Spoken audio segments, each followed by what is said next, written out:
Part 2. My name is Yi Chio. I was once a promising doctor, but 4 years ago, I was sentenced to prison for protecting my wife from the bullying of a rich second-generation man. However, 4 years later, when I walked out of the prison, what was waiting for me was a divorce. My wife abandoned me and my daughter and chose a rich man. My heart was torn apart. Despair and resentment rolled in my heart. Hi everyone, thanks for watching. Don't forget to subscribe to the channel and share. If you like this story, please let me know in the comment section. I will update the next part. Yi Chio was stunned. Lin Wanio actually wanted to see him for something? He knew in his heart that she was definitely not an ordinary person. Otherwise, Zhao, Jinlin, and others would not react like that. Tell me, I can help you, just come. He tried to stay calm. On the other end of the phone, Lin Wanio seemed to hesitate and was silent for 10 seconds before finally saying, "Please help me find a place to live." Ah! Yi Chio was shocked. "You want to come to Tianhai?" "Yes, I want to help you. The medical clinic has just started and is short of manpower." Yi Chio's heart was buzzing. It was true that they were short of manpower, but he remembered that Lin Wanio had said that they were not suitable for doing business in partnership. "What? You're not welcome." Lin Wanio's voice was filled with displeasure. "No, of course I welcome it, but we need to discuss the issue of salary," he hastened to make amends. "Salary negotiation." Lin Wanio hung up the phone quickly, and Yi Chio felt it was a little unreal. Was she really going to come to Tianhai? "Who's coming?" Chu Tiangang, who was listening nearby, said jokingly. From the sound of her voice, it should be a beautiful woman, right? "Friend, come and help me," Yi Chio said seriously. Chu Tian nodded immediately after hearing this. "Then you have to ask her to come quickly and arrange for the others. I'm very busy here." On the other end of the phone, Lin Wanio put down her phone, hesitating. She wanted to invite Yi Chio to Kyoto, using the excuse that he would check up her father, but she swallowed the words. She could feel that Yi Chio didn't have any special thoughts about her. "Lin Wanio, you're crazy." Her best friend was shocked. "You're actually going to Tianhai." "Just helping," Lin Wanio said casually. "Help? Then how are you going to repay the favor? Are you going to repay me with your body?" The best friend smiled wickedly. Lin Wanio glared at her, but did not deny it. The two of them teased each other, and the atmosphere was relaxed. Lin Wanio did not delay and went home to see his father, and found that his father had recovered well. "Are you going to Tianhai again?" The old Taoist frowned. "I want to find Yi Chio and ask about his situation," Lin Wanio said cautiously. "His traceless cream is good." The old Taoist's eyes lit up when he heard this, and he nodded repeatedly. "Okay, then go ahead. I have it here, so you can rest assured." "Thank you." Lin Wanio immediately packed her luggage, thinking about what kind of surprises she would get on this trip to Tianhai. At the same time, outside Tianhai kindergarten, Seer watched other children being picked up by their mothers one by one, feeling a little disappointed. "Seer, why didn't your mother come to pick you up?" Several children were standing in line at the door, waiting for their parents to pick them up. Xiao Yuer pursed his lips and watched his classmates being picked up by their mothers one by one without saying a word. Most of the time, mothers pick up their children from kindergarten. This is also one of the scenes where they compete with each other for beauty. Since his mother left, Xiaoyer has only his father to pick him up. He knows in his heart that his mother will never come again. Although he is young, he understands all this. "Baby, let's go home and say goodbye to our teachers and classmates," Yi Chio said softly. "Goodbye, teacher." Xiaoyer wants to go home with her mother. Her voice was a little low. Looking at her friends being picked up by their mothers, Xiaoyer's eyes could not help but turn red. She was afraid of being asked about her mother, and her heart was full of grievances. Their mother is so beautiful, Xiao Yuer thought to himself, and suddenly, a familiar figure appeared in front of him. "Xiao Yuer." Lin Wanio put down the suitcase, squatted down, and opened his arms. "I'm here to pick you up from school." People around her couldn't help but look at her, especially the mothers, who were amazed at her temperament and beauty. Xiao Yuer didn't know how to react for a moment. She was afraid that her classmates would know that Lin Wanio was not her mother. "Baby, come and hug mommy." Lin Wanio smiled. Xiao Yuer's doubts disappeared instantly, and she threw herself into Lin Wanio's arms, hugged her neck tightly, and left a trace of warmth on her cheek. "Do you miss your mother?" Lin Wanio asked softly. "Yeah." Xiao Yuer nodded gently, the feeling of longing surging in her heart. "Be good, let's go home." Lin Wanio picked her up and pushed the suitcase. The two of them walked out of the kindergarten happily, like a happy mother and daughter. Turning the corner, Xiao Yuer looked up and asked, "Annie, why did you come to pick me up just now?" "I had an urgent matter last time, so I came here specially this time." Lin Wanio pretended to be aggrieved, with a smile flashing in his eyes. Then can I treat you to some skewers? Xiao Yuer suggested. Of course. Lin Wanio immediately smiled and stretched out his hand to make a pinky promise with Xiao Yuer. When Yichio got the call and rushed to the restaurant, he saw the two eating with gusto, with condiments all over their mouths. He couldn't help but ask, Dad, it was my aunt who wanted to eat, so I invited her. Xiao Yuer said confidently. Okay, no problem. Yichio shook his head and smiled. Looking at the intimate interaction between Lin Wanio and Xiao Yuer, he had a new understanding of this elegant woman.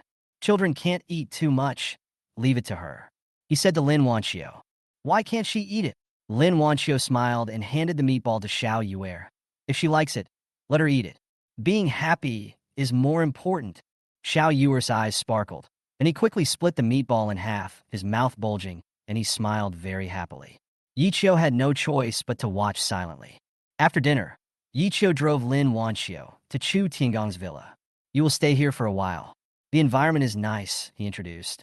Lin Wanio was stunned, with a surprised expression on her face. You plan to leave me here alone?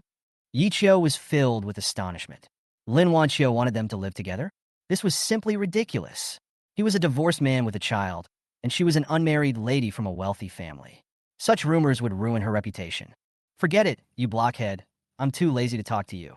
Lin Wanio saw him stunned and turned to Xiao Yuer. Xiao Yuer, Annie will be scared to live alone. Are you willing to live with Annie? Yes. Xiao Yuer cheered immediately, her eyes gleaming with anticipation. She liked Lin Wanio so much that every moment with her was like a holiday. Okay, that's settled. Lin Wanio didn't hesitate, took Xiao Yuer's hand, and jumped up happily, not giving Yichio a chance to speak.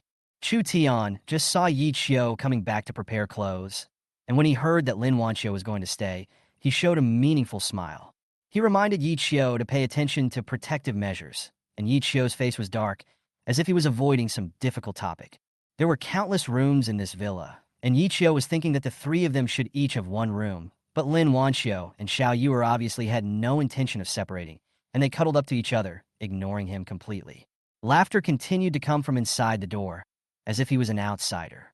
A trace of warmth and naive expectation surged in Yichio's heart. Isn't this the life he has always dreamed of, but in reality, this woman is not Li Hongmei. Click. The door suddenly opened. Lin Wanio poked his head out and asked with a smile, Are you busy? No. I was just preparing some hot milk for Xiaoyer. He was a little flustered and turned to walk towards the kitchen. Lin Wanio smiled secretly in her heart, as if she could see through his thoughts. At night, Xiao Yuer was so excited that she couldn't sleep. Yichio urged her several times, but to no avail. Finally, Lin Wanio teased her with games, and soon Xiao Yuer fell asleep. Yichio lay on the bed, tossing and turning, his mind in a mess. The next morning, he got up early, prepared breakfast, and knocked on the door gently. Lin Wanio rubbed his sleepy eyes and opened the door. The thin pajamas on her body made him look away. Xiao Yuer has to go to kindergarten. It's time to get up, he reminded. Oh, Lin Wanio yawned, turned around, and shouted Xiaoyer. When the two finished dressing up, Lin Wanio's skills were obviously better than Yichio's. After breakfast, they sent Xiaoyer to school together. Lin Wanio waved gently in the envious eyes of everyone, just like a real mother and daughter. Yichio drove in silence, his heart trembling slightly. Is this the medical hall? Lin Wanio couldn't help laughing when he saw the name for the first time. It was Brother Chu who gave the name. He said Xiaoyer is a lucky star. Yichio replied, That's true. Lin Wanio nodded and immediately got down to work. She screened applicants on recruitment websites with amazing efficiency, held meetings after lunch, established rules and regulations, and integrated the company's finances. All affairs were in order, as if there had never been any chaos. Chu Tiangang was amazed at her ability and asked quickly, How much salary did you pay her? The salary hasn't been discussed yet. Yichio acted as if nothing happened and actually forgot about it. TSK. She's not here just for the salary. With her ability, she can find a job with an annual salary of tens of millions in Kyoto, but she is willing to come to this small place. A hint of admiration flashed in Chu Tiangong's eyes. Yichio was stunned, and a sense of inexplicable expectation surged in his heart. Chapter 65. Yichio stood at the door of the medical hall, feeling a little bored. Chu Tiangong's eyes confused him, But he didn't expect that soon after, a car came speeding over, and two men in black rushed out of the car with daggers against his waist. You are the miracle doctor in this medical hall, right? Don't worry. We won't hurt you. We just want to ask for your help. Yi Chio did not resist. He didn't know who these people were and thought to himself, what's going on? He was forced to get into the car and was seen by Lin Wanio. She was so shocked that she quickly called Zhao Jianlin. Yi Chio has been captured. Save him. Zhao Jianlin, on the other end of the phone, was stunned for a moment. He didn't expect that even Yi Chio could be arrested. He quickly checked the surveillance and found that it was Wan Rong's men who did it. Tell the brothers to keep an eye on it. Don't worry, Yi Chio will be fine. At the same time, Yi Chio was listening to the two people's apologies in the car, wondering why they wanted to invite him in this way. The car drove into a remote farmyard, and the outside was heavily guarded. Dr. Yi, please come with us. One of the hostage takers said nervously. Yi Chio followed them into the house. The backyard was crowded with people, and the atmosphere was tense. The miracle doctor is here. A shout came from the crowd, and Yi Chio was carefully led into a room. The room was filled with a strong smell of blood, and a middle-aged man was lying on the bed. His face was dark blue, and he was breathing rapidly. Miracle doctor, he said with difficulty. What's wrong with you? Yi Chio frowned, thinking that he was actually asked to save someone. The boss has been poisoned, and we can't let our enemies know. That's why we have to ask you this. The subordinate looked apologetic. Please save our boss, everyone pleaded. Yi Chio walked forward, took the patient's pulse carefully, and his heart tightened. The poison was very strong and had already invaded the internal organs. The situation was critical. You are deeply poisoned. It will not be easy to survive. The people around him panicked. Aren't you a miracle doctor? You can definitely save him. Wan Rong frowned slightly and interrupted their noise. I know what kind of poison I was poisoned with. He gasped and begged Yi Chio. If you can't save me, please save my brother. Chapter 66. Yi Chio didn't expect Wan Rong to ask him like this. If I can't save my life, I'll save my brother's life. Wan Rong's eyes were filled with helplessness. He grabbed Yi Chio's hand, tremblingly, begging, please save him. Yi Chio turned his head and saw another person lying on the other bed with blood dripping from his chest, and he was about to die. What on earth is going on? I said it's not easy, but that doesn't mean it can't be cured. Yi Chio frowned slightly, thinking that people in the underground circle actually have such friendship. He didn't expect Wan Rong to ask him to save others first. He decided not to dwell on it. After all, as a human being, the right to live cannot be deprived. Yi Chio walked forward and quickly pressed a few acupuncture points on Wan Rong's body to temporarily reassure him. Then he turned around to check the injured, his eyes fixed. The wound is very serious. The knife almost pierced the heart. It's a miracle that he can survive until now. Dr. Yi, can you save him? The people behind him were full of anticipation. Yes. Yi Chio nodded. Go get some hot water. Quick, hot water. The crowd was in a rush. Yi Chio immediately began to treat the wound, undressing the injured man, and found that the flesh and blood were stuck together, so he could only cut it with scissors. A groan of pain almost came out of the young man's mouth, but he always clenched his teeth and held it back. Bear with it, I don't have any anesthetic, Yi Chio said, and the heat from his fingertips covered the wound, relieving a little pain. At this moment, the pain came like a tide, and the young man trembled instantly, holding the bedside tightly with both hands. Don't move, there's poison inside. I have to help you clear it out. Yi Chio suppressed his uneasiness and continued the treatment. Time passed by minute. Yi Chio cleaned the wound with a gas needle and sutured it. After checking that everything was correct, he nodded and said, buy some gold wound medicine for external injuries and apply it on time. He turned to Wan Rong and said, it's your turn. Wan Rong looked grateful. Thank you. Okay, stop talking nonsense. Yi Chio did it in one go and quickly dissolved the poison in Wan Rong's body. It wasn't long before the poison was completely cleared out. After the herbs were delivered back, Yi Chio ground them personally and explained the details. He was not ready to leave until he was sure that Wan Rong and his brothers could survive. Dr. Yi, everyone shouted in gratitude, their faces full of respect. Thank you, Dr. Yi. The leader's eyes were filled with tears. Yi Chio waved his hand. It's okay, I should go now. The moment he got on the car, he felt the awe along the way, as if he had become a god. Back at the medical hall, Lin Wanio was already as anxious as an ant on a hot pot. She made more than a dozen calls to Zhao Jianlin, feeling completely uneasy. Seeing Yi Qiu coming back, she rushed out, her face full of worry. Are you okay? It's okay. Yi Qiu looked at her in surprise, not used to such concern. Why did those people kidnap you? She was furious. They were just like robbers. Different people have different styles of doing things. Yi Qiu smiled indifferently. Yi Qiu. Zhao Jinlin also came, and seeing the two people's relaxed appearance, he was even more confused. Lin Wanio was indignant, thinking, is she the only one who is nervous? Who is Wanrong? Yi Qiu asked. The big boss of the underground circle is usually very low-key. Why would he take such a risk? Zhao Jinlin wondered. He almost died. He was attacked and severely poisoned. Yi Qiu said briefly. These words made Zhao Jinlin's face change. Wanrong was a member of the underground circle. Who would dare to assassinate him? Meanwhile, in Lei Song's office, a tense atmosphere permeated. He pointed to the red circle on the map and asked, when can we take it down? The man opposite puffed out smoke and smiled coldly. Wanrong will definitely die. If he dies, no one will dare to resist. But at this moment, Lei Song's cell phone rang. After hearing the news, his face suddenly changed. Wanrong is not dead. Chapter 67. He put down his phone and stared coldly at the man opposite him. His dissatisfaction was obvious on his face. Impossible. The man opposite shook his head and sneered. Even if I didn't kill him with that knife, the poison would kill him. He was confident in his methods, and this was not the first time. Haha, my informant told me that Wanrong is not dead. Lei Song said lightly. They invited a miracle doctor to save him. Bang! The man slammed the table angrily, his face gloomy. This is even more impossible. Who can antidote the poison I put in? But looking at Lei Song's expression, he realized that this did not seem to be a lie. Lei Song did not respond, but just looked at him coldly. Since I've accepted this business, I will definitely be able to get the factory in Wanrong's hands. The man was silent for a moment, tapping his fingers on the table.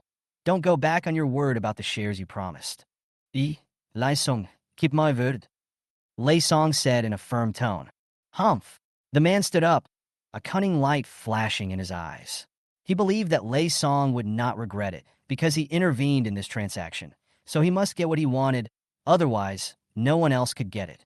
After the man left, the secretary dared to speak. Boss Lei, this Grey Wolf doesn't seem to really want to cooperate with us. Grey Wolf is well known in the underground circle and acts ruthlessly. It is not wise to do business with him.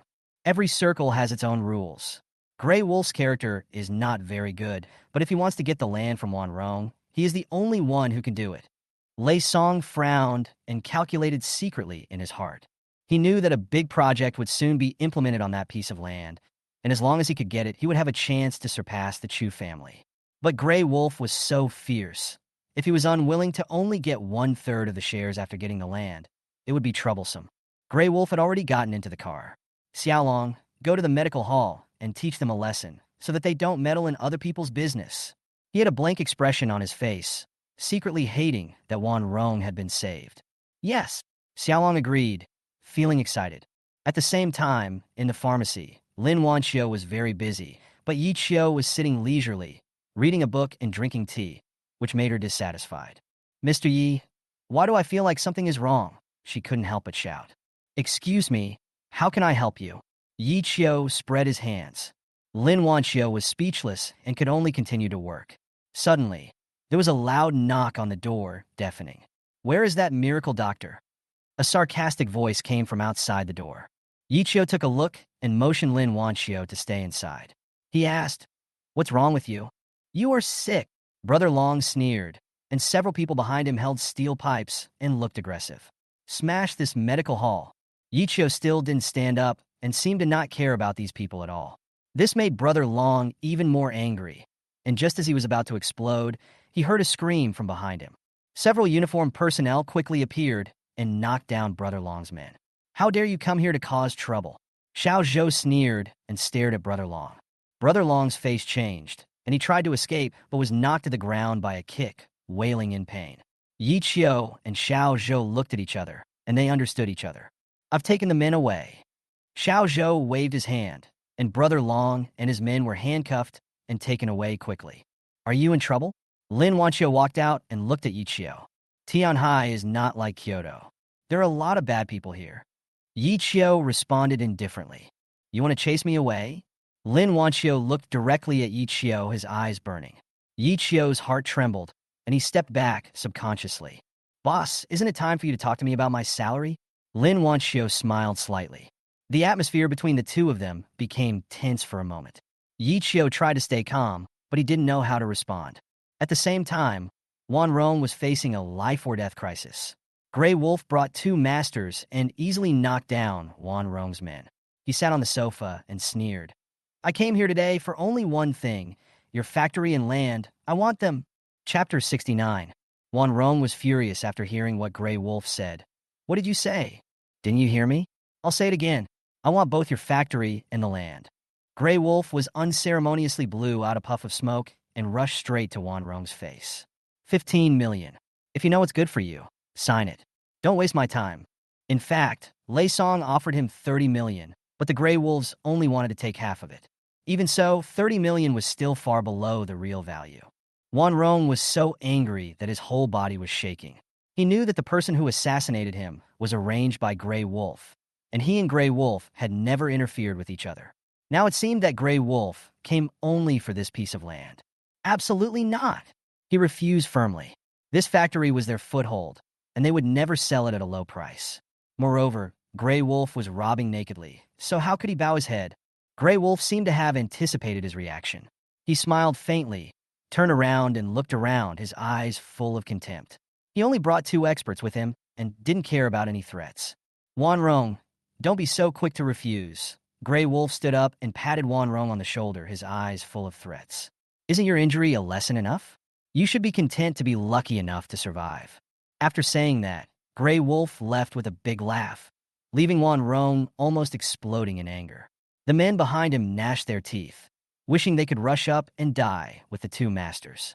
Don't be impulsive. Wan Rong stopped them. I will take care of this matter. But he knew in his heart that he had no choice at all. If he did not compromise, the Grey Wolf would definitely end his life.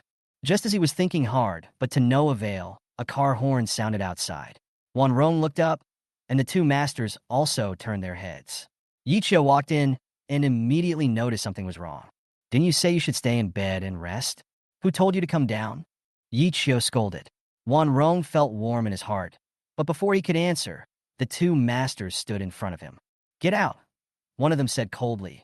Wan Rong can't see anyone now. Yi Qiu ignored them and walked straight towards Wan Rong. Seeing this, the master stretched out his hand and tried to push Yi Qiu away. Stop! Wan Rong shouted hurriedly, but it was too late.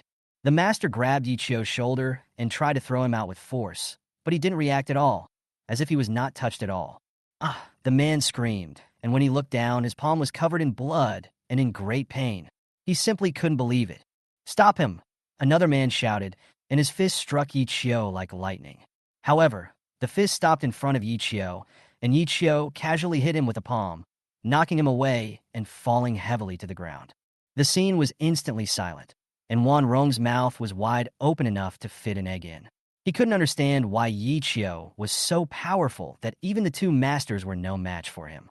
Who are you? The injured master shouted, covering his hand, his face full of horror. Yi Qiu looked at him with disdain and flicked his fingertips lightly. A needle of air went straight into his throat, instantly making him unable to speak. It's too noisy. Yi Qiu shook his head, feeling very annoyed and not wanting to pay any attention to these boring people.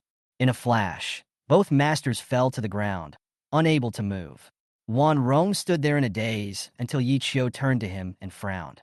Why are you still standing there? Lie back on the bed. Chapter 70.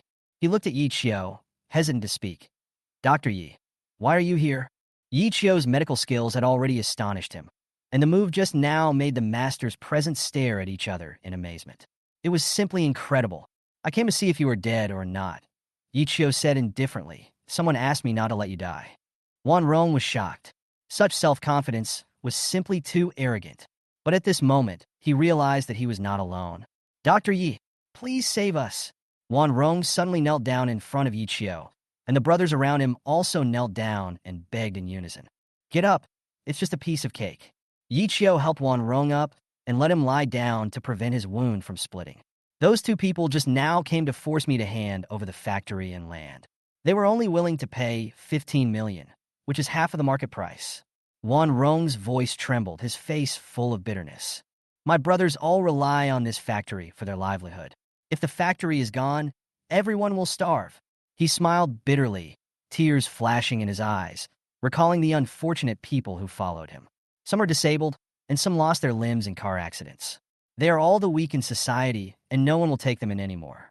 Looking at the expectant eyes of these brothers, Yi Qiu was shocked.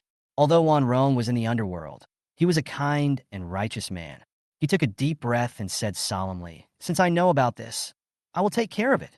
Wan Rong was extremely grateful, and the others looked at him expectantly. Yi Qiu's determination was like a beacon, illuminating their hopeless future. "Thank you, Dr. Yi. We will definitely not let you down." Wan Rong was so moved that he could hardly speak. Yi Qiu did not stay for long, and quickly contacted Zhao Jinlin and told him everything that happened. Zhao Jinlin frowned and thought, "This matter is complicated. How do you plan to deal with it? Can I just watch these people lose their only livelihood?" Yi Qiu said firmly. They had all gone through too much hardship, and this was clearly not the outcome he should have gotten after helping them. Zhao Jinlin nodded and understood Yi Qiu's determination. "I will report it immediately and deal with it as soon as possible. By the way, when I call you later, bring Miss Lin with you." Zhao Jinlin said, and left in a hurry. Yi Qiu was quite surprised by this, and had a vague feeling of uneasiness in his heart. He turned to look at the medical hall. Lin Wanio was concentrating on developing a promotion mechanism, with her head down, writing, and seemed to pay no attention to him. The atmosphere suddenly became awkward, and both of them were waiting for the other to speak. Finally, Yi Qiu broke the silence. "Your handwriting is very beautiful." Chapter 71. Lin Wanio was stunned, her eyes fixed on Yi Qiu. Unexpectedly, the first thing he said was to praise her beautiful handwriting. Couldn't he just praise her for her beauty? A man like this couldn't even coax a woman? "Boss Yi, thank you for the compliment." She responded reluctantly, and then turned around to continue with her own work. Yi Qiu was helpless and thought to himself, "This can't go on." Zhao Jinlin asked him to take Lin Wanio with him, so he had to find a way to ease the atmosphere. "Wanio," he called her name tentatively. "What?" Lin Wanio seemed a little surprised, but a hint of anticipation surged in his heart. "I want to apologize to you," Yi Qiu said seriously. "I don't know how I offended you. Don't take it personally, okay? Do you know you are wrong?" Lin Wanio turned around with a hint of ridicule in his eyes. "Honestly, I've thought about it for a long time, but I still don't know," Yi Qiu answered honestly. These words made Lin Wanio laugh. She felt helpless and amused at his frankness. "You are not wrong. How could you be wrong?" Seeing her calm down, Yi Qiu breathed a sigh of relief. "I need your help with something. Come with me later." "What's so important?" Lin Wanio asked curiously. Yi Qiu briefly recounted what happened. After listening to it, Lin Wanio felt helpless. She didn't want to be involved in such a thing, but looking at Yi Qiu's determined eyes, she finally decided to help him. "Let's go." She went out first, and Yi Qiu followed closely behind. The two came to the leader's office, and Zhao Jinlin waited anxiously at the door. "Is the leader still not available? I have something important to report." "Captain Zhao, the leader is really busy." The secretary shook his head helplessly. "What should I do then?" Zhao Jinlin was anxious, seeing that Yi Qiu's kindness was about to be in vain. At this time, Lin Wanio stepped forward and knocked on the door like a queen. The door opened, and a warm voice came from inside. Yi Qiu was surprised at the respect the leader showed her. "Oh, my aunt. Why are you here again?" The leader looked surprised. "How dare I not see you?" Lin Wanio said in a strong tone and asked unceremoniously to come in and report the situation. Soon, the truth finally came to light. The land acquisition was related to a major project, and Wanrong's factory was in danger of being lost. In other words, if we want to help them, we have to find a new place for them. Zhao Jinlin sighed. Yi Qiu frowned, feeling helpless. He really didn't want to see those people lose their livelihoods. But was there really no other way? Who said there is no way? Lin Wanio suddenly turned around, his eyes sparkling. "Why don't you ask me?" Chapter 72. Do you have an idea? Yi Qiu and Zhao Jinlin asked at the same time. "Of course." Lin Wanio smiled slightly, with confidence in her eyes. "The government is going to implement a public welfare project. The finances are tight, and the land acquisition fee is another big problem. If we can help them save money and implement the project, do you think they will refuse? Yi Qiu and Zhao Jinlin looked at each other, suddenly understood, and nodded. The first step, Lin Wanio continued, is to prepare a sum of money. Factory renovation is essential, and we also need an official background to avoid all kinds of trouble. Zhao Jinlin nodded immediately. With an official background, who would dare to act rashly? Secondly, she smiled coldly. Tell Wan Rong that the land is still his, but he has to cooperate with the government, be a clean person in the future, and stop doing those shady things. Yi Qiu nodded to show his understanding. Wan Rong was sensible and knew what was important. Finally, be prepared for retaliation. After all, some people have suffered heavy losses from the leak of inside information. Lin Wanio snorted disdainfully. Retaliation? She's not afraid. Act separately. After saying that, she turned and walked into the office. Her swift and decisive manner impressed Zhao Jinlin so much that he exclaimed that this young lady from Kyoto was indeed extraordinary. Yi Qiu then contacted Wan Rong, who agreed to cooperate without hesitation. Then, he approached Chu Tiangang and Fang Yang, and the 200 million yuan in financial assistance was quickly in place. Everything went smoothly. The project model was successfully passed, and a special department was set up to promote it. Yi Qiu asked Lin Wanio gratefully, "How can I thank you?" "Not asking for anything in return. That's what you always say, right?" Lin Wanio rolled her eyes, and Yi Qiu smiled and said, "Then I'll cook tonight and serve you my specialty dishes. I won't eat it if it doesn't taste good." Lin Wanio raised the corners of his mouth slightly, unable to hide his smile. At the same time, in the other office, Le Song was so angry that he smashed the ashtray and roared. "What do you do for a living?" The news leaked out. The factory building was not obtained, and the land was lost, but Chu Tiangang got the benefit. Gray Wolf's eyes were cold, and his cigarette but was stomped out on the ground. He said nothing, turned around and left, his back like a wolf about to bite its prey. Le Song looked at his back and sneered. This time, not only did he lose money, but Gray Wolf's men were also injured, and he got nothing, but Chu Tiangang got the advantage. Chapter 73. At the same time, Yi Qiu had just finished cooking dinner and called out to Lin Wanio and Xiao Yuer, "Go wash your hands, it's time to eat." The three of them were having fun, just like a family. Lin Wanio took a bite and nodded slightly. "Not bad, Yi Qiu. I didn't expect your cooking skills are really good." Just as they were talking and laughing, suddenly, bang! There was a loud noise. The door was kicked open, and 5 or 6 masked gangsters rushed in, holding weapons and with fierce eyes. Lin Wanio's face changed drastically, and he quickly protected Xiao Yuer behind him and shouted, "Don't come over." "Who are you?" Yi Qiu roared, and stood up like an angry lion. However, the criminals didn't waste any words. 2 of them went straight to Lin Wanio and Xiao Yuer, while the other 3 pounced on Yi Qiu, trying to restrain him. "Xiao Yuer, don't be afraid." Lin Wanio threw the dishes on the table at the gangsters, trying her best to resist.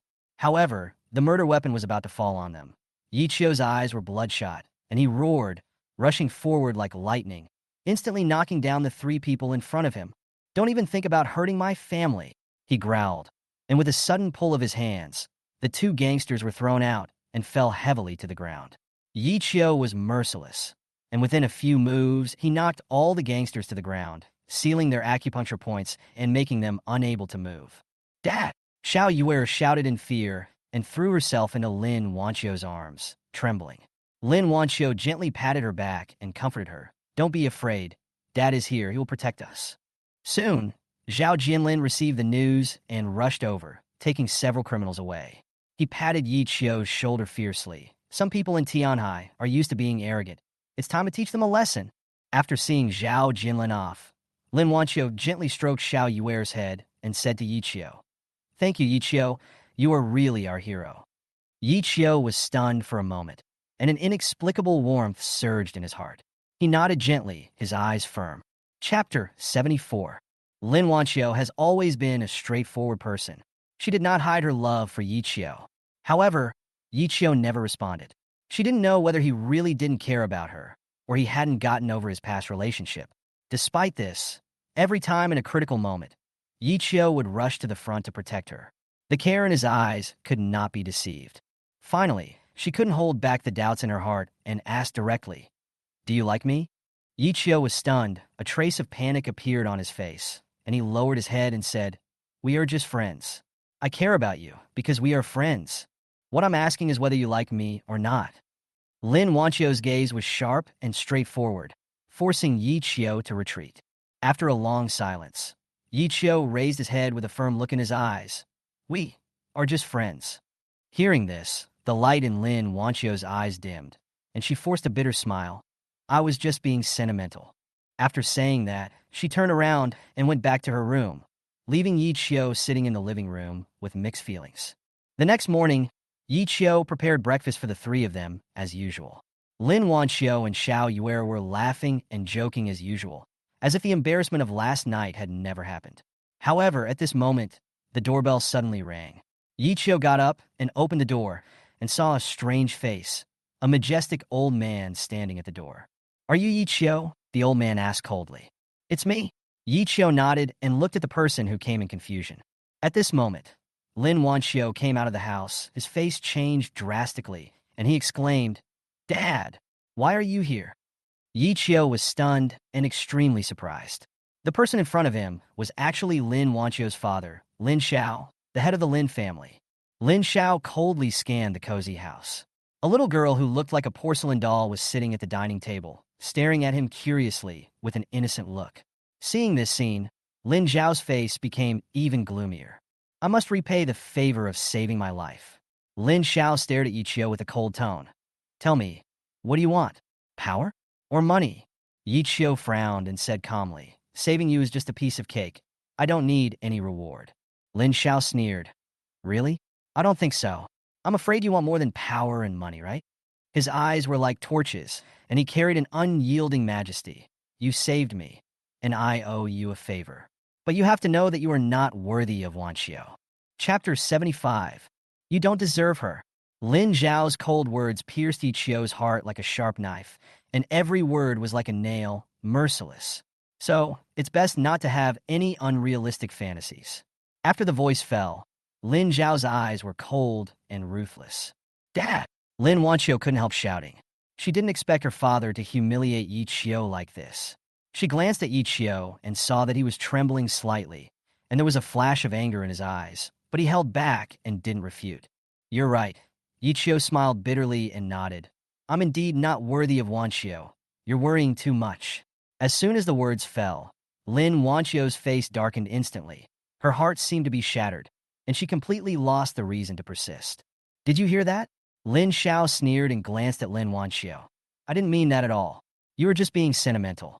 Lin Wanio nodded sadly, her eyes revealing disappointment and helplessness. She held back her tears, silently packed her luggage, and left with Lin Xiao. The moment the door closed, Yi Qiu's heart seemed to be emptied. He picked up Xiao Yue and said in a low voice, Annie is not coming back.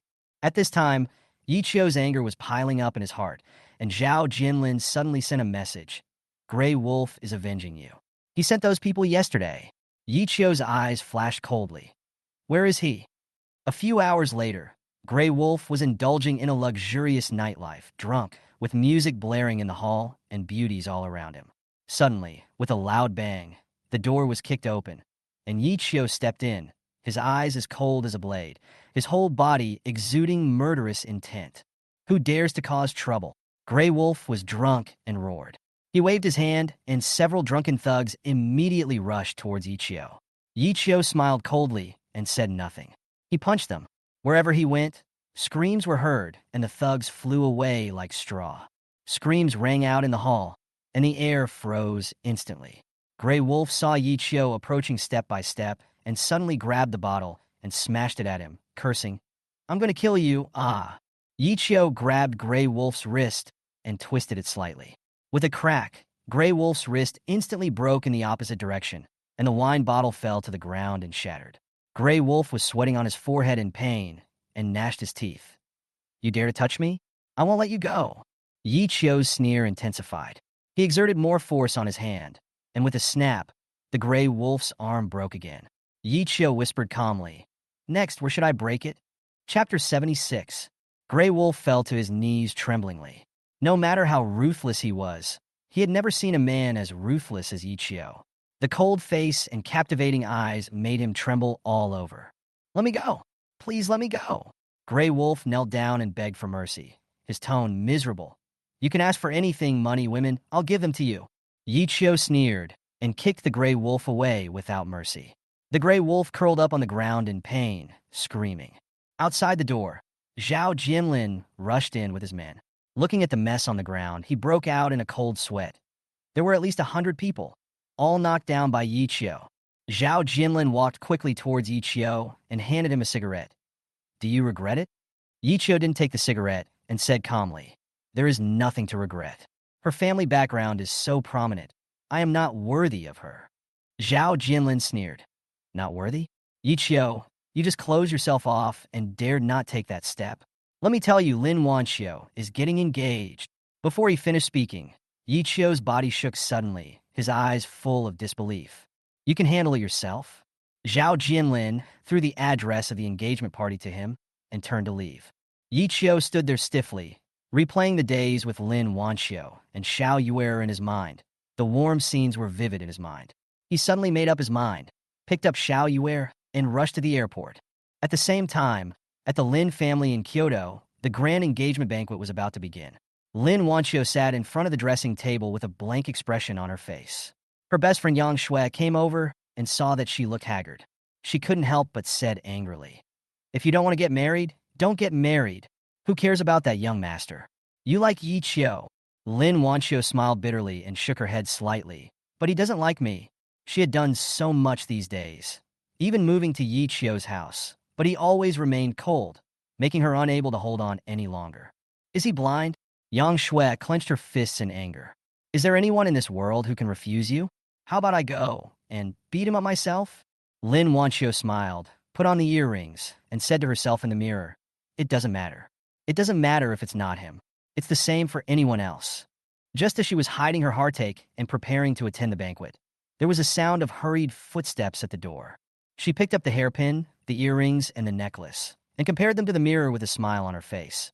But Yang Shui could see that Lin Wanio was not happy at all. She was just forcing a smile. "Does it look good?" Lin Wanio talked to herself. She looked at the time.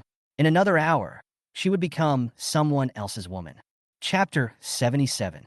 This grand engagement banquet attracted countless eyes. The two great families, the Lin family and the Fong family, were finally going to get married. Fong Hung, a member of an old family in Kyoto, graduated from a top overseas Ivy League university. Although he was 5 years older than Lin Wanio, they grew up together and were childhood sweethearts. Fong Hung was not only ambitious, but also pushed the Fong group to the top in just 2 years. He was also talented and handsome, which made people very envious. Yi Chio looked at the information sent by Zhao Jinlin and couldn't help but sigh. He was just an ordinary doctor, and even his medical qualification certificate was issued recently. Fong Hang's halo instantly eclipsed him. Despite this, he still decided to take his daughter Xiaoyu and rushed to attend the engagement party. "Master, please hurry up," Yi Chio urged anxiously. The driver just smiled and replied, "It's already fast, little brother." Xiao Yuer took out candy from his pocket with a look of grievance, begging the driver, "Uncle, please hurry up, I want to see my aunt." The driver was amused by her appearance and stepped on the accelerator, increasing the speed instantly. He said to himself, "Don't leave regrets in life, go get it back quickly." The atmosphere at the hotel entrance was serious. The security guard refused to let Yi Chio in. "You can't go in without an invitation." Yi Chio was anxious. "I must go in." Just when the conflict was about to break out, Yang Shui arrived and frowned slightly. "Are you Yi Chio?" She looked over and found Xiao Yuer, who was holding his hand. "What are you doing here?" Yang Shui asked coldly. "I have something to say to Wanio. I'm afraid I'll regret it if I don't say it," Yi Chio said firmly. Yang Shui softened a little. "Okay, let them in." She turned to the security guard and said, "Let them in." The music gradually sounded. In the auditorium, Fong Hung held the microphone with a smile on his face. "Thank you all for coming to witness my engagement ceremony with Wanio." He tilted his head and looked at Lin Wanio tenderly, holding her hand tightly. "Wanio, will you be my wife?" At this moment, the luxurious door was suddenly pushed open, and Yi Chio and Xiao Yuer walked in, instantly attracting the attention of the whole audience. "I don't agree," he shouted loudly, and all shocked eyes focused on Lin Wanio. Chapter 78. Amid the hustle and bustle of the banquet hall, a deafening roar suddenly came, instantly stopping everyone. Everyone's eyes were focused on the door, and they were shocked when they saw Yi Qiu and Xiao Yuer rushing in. I don't agree. Yi Qiu's voice was sonorous, like a bolt from the blue. Lin Wanio, you can't marry him. He took a deep breath, appearing extremely anxious, as if he couldn't believe that time might stop at this moment. Lin Wanio's heart seemed to skip a beat. She was shocked that she had imagined this scene countless times in her mind, but now it was actually happening before her eyes. At this moment, people at the scene began to whisper, their eyes curious and confused. Is this a marriage robbery? Someone whispered. Lin Zhao's face was gloomy, and he could hardly hide his anger. He didn't expect Yi Qiu to show up at this occasion. He was just messing around. Someo ne come. He ordered sternly. The Fong family's relatives seemed nervous. Who could have expected that someone would dare to come and snatch the bride at this time? He thought to himself that this matter had to be solved by the Lin family. Get him out! Lin Zhao's voice was like a sharp blade. The security guards stepped forward one after another, and the situation became increasingly tense. This is not the place for you to make trouble. Get out! The security guard threatened, his baton flashing with cold light, showing no mercy. Several security guards tried to push Yi Qiu away, but he easily dodged them with a firm look in his eyes. He entrusted Xiao Yuer to Yang Shui and walked towards Lin Wanio, knowing that if he didn't express his love today, he would regret it in the future. Lin Wanio, I like you. He spoke word by word, his voice was deafening. The Fong family was furious. Old Lin, what's going on? Hearing that Lin Wanio was attached to him, he became even more furious and the engagement banquet could not continue. Lin Xiao gritted his teeth, and an agile old Taoist priest flew out from behind him and rushed towards Yi Qiu. Seeing this, Lin Wanio's heart tightened and he shouted urgently, Old man, you can't hurt him. The old Taoist priest is a top expert in Kyoto. If he really attacks, Yi Qiu may not be able to bear it. She wanted to rush forward to stop him, but was stopped by Fong Hung, who signaled her to calm down. With so many wealthy families present today, the family's reputation must not be damaged. How dare you? The old Taoist priest shouted angrily, and the palm wind whistled towards him. Yi Qiu's body reacted instinctively and quickly raised his hands. With a loud bang, the old Taoist priest stepped back several steps, his eyes full of shock. No one can stop me. Yi Qiu roared, fear surging in his heart, fearing that he would lose Lin Wanio. His momentum was like a rainbow, and he approached the old Taoist priest directly, and the atmosphere froze instantly.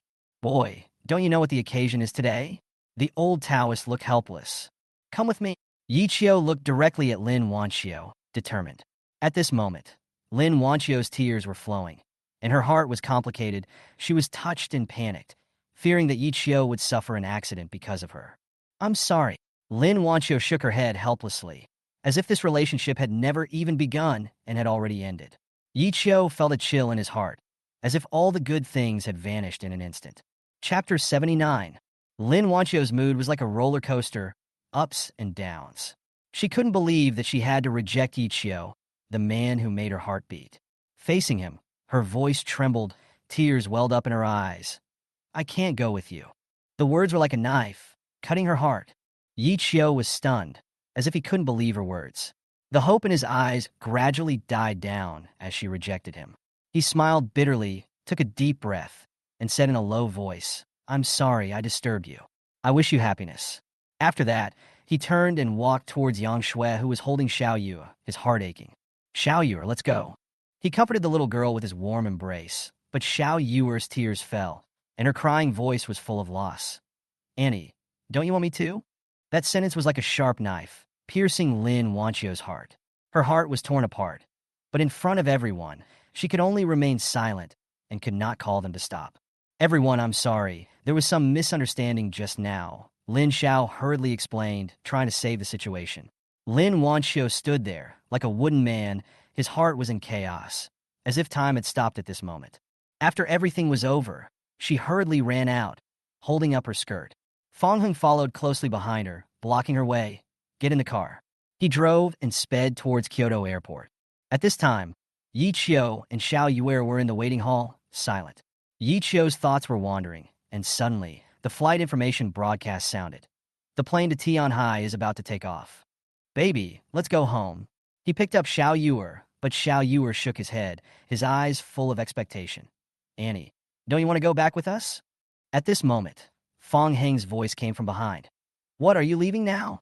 He stared at Yi Qiu with a hint of provocation in his eyes. Yi Qiu had no resentment, but just smiled faintly. Be nice to Wanqiu. If you bully her, I won't let you go. Yi Qiu. Fang Heng suddenly called him with a complicated expression. Lin Wanio came running over breathlessly, as if her arrival had changed everything. She rushed in front of Yi Qiu, with sweat on her forehead. You left me behind. Yi Qiu's heart suddenly trembled. Lin Wanio's appearance made him a little stunned. You and him? Things are complicated. I can't possibly marry him. Lin Wanio's eyes were firm, but then a little nervous. What you said in the auditorium just now, was it true? It's true. Every word is from the heart. Yi Qiu nodded affirmatively. Do you like me? She asked. Like? You want to take me away? I guess if you want. Xiao Yuer came over at this time and hugged Lin Wanxiu tightly. He doesn't dare to bully you. I will help you get revenge. Lin Wanxiu couldn't help laughing out loud and instantly put down the burden in her heart. Let's go home. As she said that, she pulled Xiao Yuer, laughing and talking happily, as if all the unhappiness had disappeared. Outside the airport, Fang Heng and Lin Xiao looked at each other with deep emotion. Lin Xiao couldn't help shaking his head, thinking to himself, this kid is really courageous. He dares to speak out in front of a big family. At this moment, the old Taoist priest smiled and said, if he becomes your son-in-law, will the Lin family's troubles still be considered troubles? Chapter 80. Lin Xiao said nothing, with mixed feelings in his heart. After all, Yi Qiu cured his strange disease, which made him have to admit Yi Qiu's strength. However, facing so many noble families, he still had doubts in his heart. You want to be my son-in-law? Not that easy. Lin Xiao snorted coldly and thought secretly in his mind. The old Taoist couldn't help laughing. He knew in his heart that although Lin Xiao was tough, his daughter had run away with someone. So what could he do? Old man, what are you laughing at? Lin Xiao frowned and said in an unhappy tone, if you have anything to say, just say it directly. Don't laugh secretly behind my back. I am not smiling in front of you, the old Taoist priest said jokingly. By the way, old Lin, do you prefer a grandson or a granddaughter? You old pervert. Why are you asking this? Lin Xiao shook his head helplessly, feeling a little helpless in his heart. On the way back, Yi Qiu finally understood the truth of the matter. Although it was complicated, he knew that the relationship between Lin Wanxiu and Fang Heng was just a joint performance. It was impossible for the two to be together, but he almost messed it up. I can't go back to Kyoto now. You must stay in Tianhai to protect me. Do you understand? Don't bully me. Lin Wanxiu looked pitiful. If you dare to bully me, I will let Xiaoyer take care of you. Yi Qiu nodded repeatedly, thinking to himself, if he still dared to bully her, he would be a real bastard. Lin Wanxiu had sacrificed a lot for him, and he couldn't let her down. As soon as he arrived at Tianhai, Chu Tiangang called him. The public welfare project of Wanrong Factory was about to cut the ribbon, and Yi Qiu and Lin Wanxiu had to attend. You can go. I'm the representative of the medical hall. There's no need for me to go. Lin Wanxiu was firm in her attitude. She just wanted to be the woman behind Yi Qiu and leave the halo to him. Yi Qiu understood her thoughts, so he asked her to take Xiao Yuer home, and he ran to Wanrong's factory. When they arrived at the scene, Chu Tiangang was already there, and Fang Yang was also there. Leaders arrived one after another, and the bigwigs of Tianhai gathered together, and the atmosphere was warm. Look, it's Chu Tiangang. He donated hundreds of millions again this time. The crowd was talking. Le Song watched silently from the side, feeling unhappy in his heart. He was supposed to be standing there, but now he was reduced to being Chu Tiangang's foil, secretly hating Yi Qiu in his heart. Yi Qiu, you must die. Le Song swore secretly in his heart. His eyes were like knives, gradually becoming colder. Wanrong said with emotion, Dr. Yi, I really have to thank you, otherwise our factory. His words were sincere. Yi Qiu smiled slightly, but he knew in his heart that his efforts had not been in vain.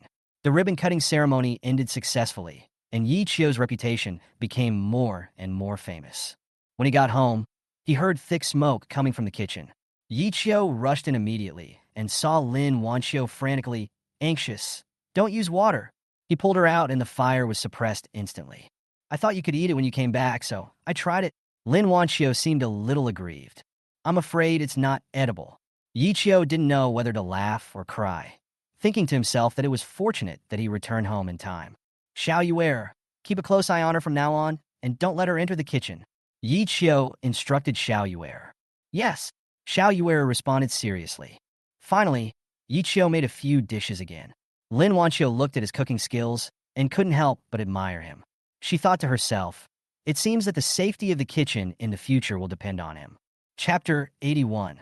Lin Wanio's chopsticks suddenly stopped, and her eyes were fixed on Yi Qiu in surprise. She had asked him this question before, but Yi Qiu just wanted to live a stable life with Xiao Yuer and lead a simple life. He never longed for power and fighting. You don't have to change yourself for me, she said softly. I know you don't like to fight. Yi Qiu shook his head, his eyes firm. I am not doing this for you, but also for Xiao Yuer and myself. He took a deep breath, his tone heavy. You are right, I lack ambition, which is why my ex-wife left. I don't want to lose anyone again. I don't want to lose you. Every word he said was sonorous and sincere enough to make people tremble. Lin Wanchio's eyes were moistened instantly, but she tried hard to hold it back and smiled instead. The air was filled with a warm atmosphere, and even Xia couldn't help but cover his eyes with his hands, shouting, I didn't see it. I didn't see anything. The three of them smiled at each other, warm and harmonious. After dinner, they sat on the sofa together and watched cartoons.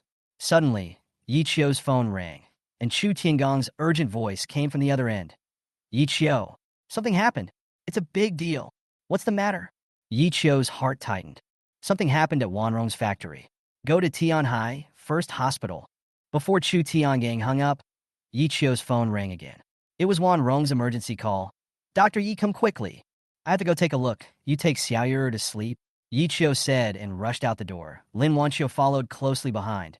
It's cold at night. Bring a coat. Her concern warmed his heart. Yi Qiu drove along the way. His heart was beating fast. Wanrong's factory mainly produces bread, so it shouldn't have been a big deal. When he arrived at the hospital, he ran into Zhao Jianlin.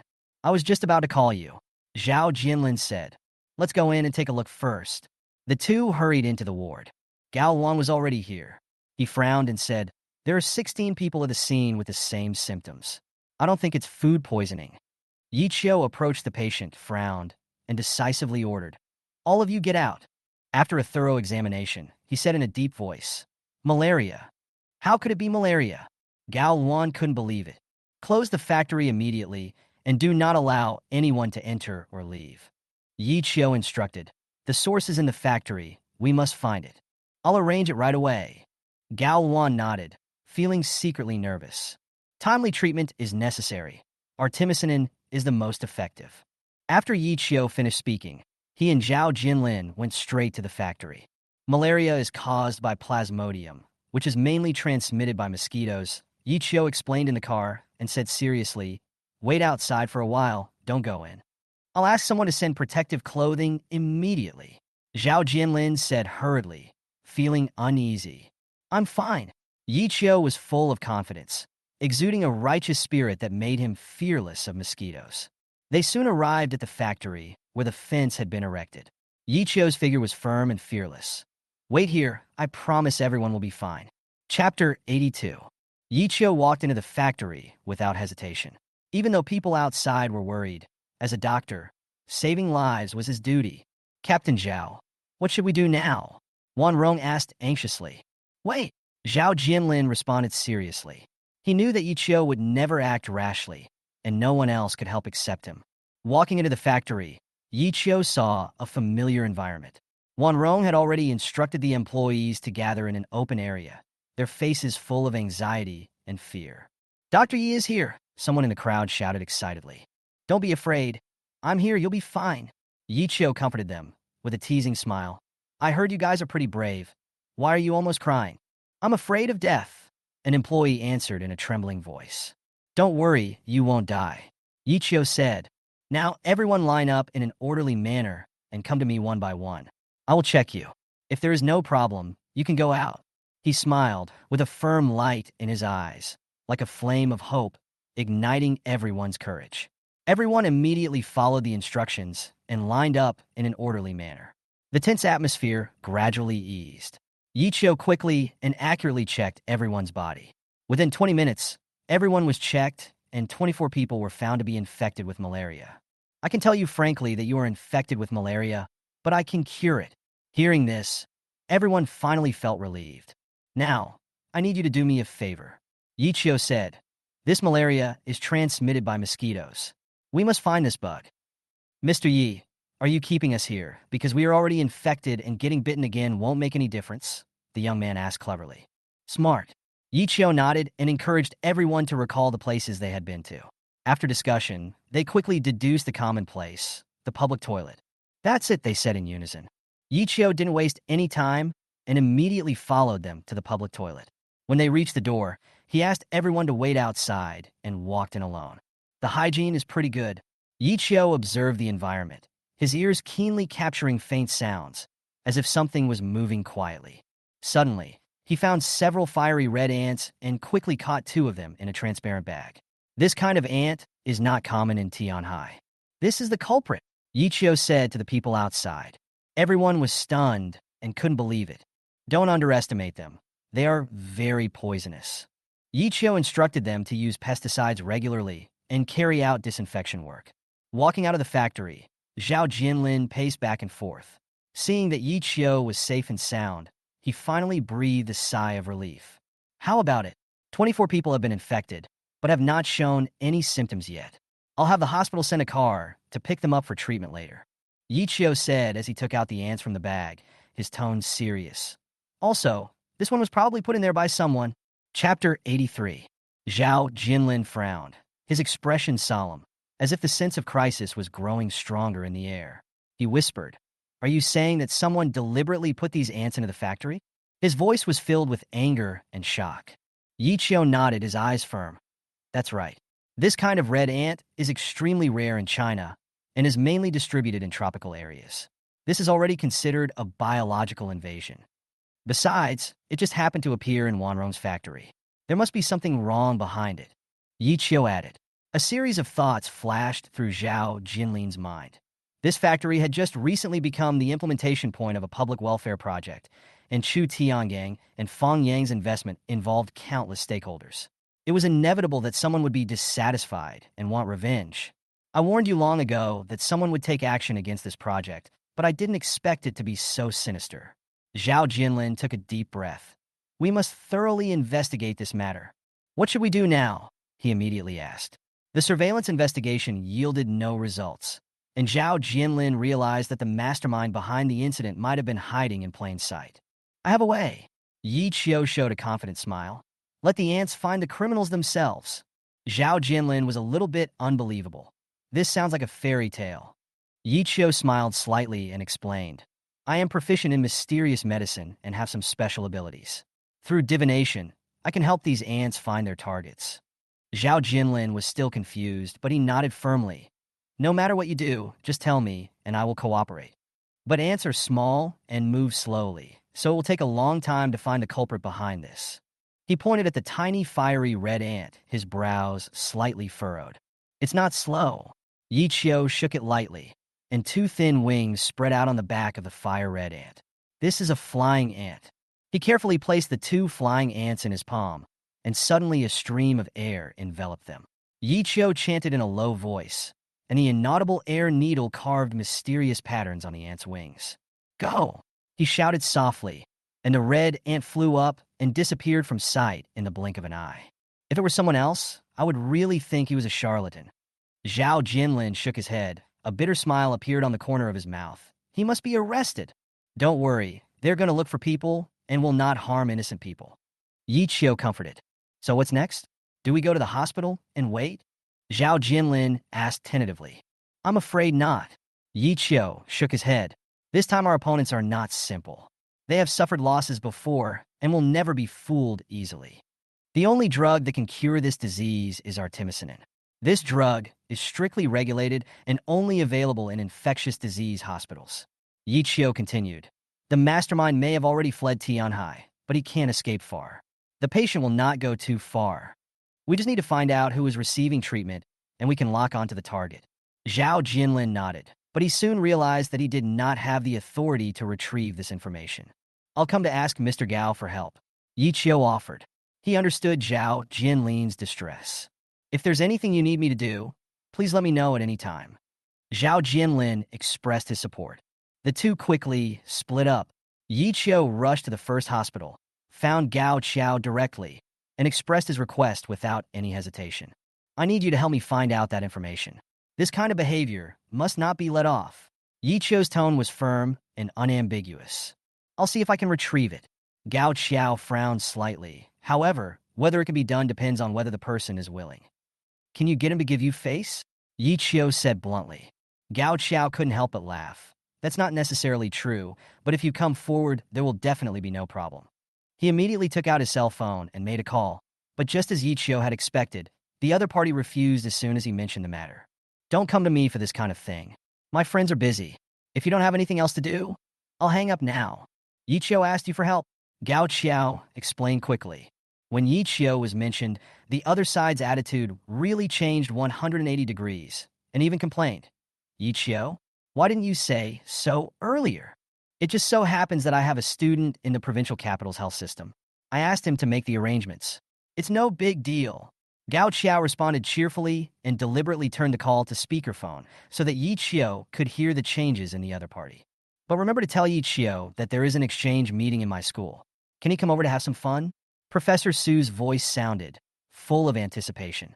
Students' enthusiasm for learning has been low recently. I have to show them that young people can also be miracle doctors. He seemed to want to take the opportunity to invite Yi Qiu. No problem, Professor Su. Yi Qiu agreed without hesitation. Ah, Yi Qiu is right next to us? Professor Su's tone suddenly became shy. This is not a bargain. Catching criminals is the responsibility of citizens. I'll take care of this. I'll let Gao Zheng inform you of the time and place of the exchange meeting later. He hung up the phone with a satisfied smile. Hey, this old guy is still embarrassed. Gao Zheng couldn't help but teasing. Gao Zheng understood that Professor Su had long wanted to invite Yi Qiu to the school, but had never found a suitable opportunity. How could he let go of this opportunity? The gap between the medical level in our province and that in developed regions is too big, and this problem must be solved, Gao Zheng said with emotion. The training of young doctors is the key. He knows very well that the inheritance of traditional Chinese medicine takes time, but how many young people today can calm down and study seriously? There is no distinction between high and low medical skills. As long as they can cure diseases, they are all good methods. Yeki similet. There are many treasures in our traditional medicine. Only by eliminating the dross can we carry forward the essence and have a promising future. That's very well said. Gao Zheng praised sincerely. It would be great if everyone was like you.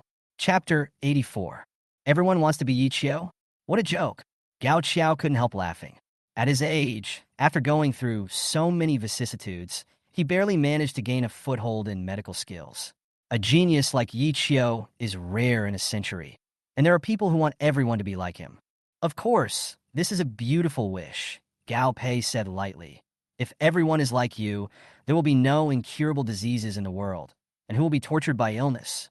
A doctor's heart is always with the patient.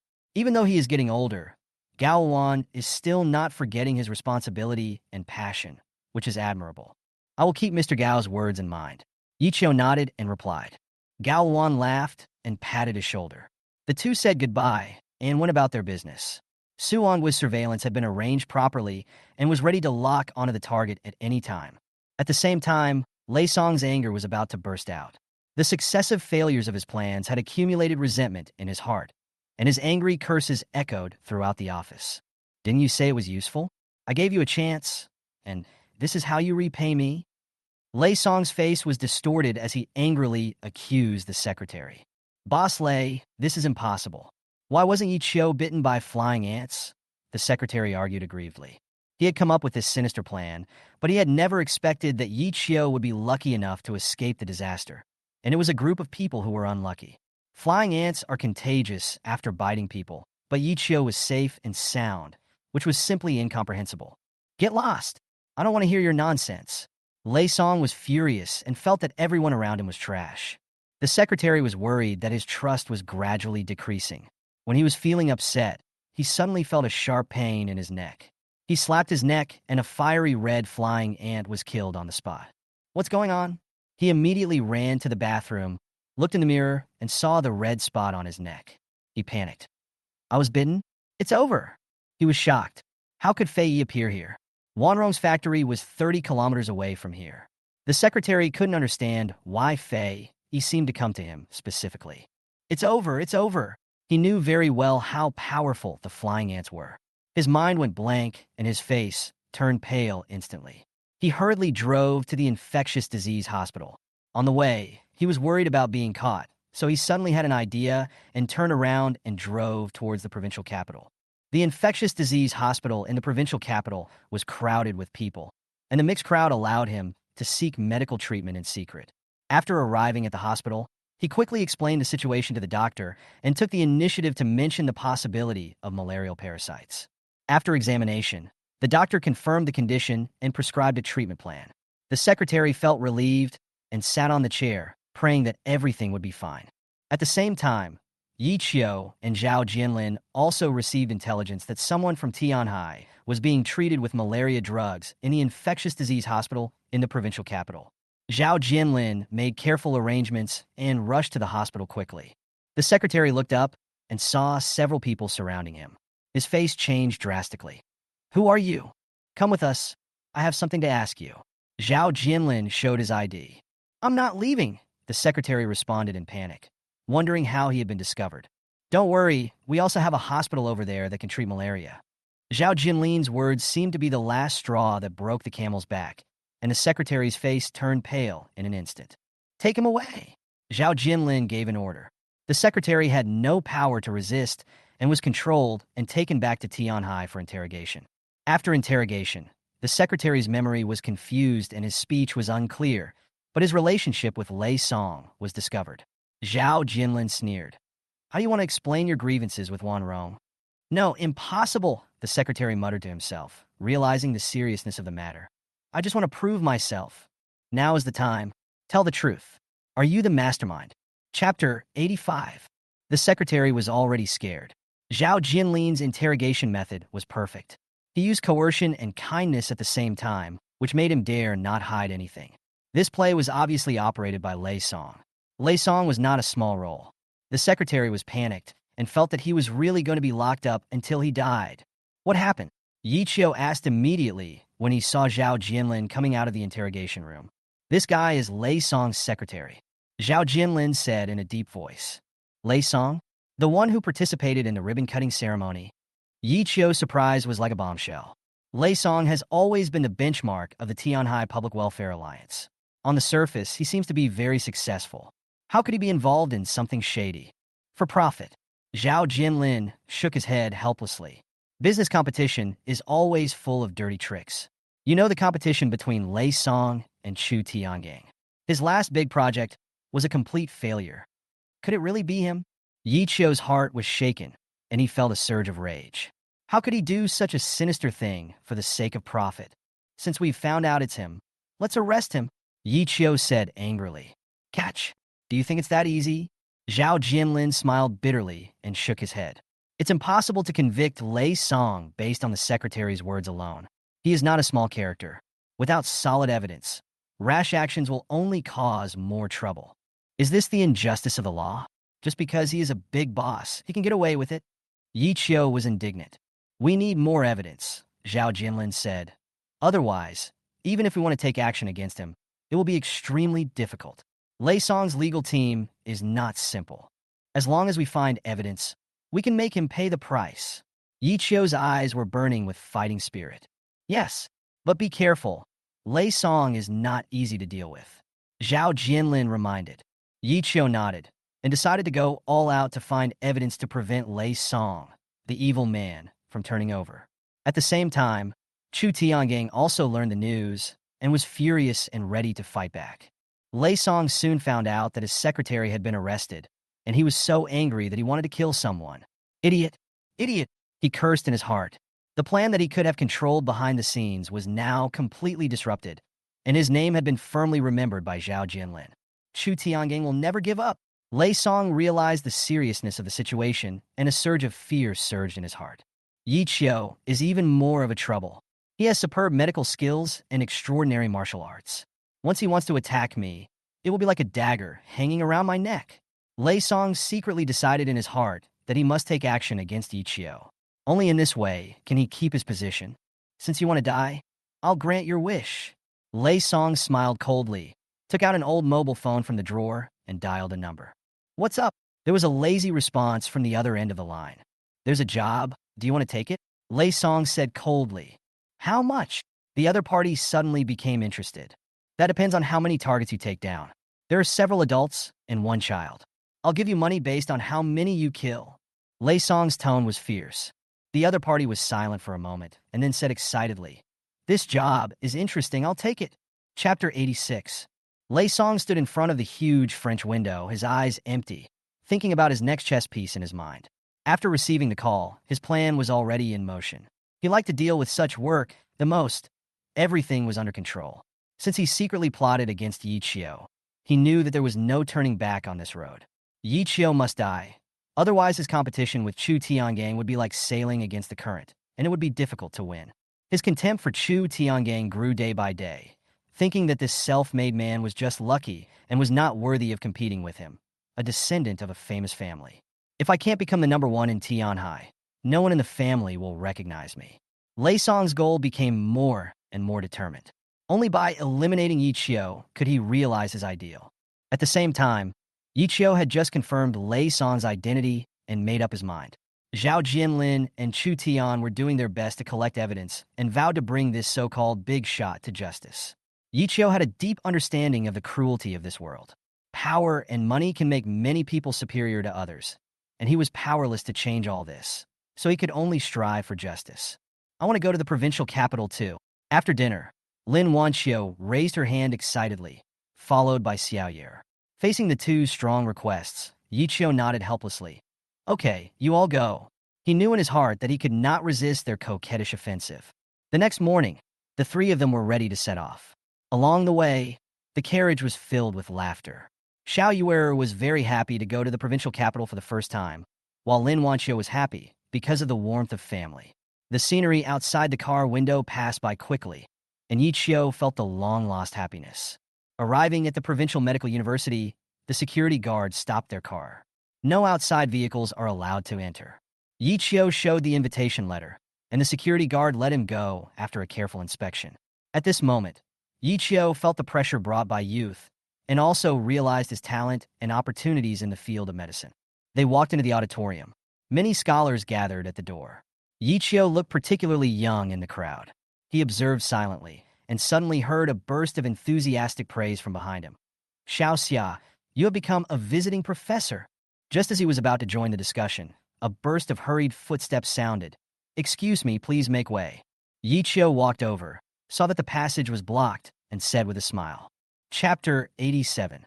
Xia Tian was just about to take a seat in the auditorium with Professor Gao and others when suddenly a young figure rushed in and said in a firm voice, "Please make way. I want to go in." The man was holding Xiaoyer in one hand and Lin Wanio in the other, and he seemed calm and unhurried. "How come this person has no manners at all?" Xia Tian was dissatisfied, frowned, and couldn't help muttering. "Today is a serious academic seminar, not a play. Why bring the child here?" Upon seeing this, Professor Gao immediately turned around and made way for the young man, saying with a smile, "Sorry, we've made way." Although he was unhappy, Xia Tian could only swallow his anger. After all, Professor Gao had said so. The young man smiled, thanked them, and strode into the auditorium. Xia Tian became increasingly dissatisfied and even approached the volunteer at the door, asking, "How can you let people in like this? What if it affects the seminar?" He silenced the volunteer in one breath. "Okay, it's not that serious. It could be a professor's family member." Professor Gao advised softly. Although he still felt uncomfortable, he had no choice but to accept it. The auditorium was full of people, and it was very lively. Xia Tian glanced around and noticed that the young man was standing in front of the guest seats and making a phone call, as if he was looking for his seat. Xia Tian's heart moved, and a trace of doubt flashed through his mind. Could he also be an important person? Of course it's the guest seat. Didn't you see the name? The voice came from the other end of the phone. Yi Qiu showed a confident smile on his face, turned to Lin Wanio, and said, "Professor Su is very thoughtful and reserved a seat for you in the first row." Just as Yi Qiu was about to take a seat, a cold accusation came from behind him. "This is not the auditorium. You've come to the wrong place." It was Xia Tian, and his face looked unfriendly. "I know. This place is full." Yi Qiu did not give in. You just came to sit in the guest seats? Who are you? Xia Tian said aggressively, his tone full of contempt. It's commendable that you are eager to learn, but this serious seminar is not something that can be disrupted by someone like you. He raised his chin, looking very arrogant. Yi Qiu was furious, wondering what this man's intention was. He was about to fight back, but he saw Professor Su Onghua and others walking towards him. Xia Tian immediately changed his expression and greeted them attentively.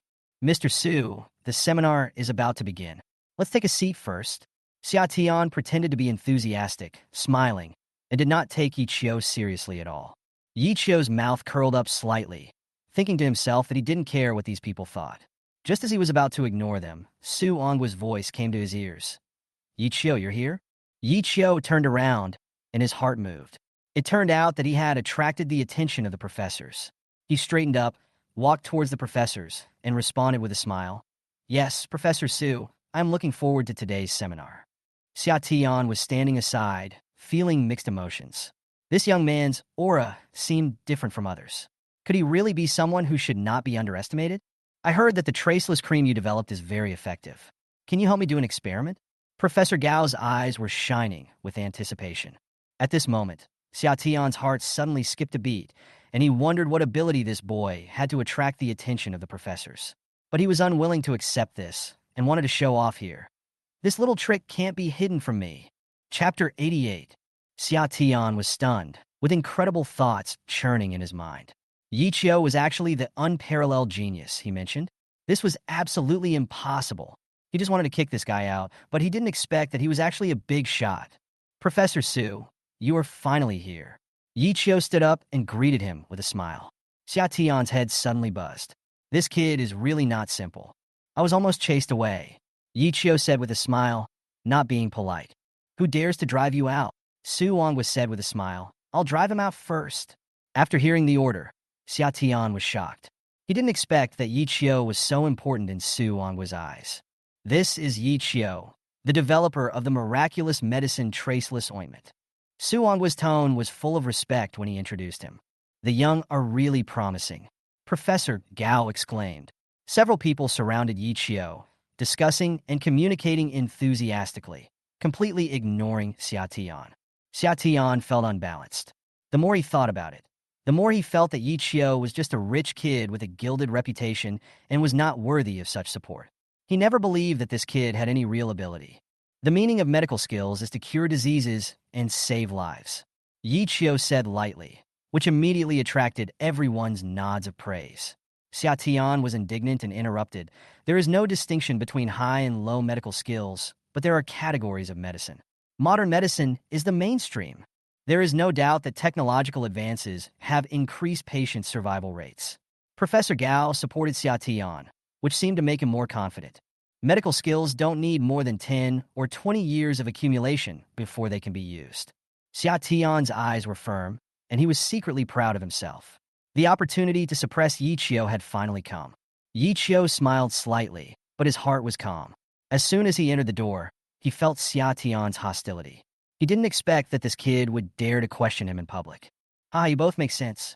Su Onghua hurriedly tried to ease the atmosphere, but Yi Qiu did not intend to respond. All titles are just external things, Yi Qiu said with a smile, and responded to Su Onghua. If I become a visiting professor, wouldn't I be the youngest visiting professor? Xia Tian's face changed instantly, and he was panicking. Yi Qiu had threatened his reputation as a young and promising man, so he couldn't help but feel uneasy. The more he thought about it, the more anxious he became. It seemed that he had to find a way to regain his position. Yi Qiu, do you agree?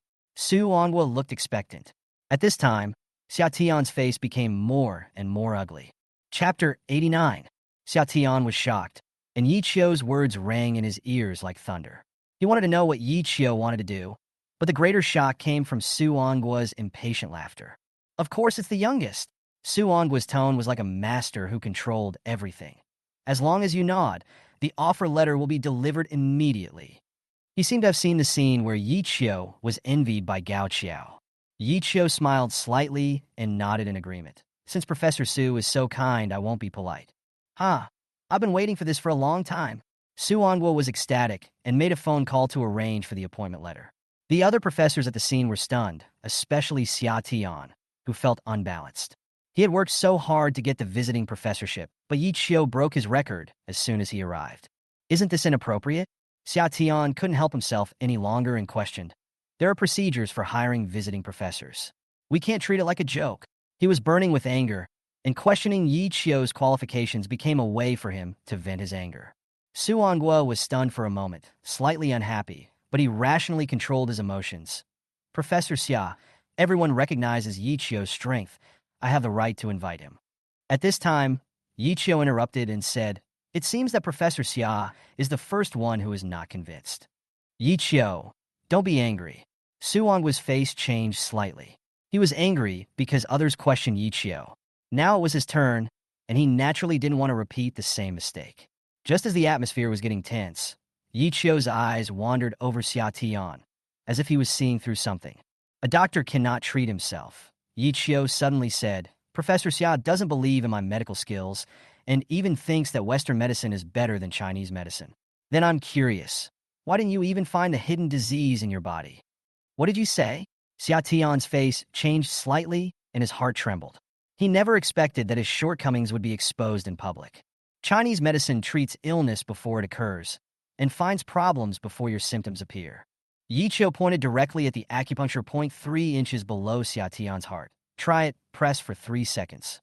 Everyone's eyes were focused on him, and Xia Tian's heart was alarmed, but he still reached out and pressed it. In less than 3 seconds, his face turned pale, and the stinging sensation made him sweat profusely.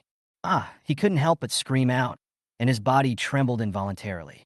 What's going on? Professor Gao immediately stepped forward to feel the pulse, his face solemn. This pulse. It's hidden so deeply that you can't find it if you're not careful. Su Onghua nervously grabbed Xia Tian's hand, frowning. Xia Tian's heart sank, and all kinds of worries flashed through his mind.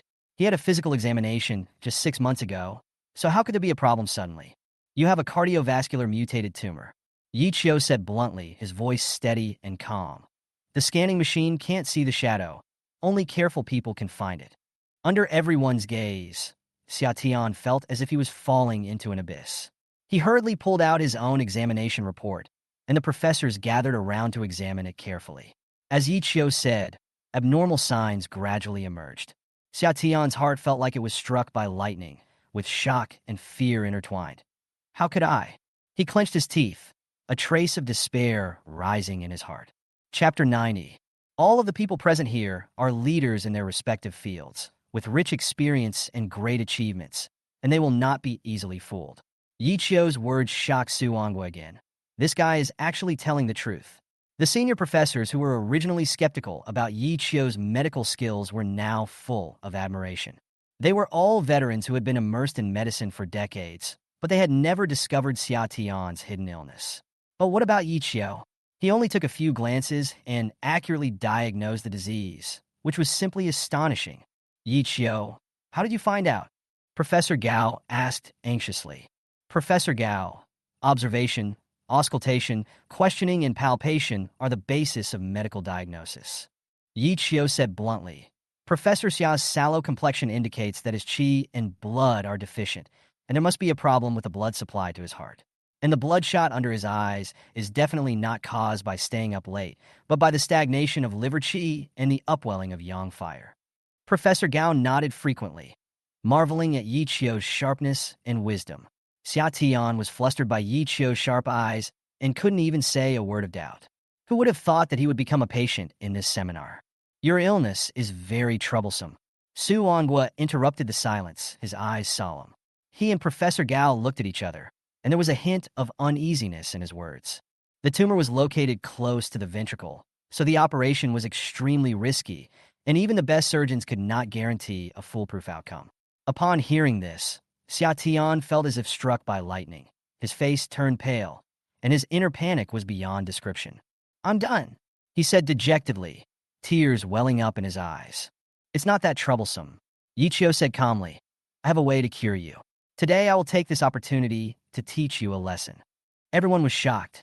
Although Xia Tian was unwilling, he had no choice but to agree. I do. Then take off your clothes, Yi Qiu said lightly. Although Xia Tian looked embarrassed, he still did it. People around him stood up and raised their phones to record this magical scene. Who would have thought that this seminar would turn into a live consultation? Yichio was not polite at all. He stretched out his finger, and suddenly, a needle of air came out from his fingertips. The scene was instantly silent, and everyone held their breath and stared intently. This, Gao Qiao didn't lie to me. It's really true. Professor Gao could not hide his excitement, his voice trembling slightly. Yichio didn't care at all. His finger accurately touched the tumor on Xia Tian's chest, and the needle instantly sank in. At that moment, Xia Tian felt like he was in a dream, and he didn't dare to move at all. Yichio's technique was astonishingly precise. With a slight movement, the air knife, as thin as a cicada's wing, scraped off the tumor silently. The scene suddenly became so quiet that even the sound of a needle dropping could be heard. Only Yi Xiaoyu and Lin Wanio didn't care. Their eyes were full of pride. Xiaoyu tilted his head and asked, "Why don't they say anything?" Lin Wanio smiled slightly, her eyes full of admiration. "Your father is treating someone."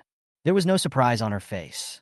After all, Yi Qiao could even cure her father's chronic illness. His medical skills were definitely on another level. Seeing so many people looking at Yi Qiao with admiration and respect, she couldn't help but smile, and a sense of pride arose spontaneously. The man I like, do you accept it? Chapter 91. Lin Wanchio's heart was filled with pride, not because of her own halo, but because of Yi Qiao's radiance, as if he was the most dazzling star on the stage. Under the spotlight, Yi Qiao had already withdrawn his hand and said lightly, "You can arrange for the instrument to check it." Su Onghua immediately arranged for the laboratory equipment to be brought to the auditorium. Everyone held their breath, too nervous to even breathe loudly.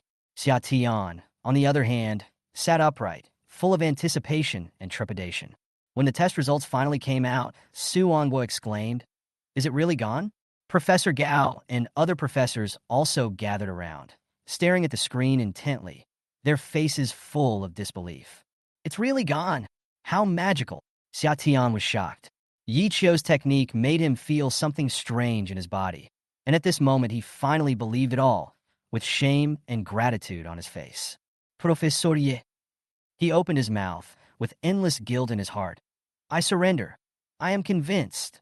He took a deep breath and mustered up the courage to apologize.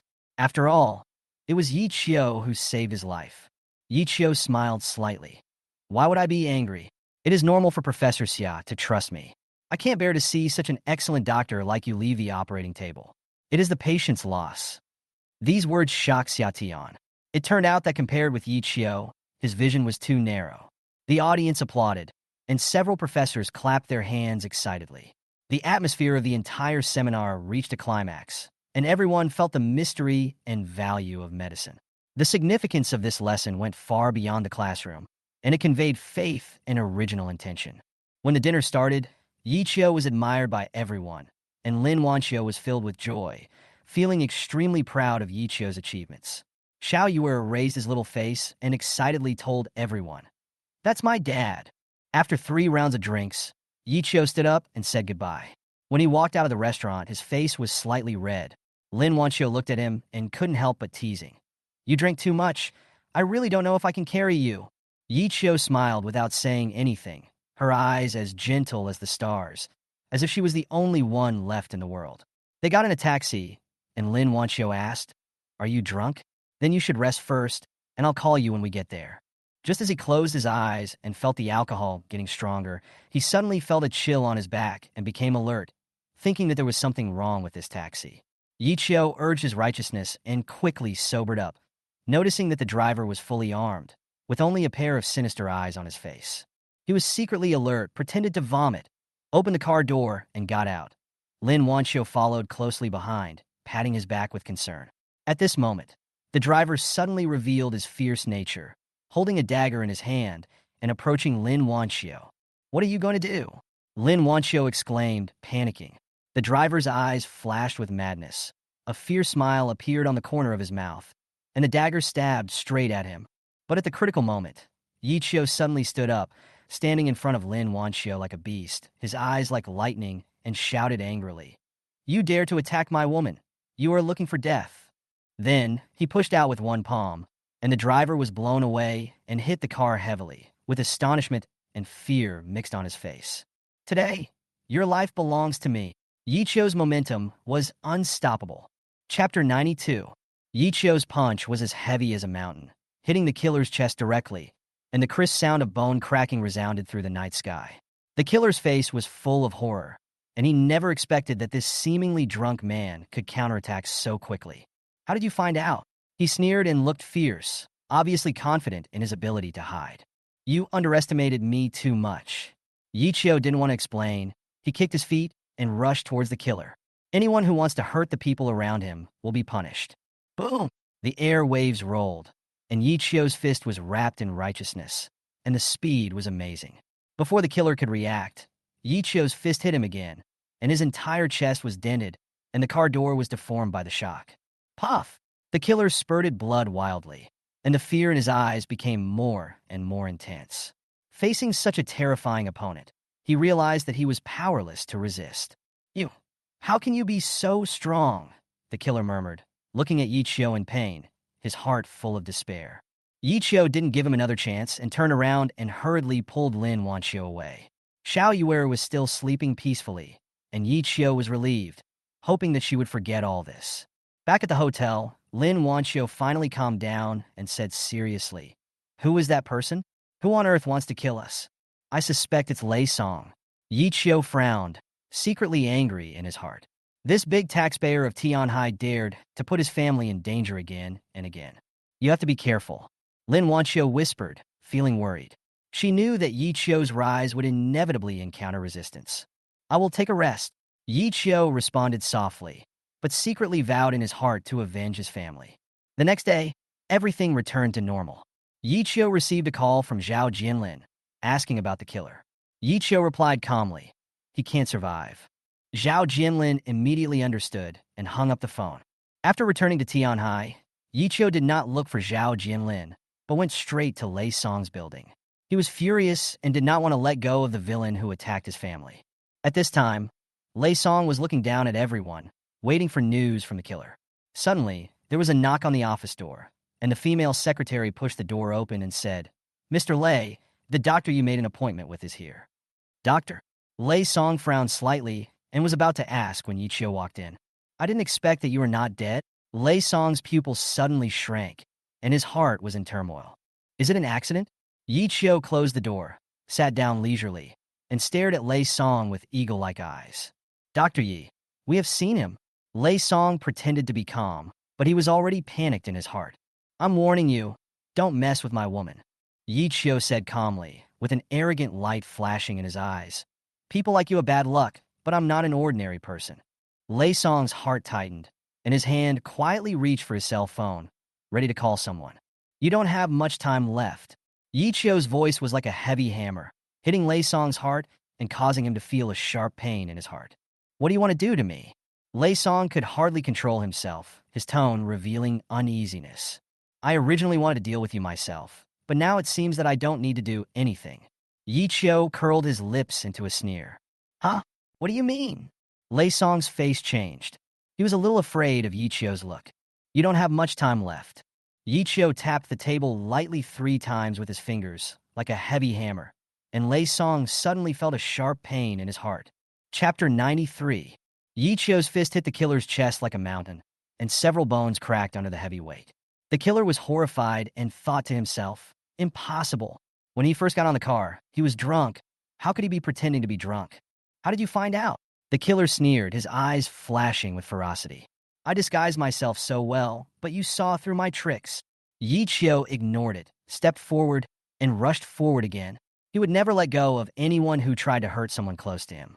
The violent air wave rolled, and Yichio's fist was wrapped in righteousness, as fast as lightning.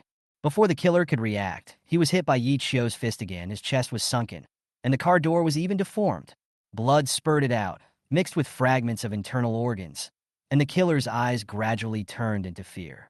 It was unbelievable that Yichio was so terrible. He couldn't bear such an attack at all. Even if he caught it, his heart would be shattered by this force. "Lei Song, are you crazy? You actually asked me to kill such a terrifying person?" The killer cursed in his heart, filled with despair. He had no strength to resist anymore. He vomited blood, and his breath was weak. Seeing that the killer was powerless to fight back, Yichio decided to take Lin Wanio away. Let's go! He glanced at Xiao Yuer in Lin Wanio's arms and was relieved to see that she was safe and sound. He didn't want Xiao Yuer to see such a scene. Although Lin Wanio was shocked, she remained calm. This was not the first time she had experienced such a situation. She had never expected that this trip to the provincial capital would attract a killer. After returning to the hotel, she felt relieved. Who was that person? Lin Wanio frowned and asked in a serious tone. Who on earth is it that wants to kill us? Yichio pondered for a moment, and the figure of Lei Song appeared in his mind. If there was a grudge, the only person who wanted him dead would probably be Lei Song. Such a big shot, a big taxpayer in Tianhai, is really hard to deal with. Moreover, Lei Song put his children in danger again and again, and Yichio was furious. When we get back to Tianhai, Lao Zhao and I will investigate it. He did not tell Lin Wanio the truth, so as not to worry her. You have to be careful, Lin Wanio warned, but in his heart he thought that there would definitely be obstacles on the road to rise, and not everything could go smoothly. He thought that he might be a little selfish. You've been tired all day, go and have a rest. Yichio smiled, already awake, and then returned to his room. Looking at Yichio's back, Lin Wanio cursed inwardly. You stupid guy, why did you have to book 2 rooms? The next morning, the 3 of them had a simple breakfast and returned. On the way, Yichio received a call from Zhao Jianlin, informing him that a seriously injured killer was found in the provincial capital. Zhao Jianlin suspected that this person was coming for Yichio. Well, he can't survive. Yichio responded indifferently, and Zhao Jianlin immediately understood. Back in Tianhai, Yichio sent Lin Wanio and Xiao Yuer home, and then went straight to the building where Lei Song was. He didn't care who Lei Song was, as long as he dared to attack the person he loved. Yichio would never let him go. At this time, Lei Song was looking down at everyone in the office, but he was secretly anxious in his heart. The killer had not sent any news yet, as if he had disappeared from the face of the earth. Suddenly, there was a knock on the office door, and the female secretary came in to report. Mr. Lei, the doctor you made an appointment with is here. Doctor? Lei Song was puzzled. Before he could respond, Yichio strode in. Seeing Yichio, Lei Song's pupils suddenly contracted. You are not dead? Are you surprised, Mr. Lei? Yichio smiled and walked to the sofa and sat down. Logically, I should be dead in the provincial capital now, surrounded by cordons, right? Lei Song's heart tightened, and he pretended to be calm. What are you talking about? I don't understand. I didn't do anything to you, Yichio said calmly. There is a kind of fortune-telling that can predict your future fate, and I can see from your face that you will eventually perish if you do too much evil. As long as I don't intervene, you will definitely die. He tapped the table lightly, as if to declare that Lei Song's fate was irreversible. I hope you could be a good person in your next life. After saying that, Yichio stood up and left. The secretary at the door asked nervously, How is Mr. Lei? I've tried my best. Yichio said this perfunctorily and walked out of the building without looking back. Lei Song leaned on the sofa, his chest aching. Then his cell phone rang, and it was Jingdu who called. Lei Song's face changed slightly, and after answering the call, he responded coldly, I know what to do. Whether the Lei family recognizes me or not is my business. While he was arguing with the other party, the door of the ward opened, and a nurse came in with a medicine tray. However, Lei Song was too annoyed to notice. I haven't seen you. He looked at the nurse, feeling a little uneasy. I'm on shift change, the nurse whispered back. Lei Song suddenly became alert and immediately pulled out the needle from the back of his hand, shouting, Who the hell are you? Instantly, the nurse's eyes turned cold, and she rushed towards Lei Song mercilessly, pressing him on the bed and pressing the pillow tightly against his face. Lei Song struggled with all his might, but to no avail. Mr. Lei, you almost killed me, said the nurse coldly. It was the killer who had been seriously injured. I asked you to transfer money to me. Why didn't you do it? The killer roared, forcing Lei Song to be unable to resist until he lost consciousness. The next day, the news of Lei Song's death shocked the whole city. Zhao Jianlin rushed to the hospital immediately. After investigating the scene, he called Yichio with a serious face. Yichio, Lei Song? You didn't kill him, did you? Chapter 94. The third-class merit delivered to your door. Zhao Jianlin knew in his heart that it was useless to ask Yichio, so he certainly wouldn't be so uncalm. I didn't kill him, although I really wanted to. Yichio responded calmly, with an astonishing calmness. If he did it, he would definitely not leave any traces. Lei Song had attacked people around him one after another, which had already made Yi Qiu intolerable. Even if he really killed him, he deserved it. He used the art of fate to see that Lei Song was doomed to die, and the art of divination cut off his last chance of survival, which was a punishment. The person who killed him is still in Tianhai, Yi Qiu said, with a hint of firmness in his tone. Zhao Jinlin was shocked. He didn't expect Yi Qiu to have such a method. To him, this was beyond the cognition of ordinary people. "Where are you?" he asked hurriedly. "In the medical hall." "I'll be there right away." Zhao Jinlin hung up the phone and immediately took his people to the pharmacy. At this time, Yi Qiu was leisurely making tea and carefully reading medical books. "Your leisurely mood is really enviable." Zhao Jinlin was filled with anxiety when he saw him like this. Lei Song's case was approaching and time was running out. The hospital had no clues and the surveillance cameras were tampered with, so they captured almost nothing. They finally managed to capture a frame, but the hat and mask obscured the features, and the murderer was deliberately hunched over, making it difficult to judge. "Do you know where Lei Song came from?" Zhao Jinlin sat down, poured himself a cup of tea, and asked while panting. "He is from Kyoto." Yi Qiu answered casually. "You actually knew that?" Zhao Jinlin was surprised. "What's the big deal?" Yi Qiu said lightly. Even if it was a demon from hell that dared to threaten his family, he would tear it to pieces. As the righteous energy in his body grew stronger, Yi Qiu's temperament gradually became stronger and more domineering. "Where is the murderer?" Zhao Jinlin stopped beating around the bush. "You really have to help me this time. The higher-ups have already issued an order to solve the case within a week." Yi Qiu glanced at them, hesitated for a moment, then picked up the teacup. As the tea was surging, he took out a tea stalk from the tea box and placed it on the water. Zhao Jinlin and the others looked at each other, expecting something. Yi Qiu pointed lightly, and the tea stems turned rapidly in an instant, and finally stopped, pointing to the southeast. "This direction?" Zhao Jinlin's heart tightened. "Think again. What is in the southeast direction?" Yi Qiu reminded. Zhao Jinlin suddenly stood up, and his face changed drastically. "I understand. Quick, everyone follow me," he ordered hurriedly. "I'll treat you to a drink tonight. Wait for my call," he said as he turned and led his men to run southeast towards the port, knowing in his heart that the murderer would most likely try to escape from there. At the same time, Yi Qiu turned around and saw Lin Wanio laughing secretly and couldn't help asking, "What are you laughing at?" "I just feel that you are becoming more and more like that old man." Lin Wanio teased. "Old man?" "Old Taoist priest." Yi Qiu thought of the experience of wedding robbery and felt a lot of emotions in his heart. "Yes, he is also like this," Lin Wanio said with a smile. Yi Qiu suddenly became serious, frowning. "Wanio, your body."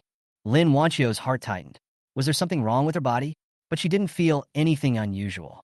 "You have a lot of dampness in your body," Yi Qiu said in a deep voice. Then he pulled her onto his lap and stared into her eyes seriously.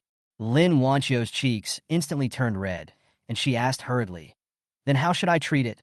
"Maybe you need me to get intimate with you to detoxify you," Yi Qiu teased. She was stunned for a moment, then stood up angrily. "Who wants to be intimate with you?" At the same time, at the port southeast of Tianhai, several fishing boats were preparing to weigh anchor. "Stop!" Zhao Jinlin shouted loudly, rushed forward, and immediately gave an order that everyone had to get off the boat for inspection. He glanced around and saw a figure running towards the lower level. His heart tightened. "Who is it?" "Stop!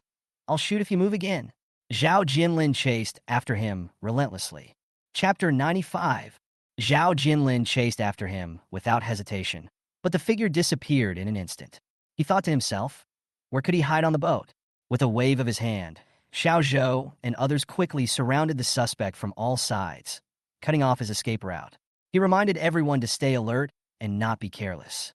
It was pitch black in the cabin. Zhao Jinlin turned on his flashlight and watched the surroundings vigilantly. "I see you," he shouted coldly. "Come out. Give up resistance, and you still have a chance to survive." The only response he got was silence, and only the sound of his own footsteps echoed in the cabin.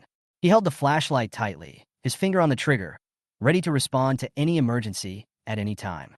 He was able to kill Lei Song without leaving any clues. Obviously, this man was no ordinary person. Underestimating the enemy would definitely lead to his own death. Suddenly, a figure pounced on Zhao Jinlin, so fast that he had no time to react. The flashlight fell, and the weapon was snatched away in an instant. Zhao Jinlin cried out inwardly that something was wrong. He reacted quickly and took the opportunity to grab the man's shoulders and threw him upside down. However, he did not expect that the opponent in front of him was so strong that he felt uncomfortable. Ah! With a cry of pain, the figure lost the power to resist instantly. Zhao Jinlin showed no mercy and threw him to the ground with all his strength. Then Xiao Zhou and others rushed in and shone their flashlights on the suspect's face. "Don't move!" Several black gun muzzles were pointed at him. She found that the suspect's chest was bleeding and the wound was torn. She could no longer resist. "Cuff him! Take him away!" Zhao Jinlin felt relieved. Although the man was very strong, he was injured and he was able to save his life.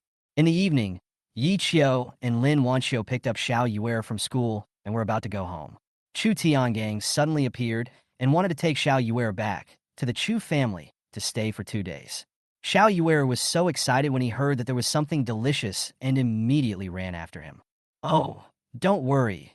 Xiao Yuer is with me. You two can stay by yourselves." Chu Tiangang winked at Yi Qiu teasingly, closed the car window, and ordered the driver to drive away quickly. Yi Qiu and Lin Wanio looked at each other. They were the only 2 people left at home tonight. Brother Chu really dotes on Xiao Yuer. He arranges everything for her. He really spoils her. Yi Qiu sighed. "Then go and get Xiao Yuer back," Lin Wanio teased. Yi Qiu was silent for a moment. Occasionally once or twice is no big deal. He turned his head away, not looking at Lin Wanio's slightly red face. "Let's go home." Back home, the atmosphere between the 2 lonely men and women was a little awkward. After a simple meal, the atmosphere became even more awkward, and they even lost their appetite. "I'm full. I'm full too." The 2 looked at each other. Yi Qiu hesitated to speak, coughed twice, trying to break the silence. "Then I'll go wash the dishes first." After saying that, he rushed into the kitchen. Lin Wanio bit her teeth lightly, anxiously thinking, "Then I'll go take a shower first." She walked away in a hurry, her heart full of blushing. It was late at night, 10 o'clock, and nothing on TV seemed to attract them anymore. "It's getting late. Should we go to bed?" Yi Qiu looked at the wall clock. Lin Wanio's body trembled slightly, and she reacted. "Ah, it's already 10 o'clock." She couldn't help but wonder why time passed so slowly. The 2 looked at each other, and Yi Qiu nodded, his face showing a mixture of nervousness and anticipation. Just as he stood up and prepared to go to the room, Lin Wanio couldn't help but shout, "Yi Qiu, didn't you say that I have too much dampness? Do you want to have sex to detoxify?" Yi Qiu froze instantly, standing there like a log. Lin Wanio's face turned even redder, and she gritted her teeth, determined not to let him escape. "Come into my room." After that, she dragged him in her room fiercely and closed the door. At this moment, the doorbell rang outside. Lin Wanio hurriedly got into bed, and Yi Qiu also hurriedly tidied his clothes and opened the door. "It's me, Yi Qiu. Are you still awake?" Zhao Jinlin said excitedly. Yi Qiu hesitated for a moment. "No, I thought you were busy. When you're free, everything is settled. We can have a good drink today." Zhao Jinlin smiled and urged him to change his clothes quickly. "Okay, I'll change my clothes right away." Yi Qiu knew he couldn't escape, so he returned to his room to change his clothes and walked to the door of Lin Wanio's room. "I have something to do, so I'll be out for a while and back soon." "Get out!" Lin Wanio's voice revealed a hint of shame, as if her secret had been exposed. Hearing the sound of the door closing outside, Lin Wanio poked her head out from under the quilt, her face as red as an apple. Her mind replayed the intimate moment between the 2 of them just now, and a strange sense of anticipation surged in her heart. Why did she feel this way? This was totally not her style. Chapter 96. Lin Wanio's personality has always been bold and daring, and she dares to love and hate. However, this time, her feelings for Yi Qiu are stronger than ever. She wants to possess him completely and is unwilling to share him with anyone. Every time she sees Yi Qiu's slightly nervous eyes, a fire will ignite in her heart, rushing straight to the top of her head. Originally, the sparks between the 2 of them could have ignited all night, but unexpectedly, Yi Qiu was called out by Zhao Jinlin to drink. Lin Wanio gritted her teeth. "Captain Zhao, why can't you learn from Chu Tiangang and accompany me properly?" She buried her head in the pillow in anger, too embarrassed to see anyone. The house was quiet. Only her anger was burning. After a while, Lin Wanio thought more and more that something was wrong. So she decided to go and get Yichio back. No, I didn't care about Yichio before, but now I have to take care of him.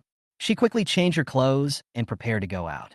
At the same time, Yichio and Zhao Jinlin were drinking and eating side dishes in a familiar food stall. Zhao Jinlin cursed. That beast took 8 lives and was caught in Tianhai. He was in a good mood. After all, this was a great achievement. If it weren't for you, I wouldn't have been able to catch him. Zhao Jinlin toasted Yichio. Yichio smiled and toasted. After a few drinks, Zhao Jinlin's expression suddenly became serious. I have something to tell you. What's the matter? Yichio was stunned. Lei Song's identity is not simple. I only found out after my death that he was related to the Lei family in Kyoto. Zhao Jinlin said. The Lei family of Kyoto? Yichio was confused and had no idea what kind of existence that was. Lei Song is the illegitimate son of the Lei family's patriarch. He came to Tianhai just to gain recognition. Zhao Jinlin sighed, but unexpectedly, he died at the hands of the assassin he hired. Yichio frowned. What does this have to do with me? The Lei family won't let this go. Zhao Jinlin frowned. If they investigate, they will definitely find out that it's you. Yichio's heart tightened, but Zhao Jinlin said seriously, I will not leave Tianhai, don't worry. If the Lei family dares to embarrass you, I will protect you even if I risk my life. At this time, Lin Wanio hurried over, her face stern, her arms folded. She looked particularly stubborn in the night wind. Yichio, are you going too far? You left me alone at home. Do you know I would be scared? She asked angrily. Zhao Jinlin was stunned. Xiao Yuer is not at home tonight? Lin Wanio said coldly. She went to live with Brother Chu. Zhao Jinlin seemed to understand and quickly took out his cell phone. Hello? I'll be back right away. After saying that, he ran so fast that even the drunkenness disappeared. Yichio was stunned, and he sighed in his heart. What a good performance. When he turned around, he found that Lin Wanio was trembling slightly, and his ears were red. I'll pay first. Yichio just opened his mouth, and the boss immediately waved his hand. You can pay together next time. Go back quickly. Don't let your sister-in-law wait anxiously. Lin Wanio and Yichio's ears instantly turned red. When they returned home, they were both out of breath, but the ambiguity between them became even stronger. Yichio looked at Lin Wanio with a dazed look in his eyes. With alcohol rising in his heart, his body uncontrollably pounced on her and pressed her down on the bed. He then began to snore slightly. Hey, Yichio? Yichio! Lin Wanio was helpless and pushed him away. Looking at him sleeping, she felt angry and amused at the same time. At the same time, in Kyoto, the head of the Lei family was staring at Tianhai, with a hint of coldness in his eyes. The family members didn't care about Lei Song's death, but thought it was a good thing. But he knew in his heart that Lei Song was Lei after all, and the family's entanglement had just begun. Chapter 97. In Lei Ao's heart, Lei Song will always be his son, even if he is an illegitimate child. The family does not recognize him. That is their business. Lei Ao never said much. Just hope Lei Song can make a name for himself with his own ability. However, now is different from the past. Lei Song was killed. This is intolerable. No one dares to take action against the Lei family. This tradition has never changed. Knock, knock, knock. The sound of knocking on the door interrupted his thoughts. Lei Ao asked in a deep voice. Who? Dad, it's me. The youngest son's voice came from outside the door, his tone respectful. I want to say a few words to Dad. Come in. The door opened, and a handsome man walked in, bowing his head respectfully. Lei Yang, what do you want to talk to me about? Lei Ao looked impatient. Dad, my brother was killed. We can't just let this go. Lei Yang's voice was firm, with anger flashing in his eyes. When Lei Ao heard Lei Yang calling Lei Song brother, his eyes trembled slightly. He was surprised that the other children in the family were cold towards Lei Song, and only Lei Yang was willing to acknowledge him. Do you think he is your brother? Lei Ao asked. His last name is Lei, just like your last name. So he is from the Lei family, Lei Yang said confidently. Brother, and the others said he was an illegitimate child just because his stepmother didn't marry into the family. But so what? Lei Ao listened, feeling slightly relieved and sighed. Sit down. Dad, I plan to go to Tianhai. My brother's death must be investigated thoroughly. He represents our Lei family outside, and I will never allow anyone to disrespect my Lei family. Lei Yang's eyes were firm, and hatred was burning in his heart. Lei Ao looked at him, feeling relieved. Lei Song had come a long way, but now that he was dead, Lei Yang wanted to avenge him. So, what are you going to do? He has worked hard for so many years to get the recognition of the family. I will continue to help him achieve it, Lei Yang said in a low voice, with unwillingness burning in his eyes. His determination was not only to avenge Lei Song, but also to make Lei Song's name exist in the Lei family legitimately. Lei Ao looked at his son, feeling slightly touched, and nodded. Sure, do whatever you want to do. Don't let him down. Yes. Lei Yang immediately stood up, turned around, and left, pushing the door open firmly. Lei Ao stood there, his expression still indifferent, but he was thinking secretly in his heart. The power struggle in the big families in Kyoto has never stopped, and his most beloved son has now become a victim. Lei Song's death did not cause much commotion, and Tianhai's news remained silent. However, the top leaders of the Lei group began to stir. After Lei Song's death, the group was like a group of dragons without a leader, and its wealth was coveted by all parties, and it instantly became prey. Yi Qiu was not interested in this and warned Chu Tiangang not to get involved in this vortex, because once involved, he would inevitably be swallowed up. The Lei family is not easy to mess with, Lin Wanio reminded. In Kyoto, no one dares to mess with the Lei family because it is rumored that they have a super master. Super grandmaster? Yi Qiu looked confused. A martial arts master, a top existence beyond the grandmaster. Did you know that? Lin Wanio rolled his eyes, a hint of disdain in his tone. No one dares to provoke any family with such a master in charge. Then what level of expert am I? Yi Qiu asked back. You. Lin Wanio was stunned and couldn't help laughing. You have to work hard. The road ahead is long. Chapter 98. In this prosperous city, the situation is changing rapidly, especially giants like the Lei family, which are hard to ignore. Lin Wanio stared at Yi Qiu with admiration. You are so amazing. It's incredible that you can reach the master level at such a young age. Yi Qiu spread his hands helplessly. I don't know what level it is anyway, I'm just strong, and I just save you a few times occasionally. When he said this, the figure of the old Taoist priest flashed through his mind, and he secretly sighed in his heart that he didn't understand the level division of martial arts at all. You must never underestimate the masters at the grandmaster level. There are super grandmasters in Kyoto, Lin Wanio said excitedly, his eyes flashing with admiration for Yi Qiu. Before he finished speaking, Zhao Jinlin hurried over with a serious expression. Someone from Kyoto has come. It's Lei Yang. He looked at Lin Wanio and frowned.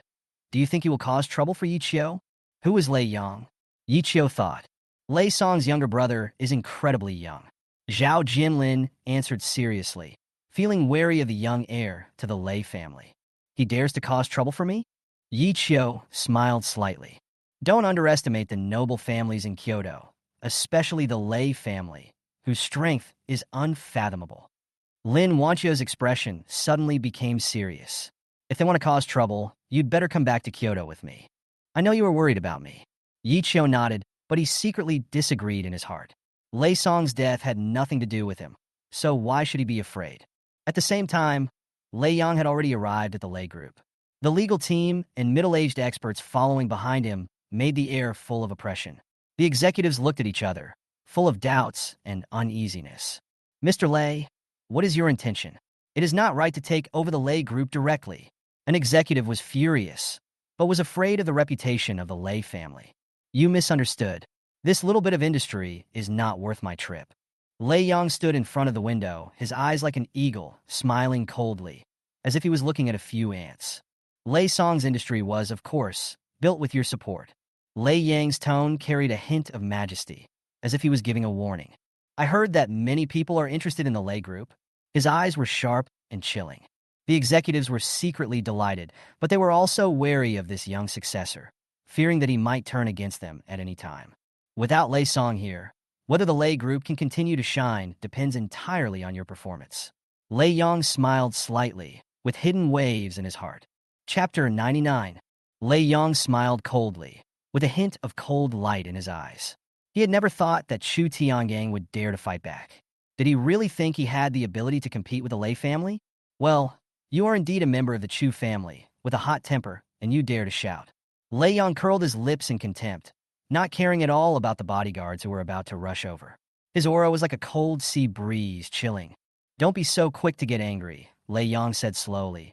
I'm just here to remind you if you don't want to be completely left behind in this game. His eyes were sharp as he glanced at Chu Tiangang and his bodyguards, his tone filled with unquestionable majesty. I've said it before, Lei Song's death has nothing to do with me. You can go find someone else. Chu Tiangang was not willing to be outdone. The Lei Yang in front of him seemed not worth mentioning at all. Do you think I would waste my time on an insignificant person? Lei Yang smiled slightly, with a hint of sarcasm at the corner of his mouth. Your existence is like an ant. It can't affect my decision at all. Chu Tiangang was so angry that he almost threw the toy in his hand away. Did you come here just to show off your status? Let me tell you, Tianhai is not a place where you can come and go as you please. Well, then I'll show you what the Lei family's majesty in Tianhai is. The smile on Lei Yang's face disappeared instantly, and a hint of viciousness appeared on his face. Go!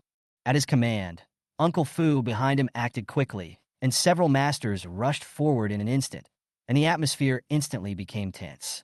Although Chu Tiangang was unwilling in his heart, he knew that facing the background of the Lei family, he could not act rashly. Stop! He shouted, his eyes flashing with anger, and then calmed down again. Lei Yang, do you think you can scare me with this move? Lei Yang raised his lips in disdain. If you want to live, you'd better consider my words carefully. The future of the Lei family is destined to have nothing to do with you. His words were like a cold blade, piercing Chu Tiangang's heart. Lei Yang was not going to show him mercy, and Chu Tiangang knew the strength of the Lei family, but there was still a flame of resistance in his heart. I tell you, Lei Song's death is your shame. If you want to gain a foothold in Tianhai, threats alone are useless. Chu Tiangang spoke frankly and firmly defended his position. How interesting. Lei Yang smiled again, seemingly unaffected. I like people with integrity. However, your integrity will eventually vanish into thin air. Then, Lei Yang turned around and prepared to leave, leaving Chu Tiangang with anger and unwillingness. He knew that things had just begun and this power struggle was destined to be not peaceful. Just as Chu Tian was about to chase out, Uncle Fu's voice rang in his ears. The contest between the Lei family and the Chu family has begun. Tianhai is destined to be stirred up. Chapter 100. Too horrible. Suddenly, someone broke into his house and wanted to use the damn Kyoto Lei family to bully him. He had never seen such a thing before. Could it be that the Lei family is so overbearing that they want others to admit defeat, even though they are obviously inferior in skills? Joke!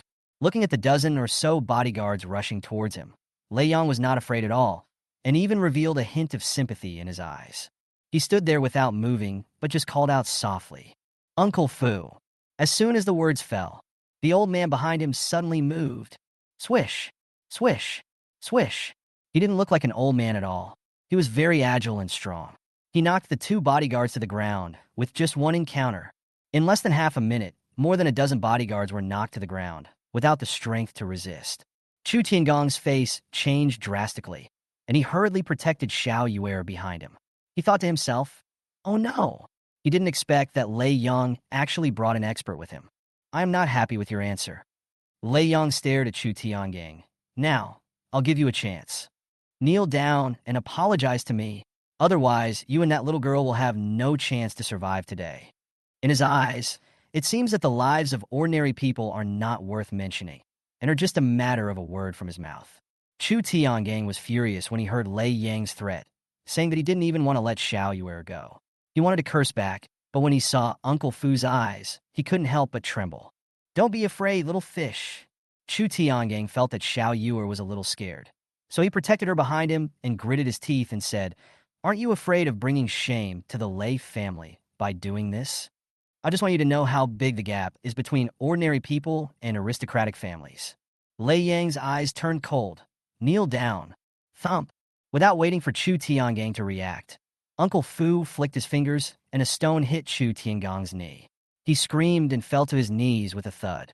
It was difficult for him to stand up again. Chu Tiangang's eyes were about to burst, and he felt humiliated, but he didn't dare to stand up. Lei Yang, a dandy young man from a wealthy family, was simply a beast who bullied others by taking advantage of his power. If he resisted again, this beast would definitely not let him and Xiao Yuer go. He is not afraid, but Xiaoya must not get into trouble. Ha ha ha! Lei Yang laughed wildly. It's just a small Tianhai. No matter how powerful you are in Tianhai, in the eyes of the noble families in Kyoto, you are not even an ant. He looked down at Chu Tiangang. Now, do you know the difference? Are you unwilling to accept this? Are you unconvinced? There is nothing you can do. This is the helplessness of ordinary people. You have to learn to accept it. Lei Yang enjoyed this feeling of being superior. Suddenly, he frowned and saw Xiaoyur glaring at him, as if angry at him for bullying Chu Tiangang. Little girl, kneel down, Lei Yang shouted. But Xiaoyur snorted and didn't listen at all. He even tried his best to help Chu Tiangang up. Don't bully my uncle, Xiaoyur pouted and said angrily. Lei Yang's face darkened. A little kid dares to challenge me? This time, there is no need for Uncle Fu to take any action. He snorted, suddenly rushed over, raised his hand, and slapped Xiaoyur hard in the face. Unexpectedly, Uncle Fu behind me suddenly shouted. Stop! Lei Yang didn't react in time. Just as his palm was about to touch Xiaoyur, suddenly a coin on Xiaoyur's chest burst out with a cold light and pierced directly into Lei Yang's eyes. Ah! Lei Yang screamed immediately, stepped back hastily, and shouted in pain. My eyes. What happened to my eyes? Uncle Fu. I can't see. Uncle Fu hurried forward and supported Lei Yang. He was shocked to see that Lei Yang's eyes were bleeding. Just at that moment, he felt a terrifying aura burst out. He never thought that this little girl actually had such a mysterious thing. Master Lei. Master Lei. Don't move. Uncle Fu said repeatedly. Don't scratch the eyes. Lei Yang's painful expression turned into a ferocious one, and he screamed, Kill her for me. Uncle Fu nodded with a fierce look in his eyes. He didn't expect that Lei Yang would be hurt by a little girl. It was his dereliction of duty. He immediately stretched out his hand, transformed it into an eagle claw, and grabbed Xiaoyur's head. Chu Tiangang was shocked and wanted to stop him, but his knees were in severe pain and he couldn't even stand up. Stop! Stop it! He screamed in fear and wished he could use his body to block it. But Xiaoyur had no time to react. Uncle Fu stared at Xiaoyur with an eagle-like gaze. Seeing that the amulet on her body had lost its effect, he suddenly sped up. Little girl, go to hell. Suddenly, an even more terrifying aura erupted instantly. Uncle Fu turned his head suddenly and saw a face with murderous intent coming towards him almost instantly. Yi Qiu is here. He and Lin Wanio came to take Xiaoyur home. As soon as he entered the Chu family's gate, he felt Xiaoyur's amulet was broken again.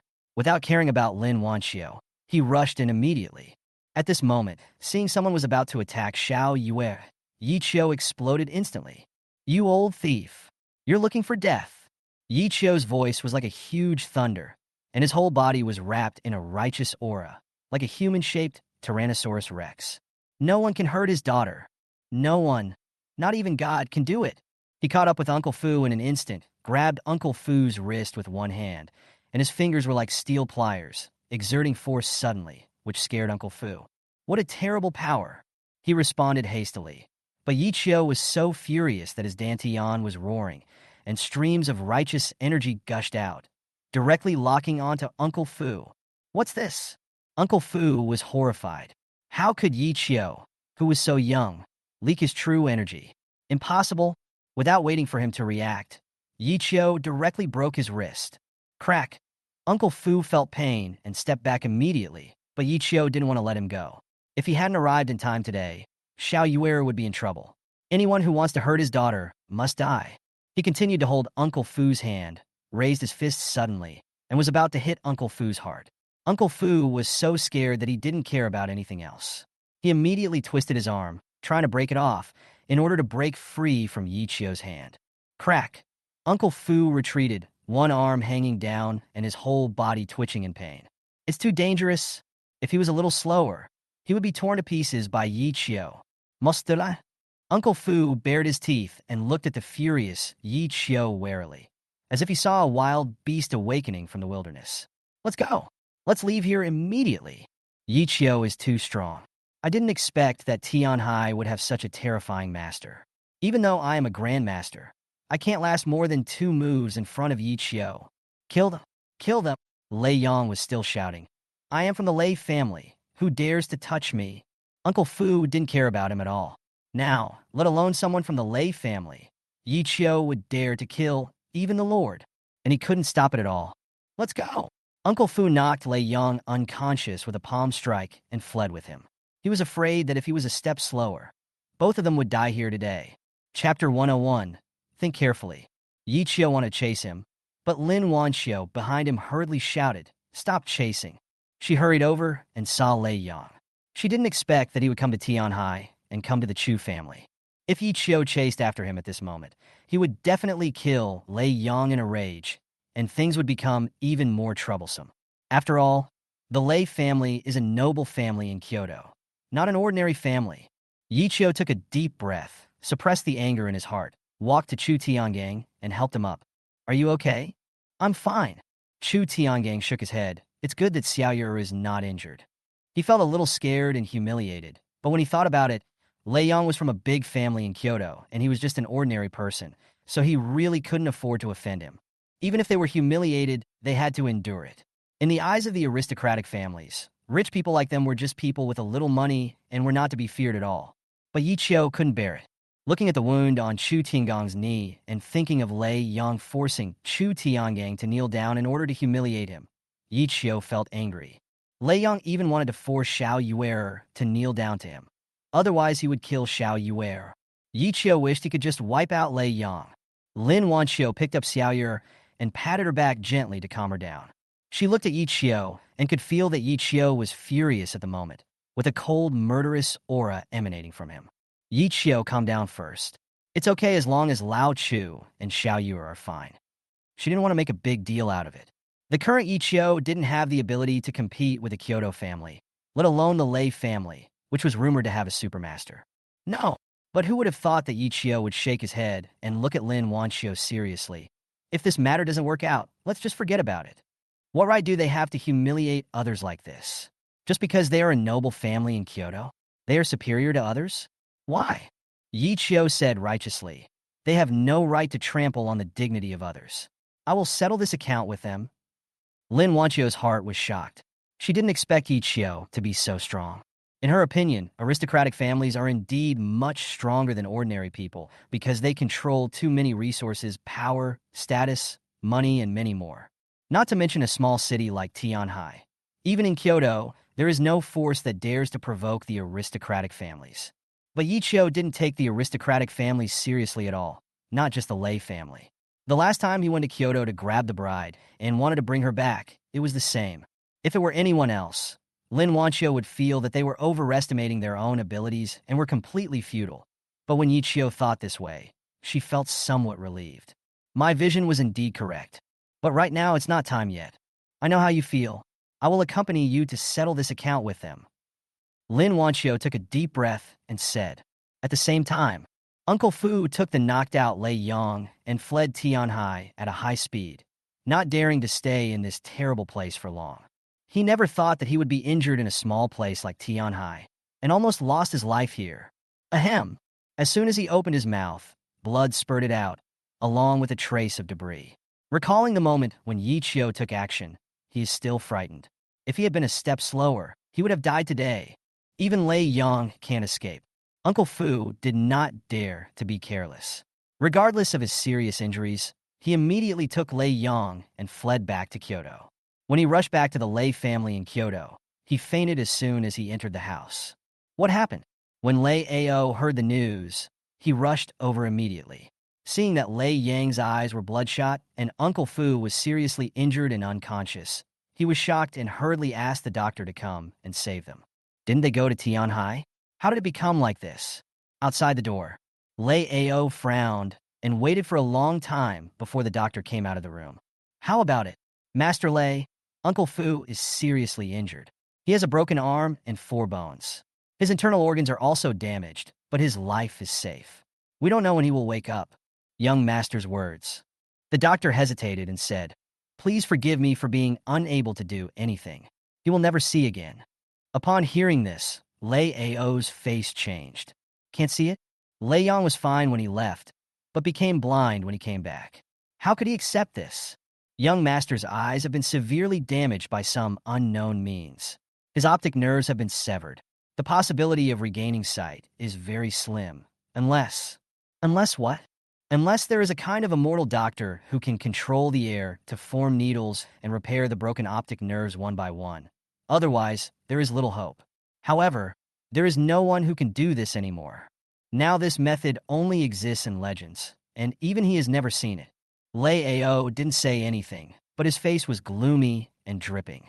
He waved his hand and asked the doctor to go down. His illegitimate son Lei Song had just died in Tianhai. Now Lei Yang had only been in Tianhai for 2 days, and he had gone blind. What kind of dangerous place is Tianhai? He now even suspected that someone was deliberately targeting his Lei family. Master, do you want to send someone to Tianhai to investigate the situation? Not for now. Lei Ao frowned. Wait until Uncle Fu wakes up and ask him, and you'll know. Going to Tianhai now is not a good choice. Humph! I want to see who is targeting my Lei family. He didn't think that in a small city like this, there would be anyone who could hurt Uncle Fu, let alone dare to hurt anyone from his Lei family. Uncle Fu is, after all, a master-level expert with unfathomable strength. Anyone who can seriously injure him must be at least close to the level of a Grand Master, right? Even so, didn't they know Lei Yang? How dare they attack Lei Yang? Go check. Check if there are any noble family members in Kyoto who have been to Tianhai recently. If you have any news, tell me immediately. Yes. Lei Ao guessed that only someone from Kyoto could have such courage. In Tianhai, a small city, there was no one who could hurt Uncle Fu. He walked into the room. Lei Yang was still unconscious. His eyes were wrapped in bandages and applied with medicine. When Lei Yang woke up, he could not see anything. Lei Ao didn't know how he could accept such a blow as he was in high spirits at that moment. You killed one of my children and injured another one of mine. Do you think my Lei family is easy to bully? There was a cold, murderous aura in Lei Ao's eyes, like a cold star. At that time, the city of Tianhai did not change because of Lei Yang's injury, but the people he brought were still acting in secret. According to Lei Yang's previous instructions, they wanted to take action against Tianhai's underground underworld, factory in the suburbs. Wan Rong frowned, not knowing what to say for a moment. I rarely get involved in the underground world now. You know, I'm cooperating with the government now, and I'm doing legitimate business. I don't touch those things. He didn't expect that his friend would bring people to him to discuss cooperation, but when he heard about the business he wanted to do, Wan Rong directly refused. Boss Wan, I suggest you think about it carefully and don't rush to answer. The person sitting opposite Wan Rong snorted coldly and smiled. There was actually a hint of threat in his words. Chapter 102, This City. Hearing this, Wan Rong's face darkened and he glanced at the man. Why, you still want to threaten me? He snorted coldly. Then I can tell you that you have come to the wrong place. See a visitor out? Wan Rong was too lazy to say any more nonsense and directly ordered them to leave. The man just smiled, said nothing, stood up and left, but there was a hint of threat in his eyes, which he did not conceal at all. Wan Rong was a little annoyed. He even scolded his friend, and he even wanted to drag him into it. It was crazy. They still want to do this kind of thing in Tianhai. They really don't know how to live or die. He cursed, these beasts deserve to die. The current Tianhai underground circle is much better than before, especially after the death of Qi Yun and others, which has played a significant deterrent role, so that other underground people will not dare to be too arrogant. Moreover, Wan Rong can be said to be on the right track now. Not only is it making money, but the money it makes is clean and not hot at all. It even has a good reputation. This made them discover another way, which was to cooperate with the above-ground circles. Of course, not everyone has this opportunity. On the other side, the man got into the car, and the people who accompanied him were all very respectful. Mr. Li, please don't be angry. Wan Rong is a stubborn person. He can't figure it out and doesn't understand your good intentions. Wan Rong's friend smiled awkwardly. Besides, he is now doing business with the government. Isn't it inappropriate to go to him? Otherwise, I will take you to find someone else to see. No, he's the best fit. Li Sun shook his head and said calmly, if even those who cooperate with the government have to listen to me, then do you think others dare not listen? But Wan Rong's friends were worried that this would offend the government, but they couldn't afford to offend the government in the upper circle. No buts. Li Sun snorted. Yamen? What's so scary about Yamen? What he fears least is the government. He is from Kyoto, and even the government offices in Kyoto have to give him some face. In this small Tianhai, he can make those people lose face with just one phone call. Who dares to interfere with me? Since he won't cooperate, don't blame me for being rude.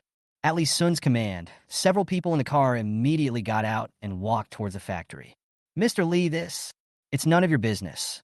Li Sun glanced at him and said, "Close your eyes and shut your mouth. Do you understand?" At the same time in the medical hall, Yichio was writing a prescription for the patient and telling him what to pay attention to.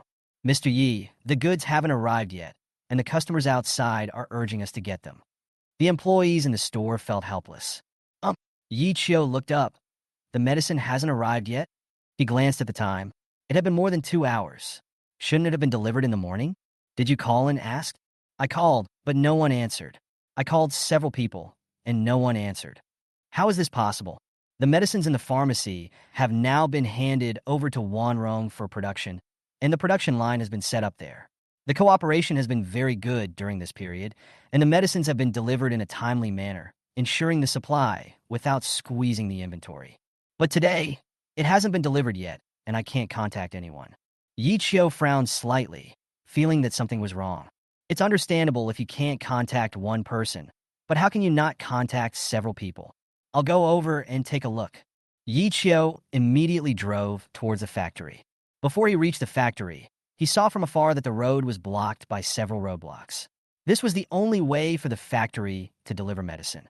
Yichio stopped the car and rolled down the window. "What's going on? What are you doing? Where are you going?" The person who blocked the road didn't bother to answer Yichio's question and asked directly, "Are you going to the factory?" Seeing Yichio frowning, he concluded, waved his hand, and said impatiently, "The factory doesn't allow you to go. Leave immediately." "What's the meaning?" Yichio didn't know what was going on. Why were these people stopping the car? They wouldn't let him in. Could it be that they didn't want to let the goods out of the factory either? He was about to ask when his cell phone rang. "Mr. Yi, our factory director has been controlled by someone." It was a familiar voice. They didn't let us start work and blocked the road. The factory security guards were beaten by them.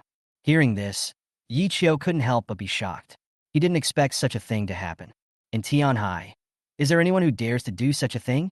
Are you looking for death? Before he could say anything, the phone was hung up. It seemed that someone had snatched the phone away and smashed it to the ground. "Did you hear me? I told you to get out." Seeing that Yichio was still unwilling to leave, the man who was blocking the road looked gloomy. He flicked his wrist and swung out a short stick, pointing it at Yichio. "Don't make trouble for yourself." Yichio didn't say anything, but suddenly opened the car door, which hit the man hard and knocked him out. Seeing that Yichio dared to attack, the other people could not stand it anymore and immediately rushed towards Yichio. Bang! Bang! Bang! Yichio was not polite at all and knocked these people to the ground with just a few moves. "From your accent, you guys aren't from Tianhai? Who are you? You dare to meddle in our affairs. You're courting death." Bang! Yichio raised his hand and slapped him hard on the face, saying coldly, "Of course I will take care of it. As long as it's about the city of Tianhai, I'll take care of it. I won't allow anyone to do whatever they want in my hometown." He stared at those people. "I don't care where you are from, even if you are from a big family in Kyoto." He could tell that the accents of these people were exactly the same as Lei Yang's last time. Yichio stretched out his fingers and tapped a few people lightly, and they were immediately unable to move. He called Zhao Jinlin and asked him to send someone immediately to take these people away, and he got in the car and rushed to the factory. If it is still the Lei family who dares to bully others like this, Yichio will never let them go. Soon, Yichio arrived at the factory. The person at the door was obviously not the security guard from before. When he saw Yichio's car coming, he simply stopped it from entering. This time, Yichio didn't even bother to talk nonsense. He knocked several people to the ground and walked straight towards Wanrong's office. He knew that Wanrong was there and had been kidnapped. "Boss Wan, why are you doing this? You won't suffer any loss if you cooperate with us, and you will earn much more than before." Li Sun tried to persuade her earnestly, but he was already impatient. If Wanrong wasn't still useful and needed him to do something, I would have killed him long ago and be done with it. How could he have so much patience to talk such nonsense to Wanrong? "Give up." Wanrong sneered. "I know what you want to do. You want to use me to control the entire Tianhai underground circle? Let me tell you, you think too highly of yourself. At the same time, you underestimated our determination to protect the Tianhai underground circle. It seems that you don't want to drink the toast and drink the punishment." Li Sun's eyes turned cold, and he suddenly pulled out a fruit knife and stabbed it into Wanrong's palm. Chapter 103. You said to let him go? Ah! The screams were heart-wrenching and echoed throughout the office. The tabletop was immediately stained red with blood. Wan Rong's palm was nailed to the table, and he couldn't get free. He gritted his teeth, his face was pale, and even his lips were trembling. He stared at Li Sun and said, "If you have the guts, kill me." He didn't expect that Li Sun would dare to be so cruel and attack him so viciously. "Kill you?" Li Sun still had a smile on his face. "If you were worthless, I would have killed you long ago. You should be thankful that you still have value. I'll ask you again, do you agree?" His smile made people feel terrified and even more disgusted. "As long as you do what I say, I will let you go, and you will get a lot of money and a high status. In the future, you will have the final say in the entire Tianhai underground circle. Even those people from the government offices in the above-ground circle will not dare to cause trouble to you. Isn't this good?" If anyone heard such conditions, they would probably agree to it immediately. Li Sun didn't expect that after all the effort, Wan Rong still refused to agree. This made him very annoyed. "Good." Wan Rong gritted his teeth and stared at Li Sun. Suddenly his face darkened, and he spat directly on Li Sun's face. "Fuck you. He is a man of blood and sweat. Will he be afraid if you do this to him? He is not afraid of death." Li Sun closed his eyes, then slowly opened them, picked up a tissue, and wiped the saliva off his face. His face was so gloomy that it seemed like water was about to drip out of it. His face was expressionless, but the murderous aura emanating from him was not concealed at all. Suddenly, his eyes turned cold, and he instantly pulled out the fruit knife that pierced Wan Rong and stabbed it fiercely into Wan Rong's heart. D. He has no patience anymore. At that critical moment, the office door was kicked open. Immediately, Yi Qiu flicked his finger and a coin flew out, hitting Li Sun's wrist and knocking the fruit knife in his hand away. Clang! The fruit knife fell to the ground. Li Sun covered his hand in pain, raised his head, and saw a strange face. He couldn't help but get even more angry that someone dared to ruin his plans. "Mr. Yi!" Seeing Yi Qiu coming, Wan Rong shouted excitedly. He knew that he had survived, and as long as Yi Qiu came, he would not be afraid of anything. "Mr. Yi?" Li Sun narrowed his eyes. "Who are you to meddle in my affairs?" Yi Qiu took a look and saw that the table was covered in blood. Wan Rong's palm was pierced. This Li Sun was really cruel and ruthless. What a beast! He ignored Li Sun, walked to Wan Rong, took his hand, sealed his acupoints to stop the bleeding, and took out the usual golden wound medicine from his pocket. "Hold on." He sprinkled the powder on Wan Rong's wound. The pain made Wan Rong's expression grim, but he didn't say a word. Everything was settled. Yi Qiu said, "You go out first." Wan Rong looked at Li Sun warily and nodded. Knowing that Yi Qiu was very powerful and Li Sun could not do anything to him, he walked out. Li Sun and Yi Qiu were the only ones left in the office. "Lei family?" Yi Qiu asked directly, getting straight to the point. "I didn't expect you to know that." Li Sun was a little surprised. He didn't expect Yi Qiu to be able to tell who he was at a glance. "Who told you that?" "No one told me." Yi Qiu said, "It's just that I feel the same annoying thing in you." Before Li Sun finished speaking, Yi Qiu was already in front of him in the next second. Boom! This punch hit Li Sun directly in the face. His nose collapsed immediately, blood splattered, and his whole face was almost deformed as if it had been hit by a car. Li Sun screamed loudly, flew backwards, and hit the ground hard. His head was buzzing, and he almost fainted. He curled up on the ground, covering his face and twitching in pain. "You all have a sense of superiority, of looking down on ants." Yi Qiu walked over and stepped on Li Sun's head. "It seems that ordinary people are nothing but ants in your eyes. You can kill them if you want, and humiliate them if you want, right? But now," Li Sun's head was being stepped on by Yi Qiu. His pride and arrogance were ruthlessly trampled under Yi Qiu's feet. Li Sun wanted to struggle, but Yi Qiu's foot was on him, and he couldn't get free. "I'm warning you. Let me go. Otherwise, you'll be dead," he shouted, but Yi Qiu remained unmoved. "If you dare to come to Tianhai to cause trouble, I won't let you go." Yi Qiu gradually exerted force with his feet, and Li Sun could even feel that his skull was under tremendous pressure. As long as Yi Qiu continued, his head would probably be crushed by him. The pain and fear suddenly made Li Sun scared. Who is this person in front of me? Is he crazy? Knowing that I am a member of the Lei family, how dare you treat me like this? Ah! Li Sun screamed, veins popping out on his forehead. He felt like he was going to die soon, and his head would be crushed by Yi Qiu. Stop!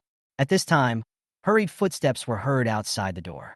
Zhao Jinlin and his men arrived and saw Yi Qiu was about to kill Li Sun. They hurriedly called out to him, Yi Qiu, stop it! Killing someone from the Lei family is no small matter. Zhao Jinlin knew what kind of existence the Lei family was, and Yi Qiu couldn't afford to provoke them now. Yi Qiu glanced at Zhao Jinlin and saw him shaking his head, so he had to let go of his foot. Take away! Zhao Jinlin shouted immediately. He was also angry and unwilling in his heart, but if he watched Yi Qiu kill Li Sun, the Lei family would never let Yi Qiu go. He could not watch Yi Qiu make a mistake. I will punish him according to the law. Zhao Jinlin knew Yi Qiu was unhappy, but he had no choice. Yi Qiu didn't say anything. You need to calm down. Zhao Jinlin took a deep breath. He was really afraid that Yi Qiu would lose his mind, which would cause trouble. It's not easy to deal with a behemoth like the Lei family. We are just ordinary people after all. He hoped that Yi Qiu could keep his composure and wait until he became strong enough to fight against the Lei family. Now, not yet. Yi Qiu was silent for a moment. If you can't do it to him, I will make him pay the price in my own way. After he said that, he turned and left, shocking Zhao Jinlin so much that his body trembled violently. An hour later, in the Criminal Investigation Brigade, Zhao Jinlin gritted his teeth and clenched his fists. His joints made crackling sounds, and his steel teeth were about to break. You said let him go? His voice was shaking with anger, but his superior came to him personally and asked him to release the person. Zhao Jinlin, are you mentally ill? He is from the Lei family. Do you dare to shoot him? Ah! The leader's voice was trembling. Click! The iron gate opened and Li Sun walked out.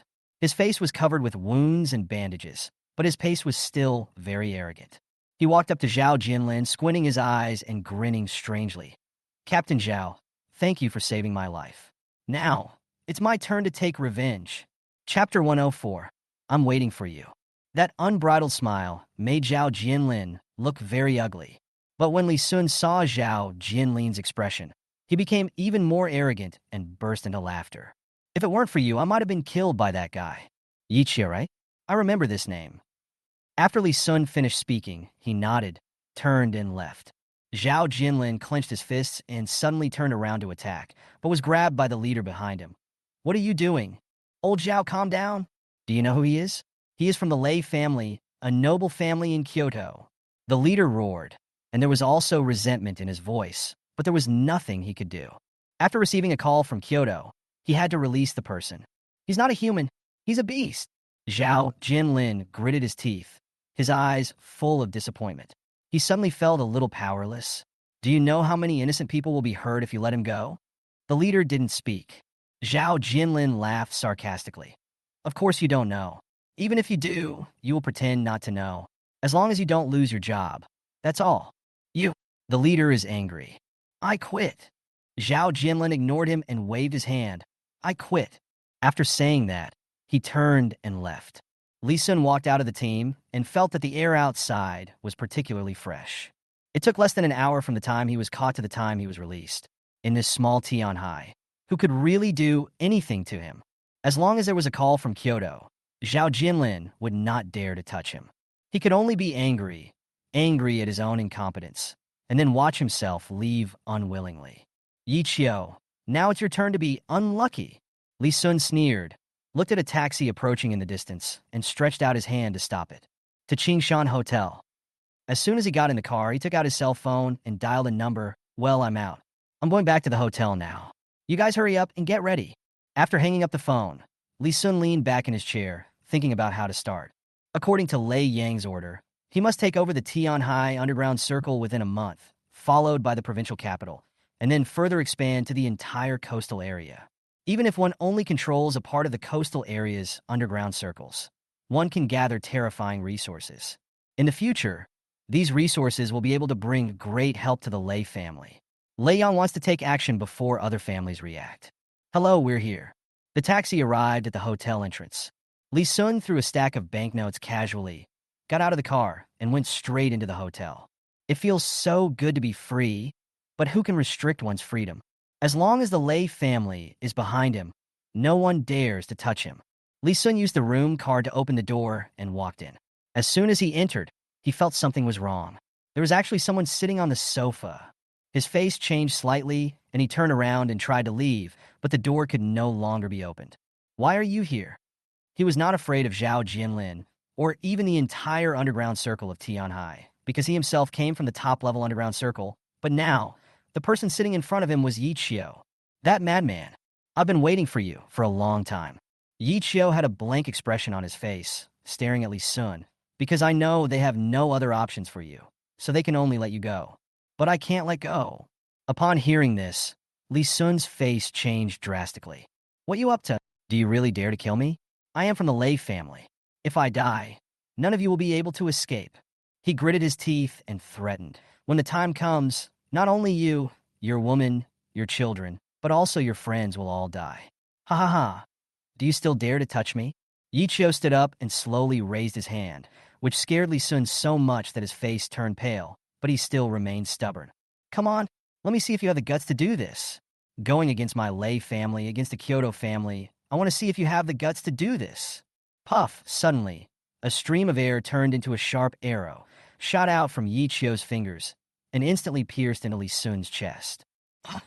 Li Sun suddenly screamed, fell to the ground, twitching in pain. "Lei family." Yi Qiu walked up to him and looked down at him.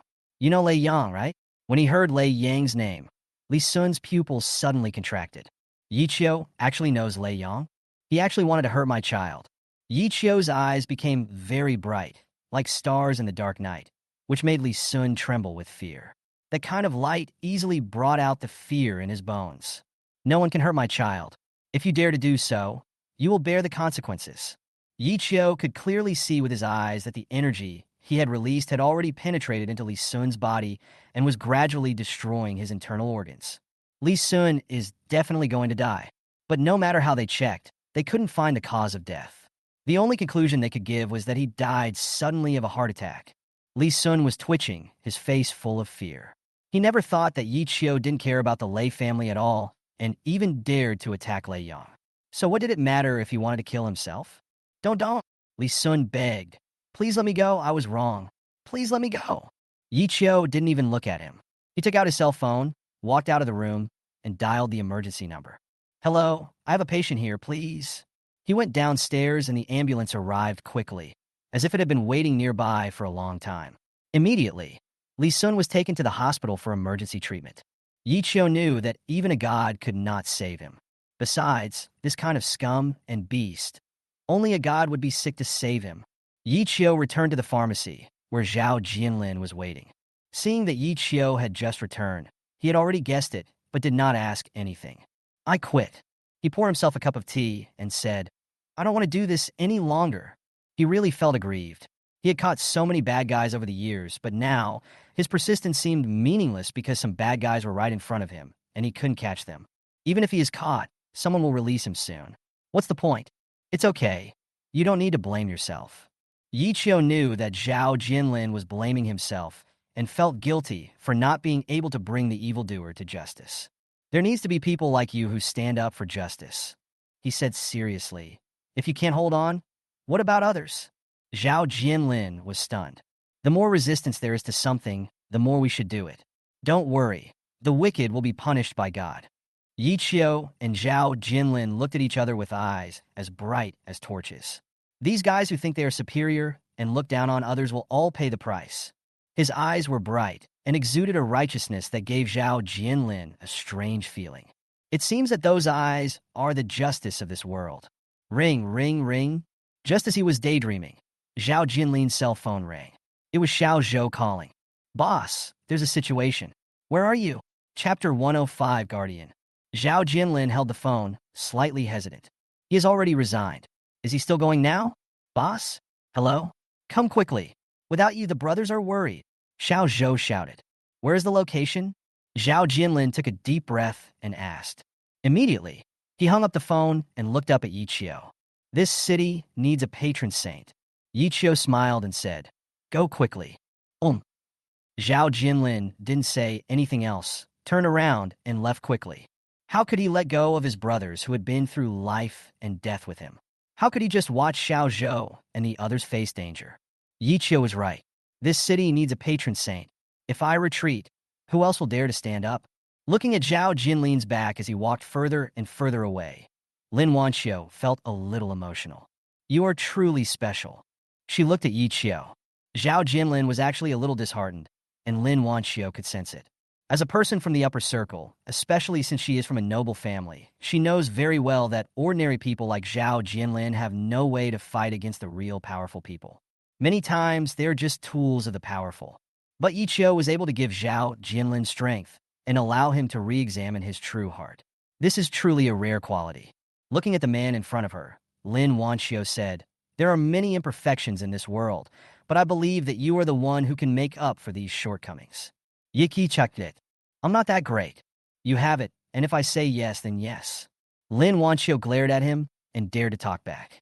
After saying that, she took a deep breath and her expression became serious. But this time, things are not easy to handle. The Lei family will definitely not let it go. She has already called Kyoto to ask. The Lei family was naturally furious. Lei Yang was blind, and if he wanted to be cured, he could only ask Yi Qiu, but Yi Qiu could not save him. A guy who tried to hurt Xiao Yuer, a guy who humiliated Yi Qiu's friend Chu Tiangang. It was already good enough that Yi Qiu didn't take his life. Still expecting Yi Qiu to help him heal his injuries? Lin Wanio knew very well that to Yi Qiu, Xiao Yuer was his life. For Xiao Yuer, he dared to make the whole world his enemy. It's not just that they won't give up. Yi Qiu glanced at her and said, "I don't know how to do that either." Lin Wanio was stunned. Does he want to fight the Lei family to the end? What do you want to do? She thought about it and asked, "It's better if they don't mess with me, otherwise." Yi Qiu's eyes sparkled. "I will open a medical clinic in Kyoto, right in front of their homes." He wasn't joking at all. Extremely serious. At the same time, Kyoto Lei family. Lei Yang is still in a coma. Lei Ao has sent people to look for famous doctors to treat his eyes. He can't bear to watch his little son become blind. But all the famous doctors in Kyoto National Medical Hall were invited, but no one could cure him. Uncle Fu woke up. His injuries were serious. At his age, being injured like this would probably only happen once in his life. Even now, he is still scared. Lei Ao looked unhappy. "What did you do in Tianhai?" He looked at Uncle Fu without any politeness. Didn't Lei Yang say that he would only take over the Lei group? What else? He knew that Lei Yang would never do just one thing. It was just a cover. So he turned a blind eye and didn't care too much. But now that this has happened, it's not just a matter of Lei Yang being injured, but also about where the Lei family's face will be. "Master, it's my fault that I failed to protect the young master." Uncle Fu bowed his head and apologized. The young master did more for the Lei family, hoping that the Lei family would have a greater advantage in the future competition among the aristocratic families. But he didn't expect such an accident to happen. "Humph, don't think I don't know what's going on in his mind." Lei Ao narrowed his eyes slightly and said, "Do you think that such a large area along the coast is a piece of fat meat? Why doesn't anyone go to grab it?" Uncle Fu's heart skipped a beat.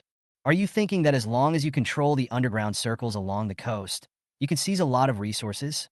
Lei Ao had seen through all of this. Madness. Lei Ao cursed. If he can think of it, can't others think of it? He's just a smart fool. If the struggle among aristocratic families were so simple, wouldn't it be possible for anyone to come to Kyoto and establish their own family? He didn't point out Lei Yang's mistake, just to let himself hit the wall and have a chance to learn a lesson, but he didn't let him end up with such a result, and he ended up losing more than he gained. Uncle Fu didn't dare to speak. He just lowered his head, feeling full of guilt and even more shocked in his heart. Let me tell you, a small city like Tianhai is really nothing, but in the provincial capital, there are at least 5 families. Do you think that such an attractive place would go unnoticed? A hint of coldness and disdain flashed across Lei Ao's eyes. Tianhai is a small city, so it is normal that no one pays attention to it. So he allowed Lei Song to develop there, just wanting to use this small city to hone him. He never thought that Lei Song would actually die. But when Lei Yang went there, not only did he not learn any lessons, but he became blind, which is really disappointing. Okay, you don't have to worry about this anymore. When Lei Yang wakes up, you stay by his side. From today on, you are not allowed to go to the coast again. Do you understand? Lei Ao ordered. Yes, Patriarch, I understand. Uncle Fu bowed and did not dare to refute. He stepped back. Lei Ao took a deep breath and suppressed his inner anger. Lei Yang still needs to find someone to treat his eyes, but he won't send anyone to Tianhai for the time being. If he goes there rashly now, it will attract attention. The Lei family has never liked to be high profile. What's more, there is someone there who can seriously injure Uncle Fu. So how can we just go there casually? Even a master who has been at the grandmaster level for many years was injured like this. The person who did it must be at least a grandmaster. Lei Ao did not ask Uncle Fu about this matter. He knew that people like Uncle Fu also wanted to save face. Since Uncle Fu did not say anything on his own initiative, he naturally would not ask. He wondered if this could be used to muddy the waters along the coast. Now, there are shadows of 5 families that can be found in the coastal areas, but his Lei family is not among them. It is not an easy task for him to reach out and grab some resources. The Lei family is facing internal and external troubles now and needs a lot of financial support. The coastal area is indeed a piece of fat meat with inexhaustible resources, but it is not easy to intervene. Has Lei Ao never thought about what Lei Yang wants to do? He even thought about it for more than 10 years, but still couldn't find an opportunity. Now it seems that the opportunity has appeared. I hope that when that day comes, the Lei family will be strong enough to protect themselves. After a long time, Lei Ao sighed, but then his eyes regained their depth and ferocity. Chapter 106, Strange Disease. No one could have imagined that all Lei Ao wanted was to protect himself. Could it be that there is something else that can make even the head of a Kyoto family like him so fearful? Naturally, he would not give up the resources along the coast, but he was not too interested in Tianhai. That kind of small city could not satisfy his ambitions at all. Now that the opportunity has come up, of course he has to take action. How could he waste such an opportunity? Over at Tianhai, Lin Wanio had been asking her friends to keep an eye on the news from the Lei family in Kyoto. She was relieved when she saw that Lei Ao did not take any action. It seems that Lei Ao didn't take Tianhai seriously, or perhaps Lei Ao chose to keep quiet about such a shameful matter, not wanting more people to know about it and bring shame to his Lei family. After all, the young master of the Lei family was blinded, and even a master like Uncle Fu was seriously injured. It was indeed a shameful thing for these noble families. Face is often more important than anything else, but Lin Wanio knows better that they will have to regain their lost face sooner or later. What she has to do is to make Yichio stronger before the Lei family takes revenge. Yichio didn't think so much about it. He didn't care what happened to the Lei family. It would be better if they didn't provoke him. Otherwise, he wouldn't mind teaching them a lesson.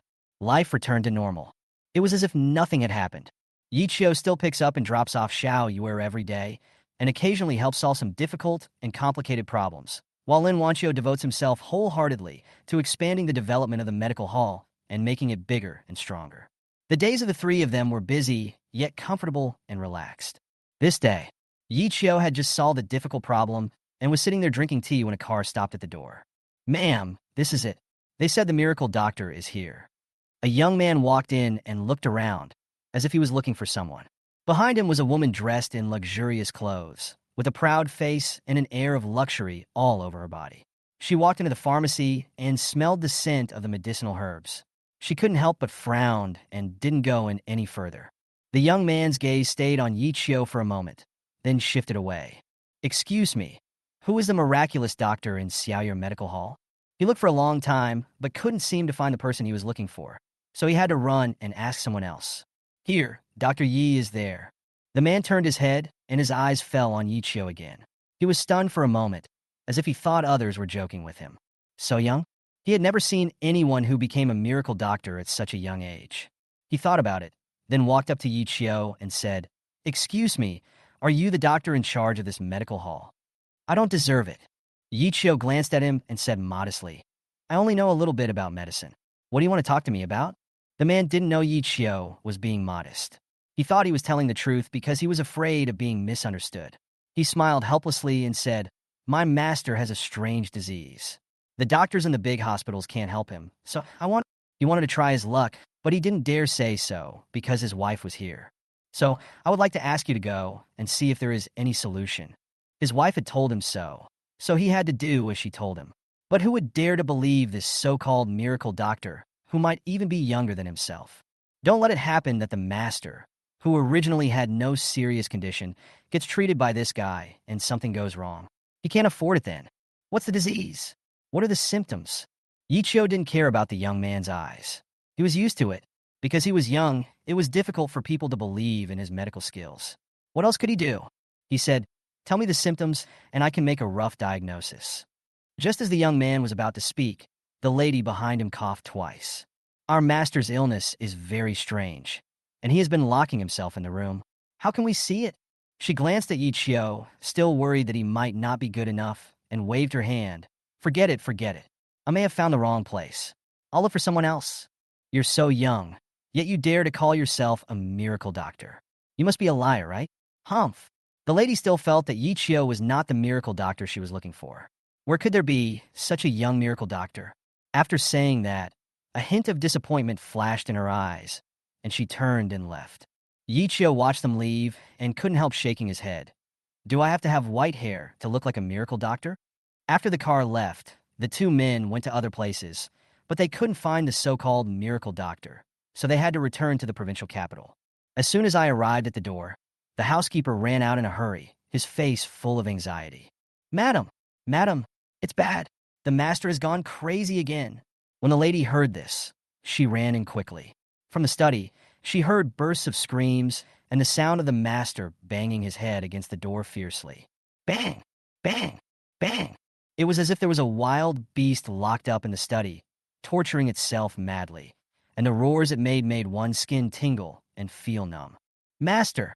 Master! How are you?" The lady shouted, anxious and worried. "Can you guys rush in? Hurry and save the master."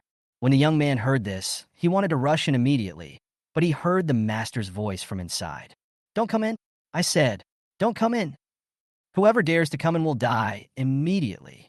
How could those young people dare to move? The lady was so anxious that she wanted to cry, but she didn't dare to go over.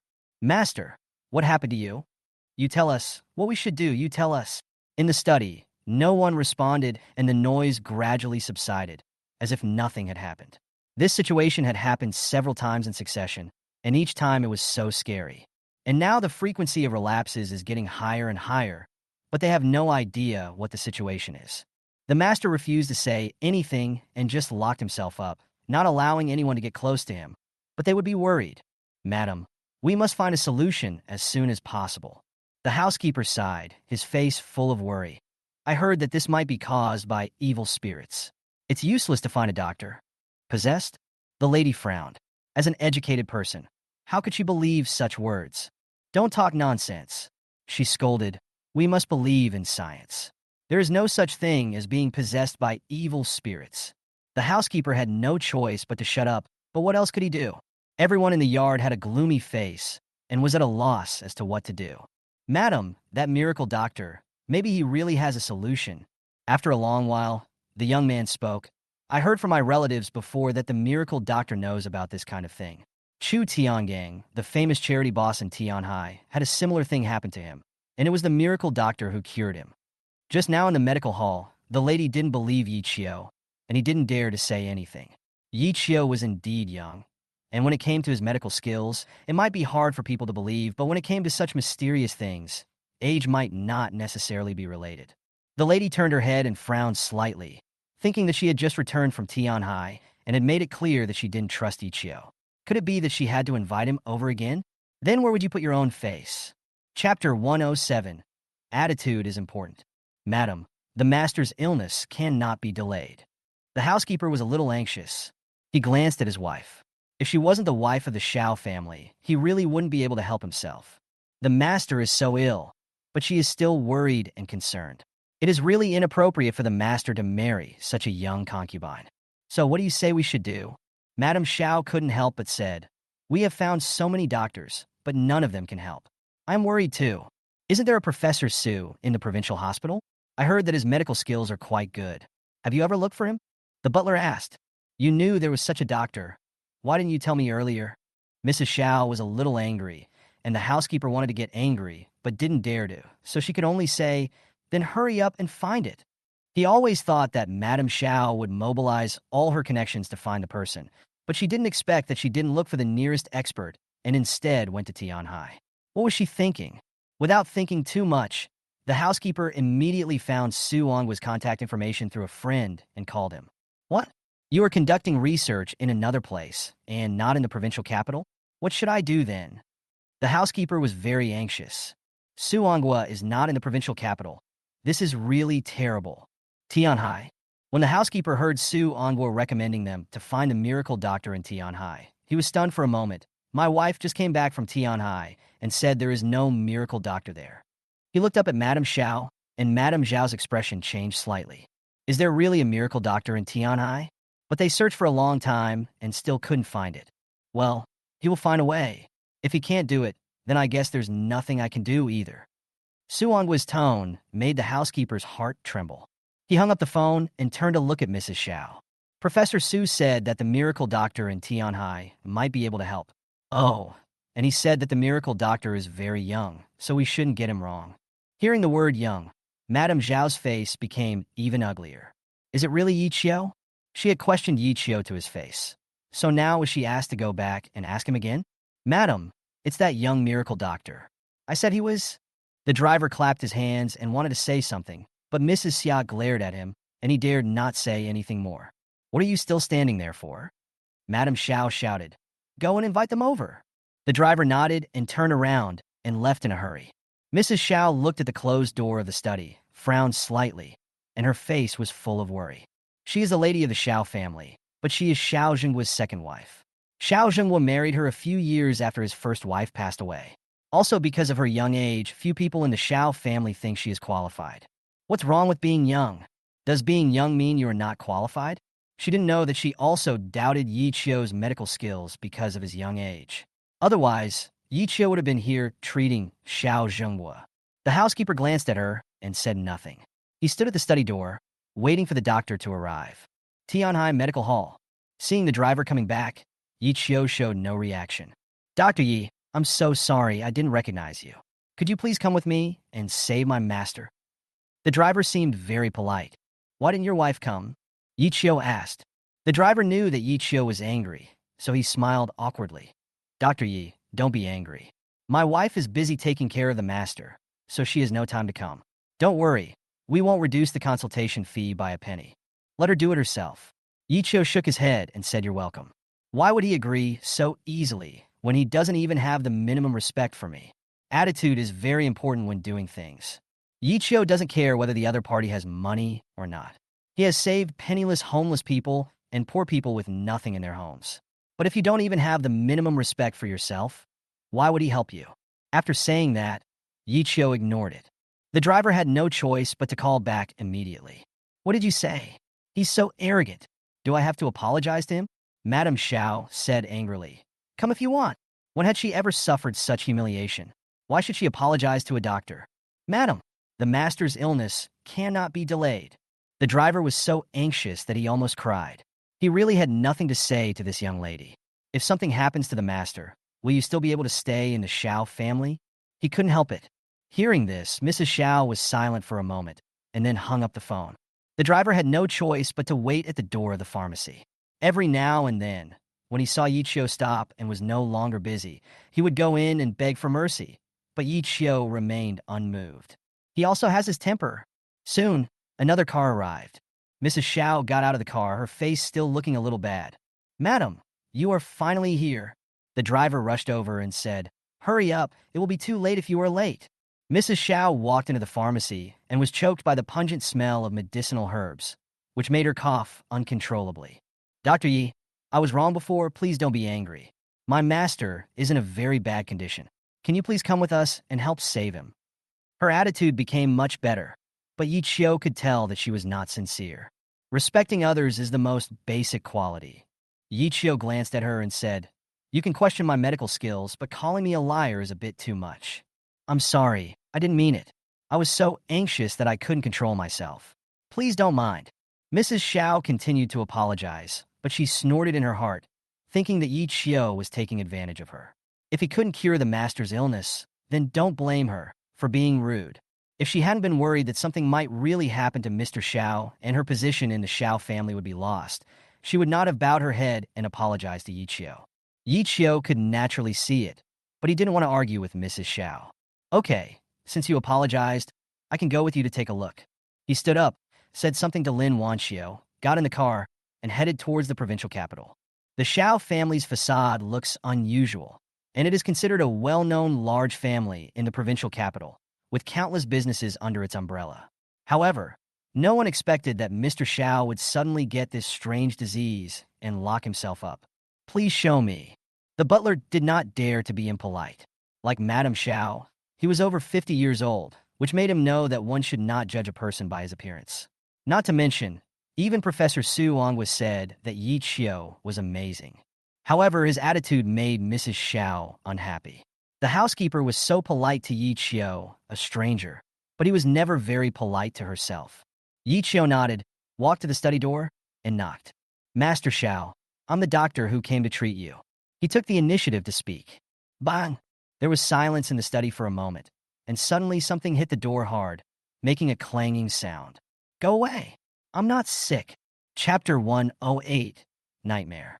This violent reaction made the housekeeper and others outside the door even more worried. It seems that the condition is getting more serious. Yi Qiu didn't care about anything else and just reached out and pushed the door open. The door had just opened when Xiao Zhengguo inside had already grabbed something and smashed it directly towards Yi Qiu's head. Everyone around was shocked. But Yi Qiu reacted very quickly and directly blocked Xiao Zhengguo's attack.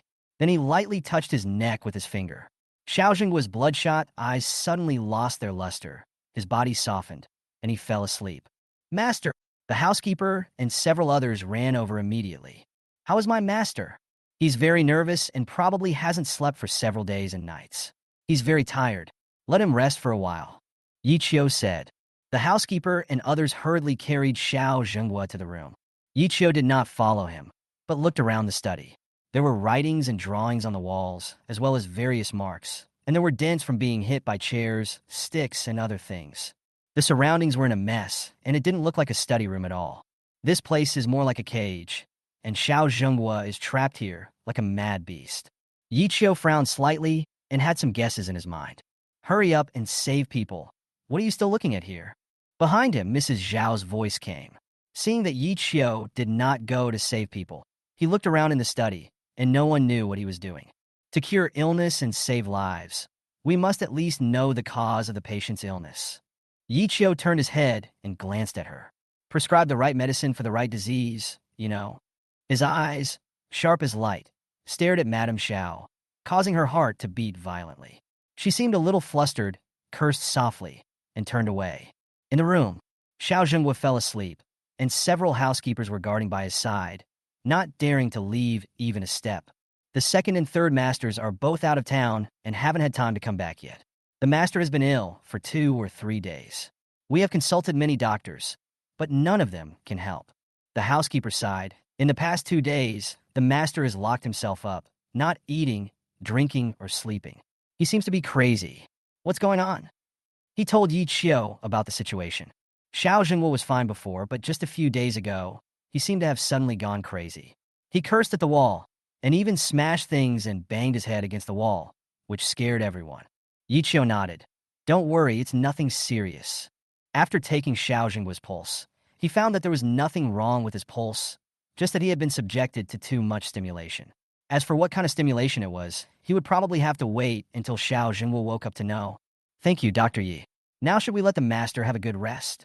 Yi Qi nodded. If a person doesn't sleep all the time, his nerves will be so tense that he will collapse sooner or later. Let him have a good sleep. I will solve his problem when he wakes up. Seeing that Yi Qiu looked confident, the butler felt relieved. Thank you, Dr. Yi. You have come all the way to the provincial capital. I asked the kitchen to prepare some snacks. Please eat something and take a rest. The housekeeper was very nice and arranged everything. Yi Qiu was not polite. This was the other party's respect, which he deserved. After a simple meal, Yi Qiu returned to the room. Xiao Zhengguo was still asleep. Don't come over here. Don't come over here. Suddenly, Xiao Zhengguo twitched violently, shouted loudly, and waved his arms wildly, as if he had dreamed of something terrible. Please, don't come over here. Don't come over here. He was so frightened that he woke up suddenly, gasping for breath, his whole body drenched in cold sweat. Master, master, how are you? The butler asked hurriedly. Xiao Zhengguo suddenly realized that he was sleeping in the room, and what just happened was just a nightmare. But how could the dream be so real? He turned around and looked around. In addition to the housekeeper and a few familiar faces, there was also someone he had never seen before. Master, this is Dr. Yi. He's here to treat you. The butler introduced. I'm not sick. Xiao Zhenguo was a little irritable and shouted loudly. Who asked you to call a doctor for me? I said I'm not sick. He struggled to get out of bed, and the housekeeper wanted to stop him, but didn't dare to. You are indeed not ill, Yi Qiu said. But if you keep having nightmares like this, would you dare to sleep? His words made Xiao Zhenguo, who had already got 1 foot out of the bed, tremble all over. He looked up at Yi Qiu with horror. How could he know that he would have a nightmare as soon as he fell asleep? And it's always the same nightmare. If a person doesn't sleep for a long time, he may not die, but he will definitely go crazy, Yi Qiu said lightly. He looked at Xiao Zhenguo with his bright eyes, and it was as if Xiao Zhenguo saw stars. He couldn't help but tremble at the brightness. How do you know? There was some disbelief on his face. How do you know? I always have nightmares. He never told anyone about this. I also know that the nightmares you keep having are all the same. Yi Qiu's words made Xiao Zhenguo's psychological defenses seem to collapse instantly. He fell to his knees with a plop, crying, "Help me! Help me!" He burst into tears. It wasn't me who hurt her. It wasn't me. How could I possibly hurt her? The housekeeper and several others were terrified. They didn't know what was wrong with Xiao Zhenguo and why he was so excited. You guys go out first. Yi Qiu waved his hand and asked the housekeeper and the others to leave first. He and Xiao Zhenguo were the only ones left in the room. His judgment just now made Xiao Zhenguo no longer doubt that Yi Qiu didn't know what had happened to him. I just married a new wife, but I've been having nightmares since a few days ago. My ex-wife. She keeps coming to me. Whenever I fall asleep and close my eyes, all I see is her. She said she was unwilling to accept it and that I was sorry for her. How could I have ever been sorry for her? Xiao Zhenguo was a little emotional. His voice was trembling. It was all an accident. I couldn't do anything. I couldn't save her. His body was shaking and his throat was dry. He had never encountered such a strange thing before. He was so scared that he dared not sleep or go out these days. He could only hide in the study. But as soon as he closed his eyes, his ex-wife would appear. He felt like he was about to collapse. Calm down. Yi Qiu tapped Xiao Zhenguo lightly with his fingers, and several streams of righteous energy instantly penetrated into his body, making him feel refreshed and much more comfortable. Dr. Yi, what's wrong with me? Xiao Zhenguo's hair was already gray, but at this moment he was like a frightened child, with tears all over his face, and he was extremely scared. My ex-wife, is she going to take me away? He was really scared. The thought of his ex-wife coming to him with blood all over her face made him extremely frightened. But he really didn't do anything wrong to his ex-wife. It was an accident, and no one could do anything about it. Besides, how could the woman he remarried after 3 years be different? You're right. She really wants to take you away. Chapter 109, Implantation. Hearing Yi Qiu's words, Xiao Zhenguo felt his scalp tingling instantly. He stared at Yi Qiu, his lips trembling. What did you say? My ex-wife wants to take me away? What a joke. Although he married another woman, he had never treated his ex-wife unfairly when she was alive. Why did she want to take him away? Xiao Zhenguo felt his nerves were numb, and he was worried, not knowing what to do. The she I'm talking about is not your ex-wife. Yi Qiu shook his head. Your ex-wife has passed away. How could she take you away? The dead cannot be resurrected, so how could such strange things happen? Some things exist, but some things are inaccessible to ordinary people. Seeing that Xiao Zhenguo was almost driven crazy by this nightmare, he comforted him. Don't think too much. It's just a nightmare. It's just a nightmare? It can't be real. Yi Qiu was very surprised that Xiao Zhenguo, the head of a large family, was frightened like this. It was enough to show how much the nightmare had affected him. Anyone would be terrified. The same nightmare repeats itself every day. As soon as you close your eyes, a woman with a bloody face comes to you. Wouldn't you be afraid if you were in their shoes? Yeah, just a nightmare. Yi Qiu nodded. Moreover, this nightmare was deliberately implanted into your brain by someone. His words shocked Xiao Zhenguo's mind. He felt like he was listening to a fairy tale. How could anyone implant a nightmare into his mind? This sounds too mysterious. But this nightmare keeps appearing, and I can't get rid of it. What should we do then? Xiao Zhenguo hurriedly said, Little brother, you have to save me. I'm really going crazy. If this continues, he will definitely go crazy. Someone deliberately implanted nightmares into his brain. Who could that be? Xiao Zhenguo didn't remember who he had offended, and with his status, who would dare to do this to him and use the memory of his ex-wife. Yi Qiu glanced at him and said, Master Xiao, what have you done and who have you offended? I'm afraid you should first think about who is most likely to attack you. Also, during this period of time, who have you been in contact with? Where have you been? And especially, where have you slept? He asked seriously. This kind of problem is not difficult to solve, but the cause needs to be found. Otherwise, Yi Chio helped him clear the nightmare once, but the next time, it might not be just a nightmare. It seems like this is more like a prank, a warning, and revenge. Xiao Zhenghua immediately started thinking about it seriously, but after thinking for a long time, he just shook his head. I've been very busy recently and haven't come into contact with any strangers. I've been sleeping. His pupils suddenly contracted, and his mouth opened slightly, as if he couldn't believe it. I slept at my current wife's house for one night. But after that, he brought his current wife to the Xiao family and never went there again. He quickly shook his head. Impossible, my current wife would never harm me. But he himself was not confident in saying this. The relationship between an older man and a younger wife was not uncommon in their circle, but Xiao Zhenghua himself did not believe that it was because of true love. He was after the woman's youth and beauty, while the woman was after the luxurious life Xiao Zhenghua could provide her. Yichio didn't say anything, but reached out and tapped Xiao Zhenghua on the head a few times. Xiao Zhenghua suddenly felt refreshed, but he still couldn't believe that his current wife would attack and harm him. We'll know who did it if we try. Yichio put away his hand and said softly, just do as I say and do it again, and you will know who attacked you. Xiao Zhenghua looked at Yichio with some worry. What if this isn't a nightmare anymore? He was worried that if others failed in their first attempt, they would drive him crazy with nightmares and would directly attack him. Wouldn't that mean he would lose his life? Yichio took out an amulet from his pocket and handed it to Xiao Zhenghua.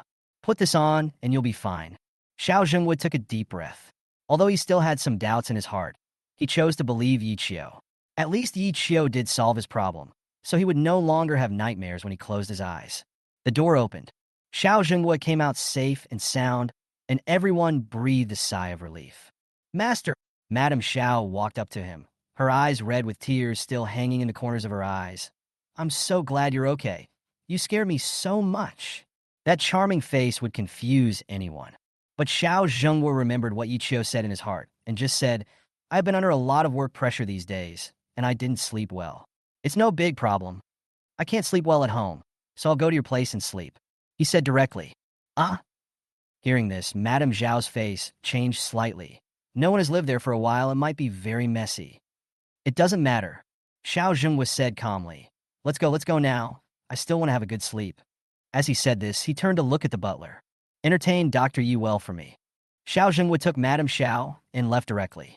The housekeeper wanted to dissuade them, saying that last time they went to Madame Zhao's house and stayed there for one night, and this happened the next day after they came back. Why are they going there again now? Dr. Yi, this? The housekeeper was a little worried. My master, is he okay? He even suspected that it was because the stimulation was too great and Xiao Zhenghua had become confused. How could he dare to spend the night there? It is definitely true that beautiful women are a disaster. It's okay, don't worry. Yichio said, your master asked you to do something, so come with me. Hearing this, the housekeeper's heart moved, as if he understood something, and he nodded repeatedly, bowed and said, thank you, sir. In the car, Xiao Zhenghua and the other person sat in the back row, holding each other's hands. Master, you really scared me these past few days. Fortunately, you are okay. Otherwise, I would have become a sinner of the Xiao family. Mrs. Xiao leaned on his shoulder and said angrily, it's okay, I'm just too tired. I'll take a nap. Call me when you get there. Xiao Zhenghua couldn't hide his tiredness. He smiled and fell asleep leaning back in the chair. This time, he really didn't have a nightmare and fell into a deep sleep quickly. Seeing that Xiao Zhenghua was really asleep, Mrs. Xiao carefully took out her cell phone, sent a text message, and then deleted the text message to erase all traces. Soon we arrived. Master, we are here. Mrs. Xiao shook gently. Let's go upstairs and go to bed. Xiao Zhenghua opened his eyes dazedly, stood up and got out of the car, asked the driver to go back first and pick him up tomorrow. Then he put his arm around Mrs. Zhao's waist and went straight upstairs. When the door opened, Xiao Zhenghua couldn't help but frown. The room was indeed a bit messy. He remembered that it was not like this when he left last time. It seemed as if someone had lived in it, and there was even a faint smell of tobacco in the air.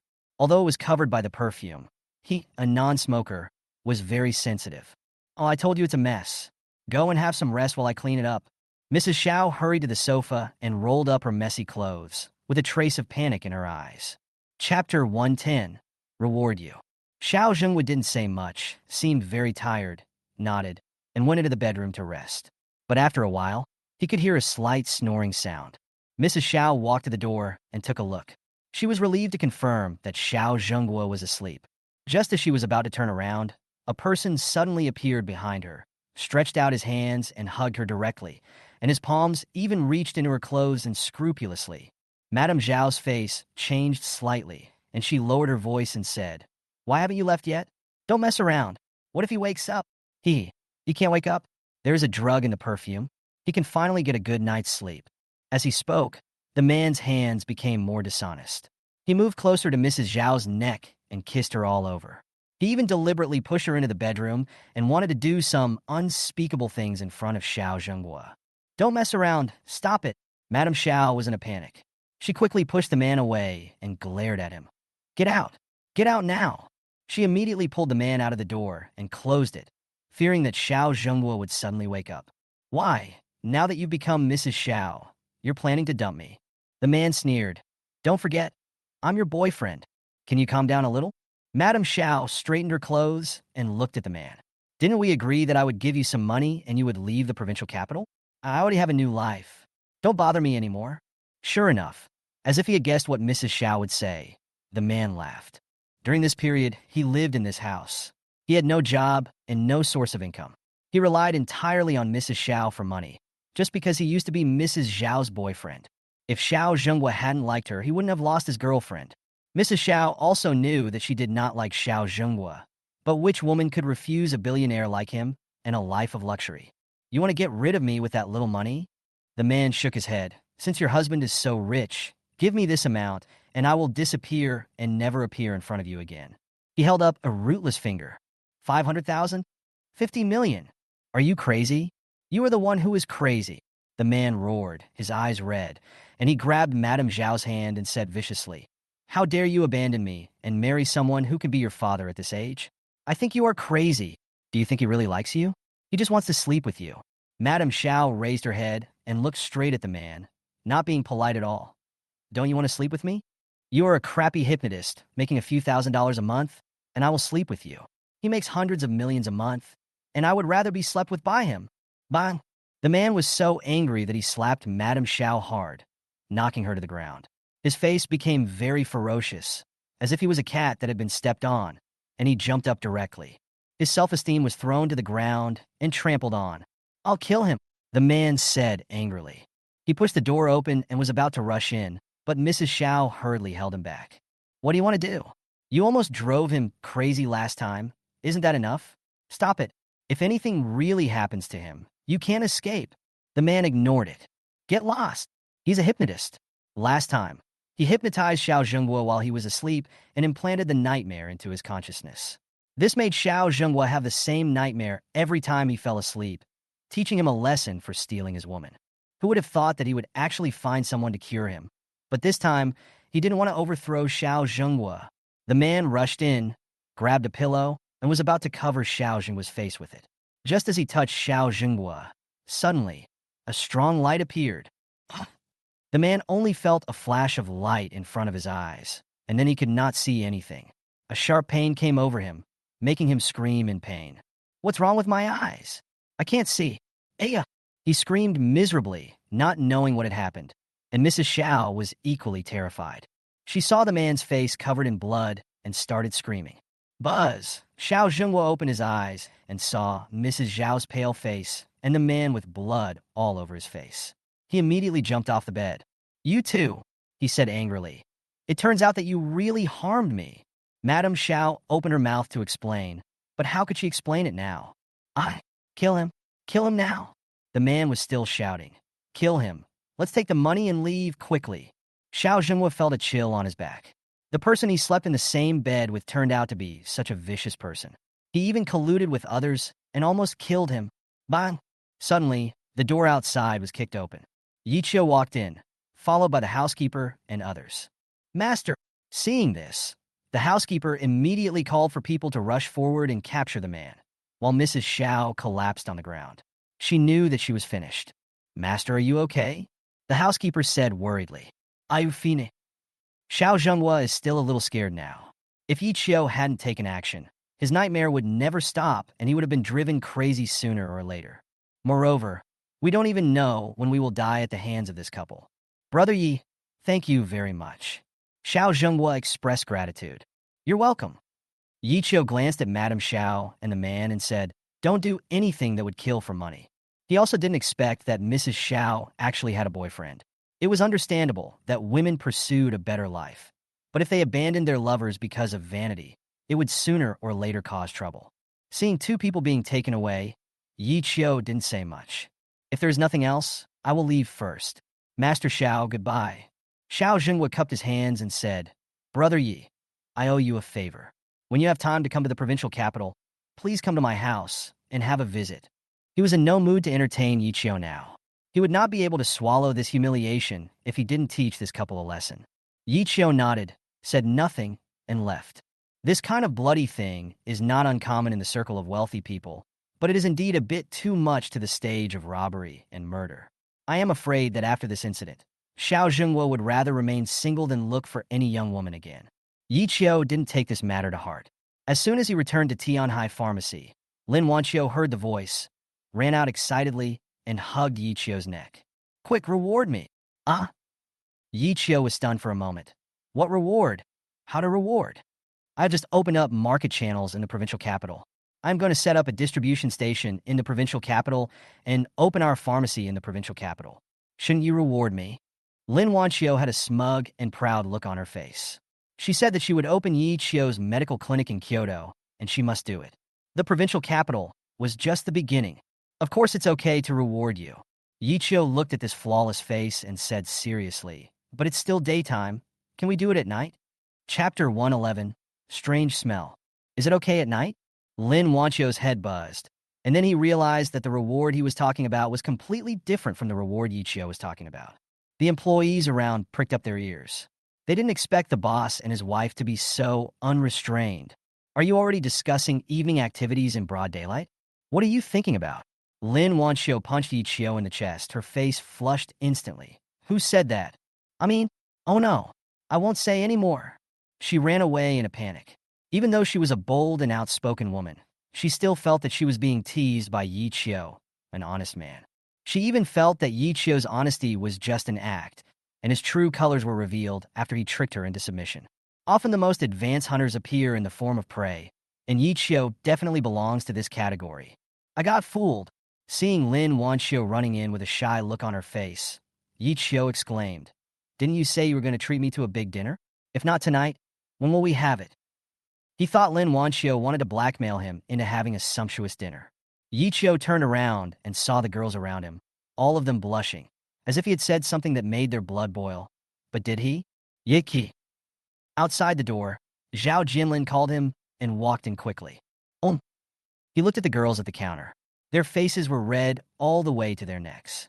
They lowered their heads and dared not look at Yi Qiu. He couldn't help but ask, What's wrong with them? Do they all have a fever? Why are everyone's faces so red? No. Yi Qiu waved his hand and saw Zhao Jinlin looked exhausted. What do you want to talk to me about? I have something and need your help. They were all old acquaintances. Zhao Jinlin didn't like beating around the bush, and he wouldn't be polite to Yi Qiu. Come with me to the provincial capital. I just came back from the provincial capital. Yi Qiu was stunned for a moment. He just helped Xiao Zhenghua solve his troubles and returned from the provincial capital. Now Zhao Jinlin wants to go to the provincial capital by himself again? Are you busy with other things? Zhao Jinlin asked. If not, then you should come with me. I need your help with something important. I'll treat you to a drink later. He couldn't think of anyone else. If Yi Qiu was willing to help, it would definitely be twice as effective with half the effort. Yi Qiu turned his head and took a look inside. Go quickly. If you can't come back in time at night, don't come back. Lin Wanio's voice came from inside, with a hint of indescribable shyness, as if reminding Yi Qiu that something important happened in the evening. Yi Qiu nodded.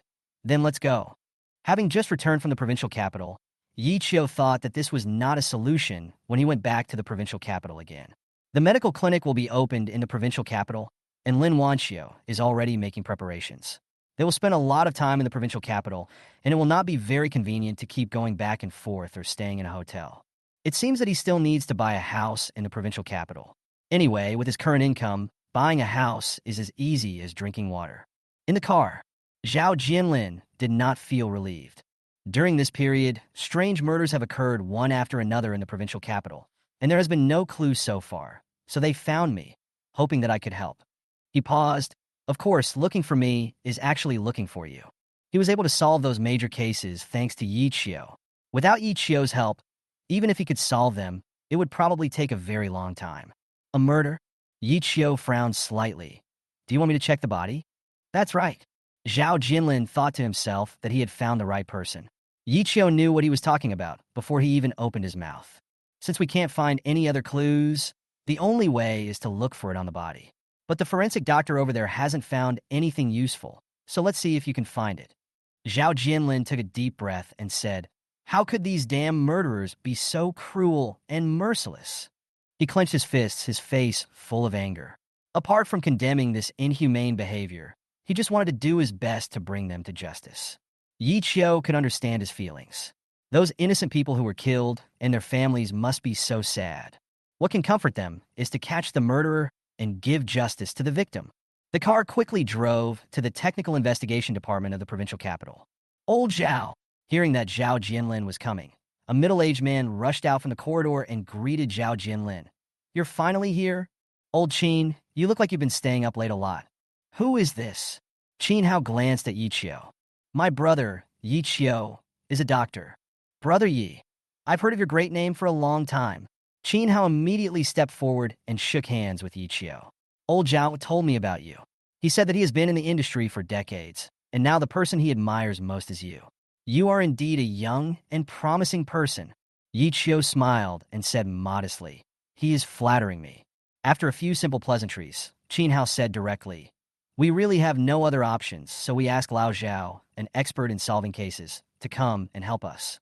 We don't have any clues at the moment, and we haven't even found anything valuable on the body. What do you think? Go check out the body first." Zhao Jianlin looked at Yi Qiu, and when he saw Yi Qiu nodded, he spoke. Qin Hao glanced at Yi Qiu. He didn't expect that Zhao Jianlin would actually ask for Yi Qiu's opinion. He had heard from Zhao Jianlin that Yi Qiu was very powerful, but he didn't think that such a young boy could have any ability. He could understand that Zhao Jianlin wanted to save face for his little brother. But this case is a major one in the province, and they are required to solve it as quickly as possible. This is no joking matter.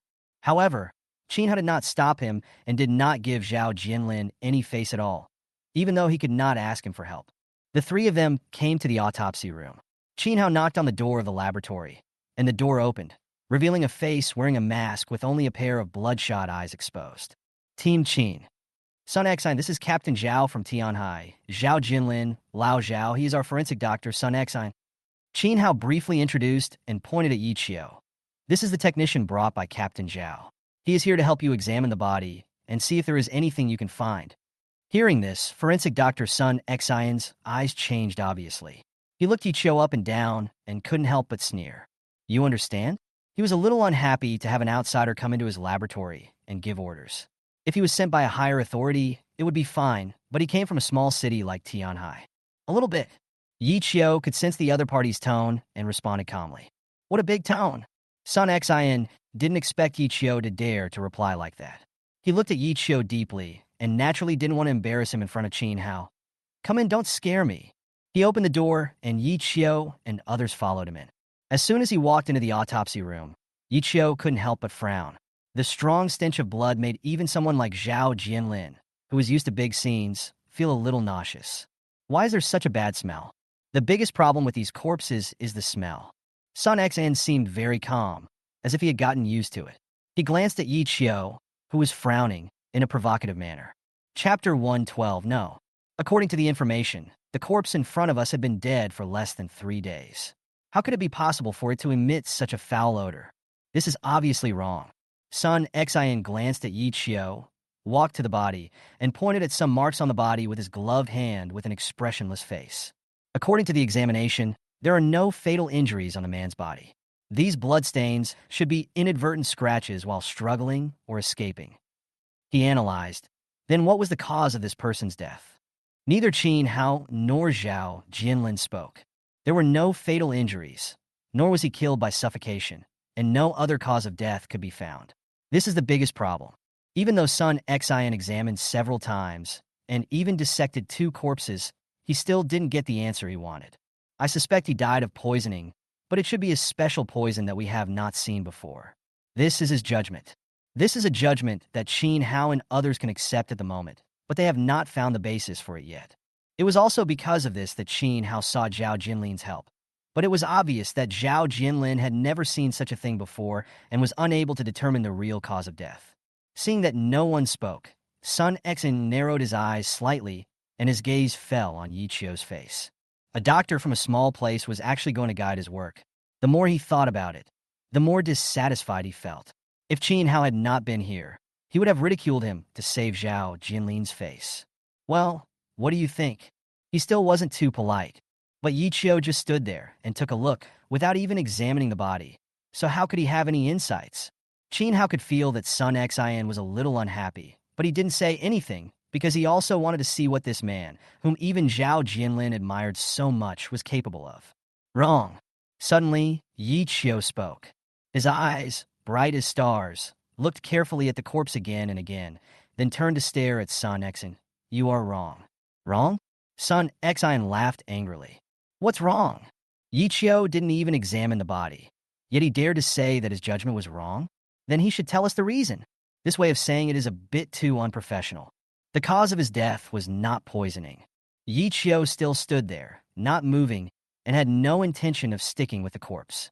Your inference is unreasonable. Sun Xian was angry. You haven't even examined the body. How dare you say that my inference is wrong? He has no other fatal injuries, and he didn't die of suffocation. It wasn't caused by external forces. What other possibilities could there be? He was a little annoyed and glanced at Qin Hao, as if he wanted to see Qin Hao's reaction. Seeing that Qin Hao did not try to stop him, he could no longer suppress his anger. Don't think that being a doctor means you can do forensic work. Different professions are like different worlds.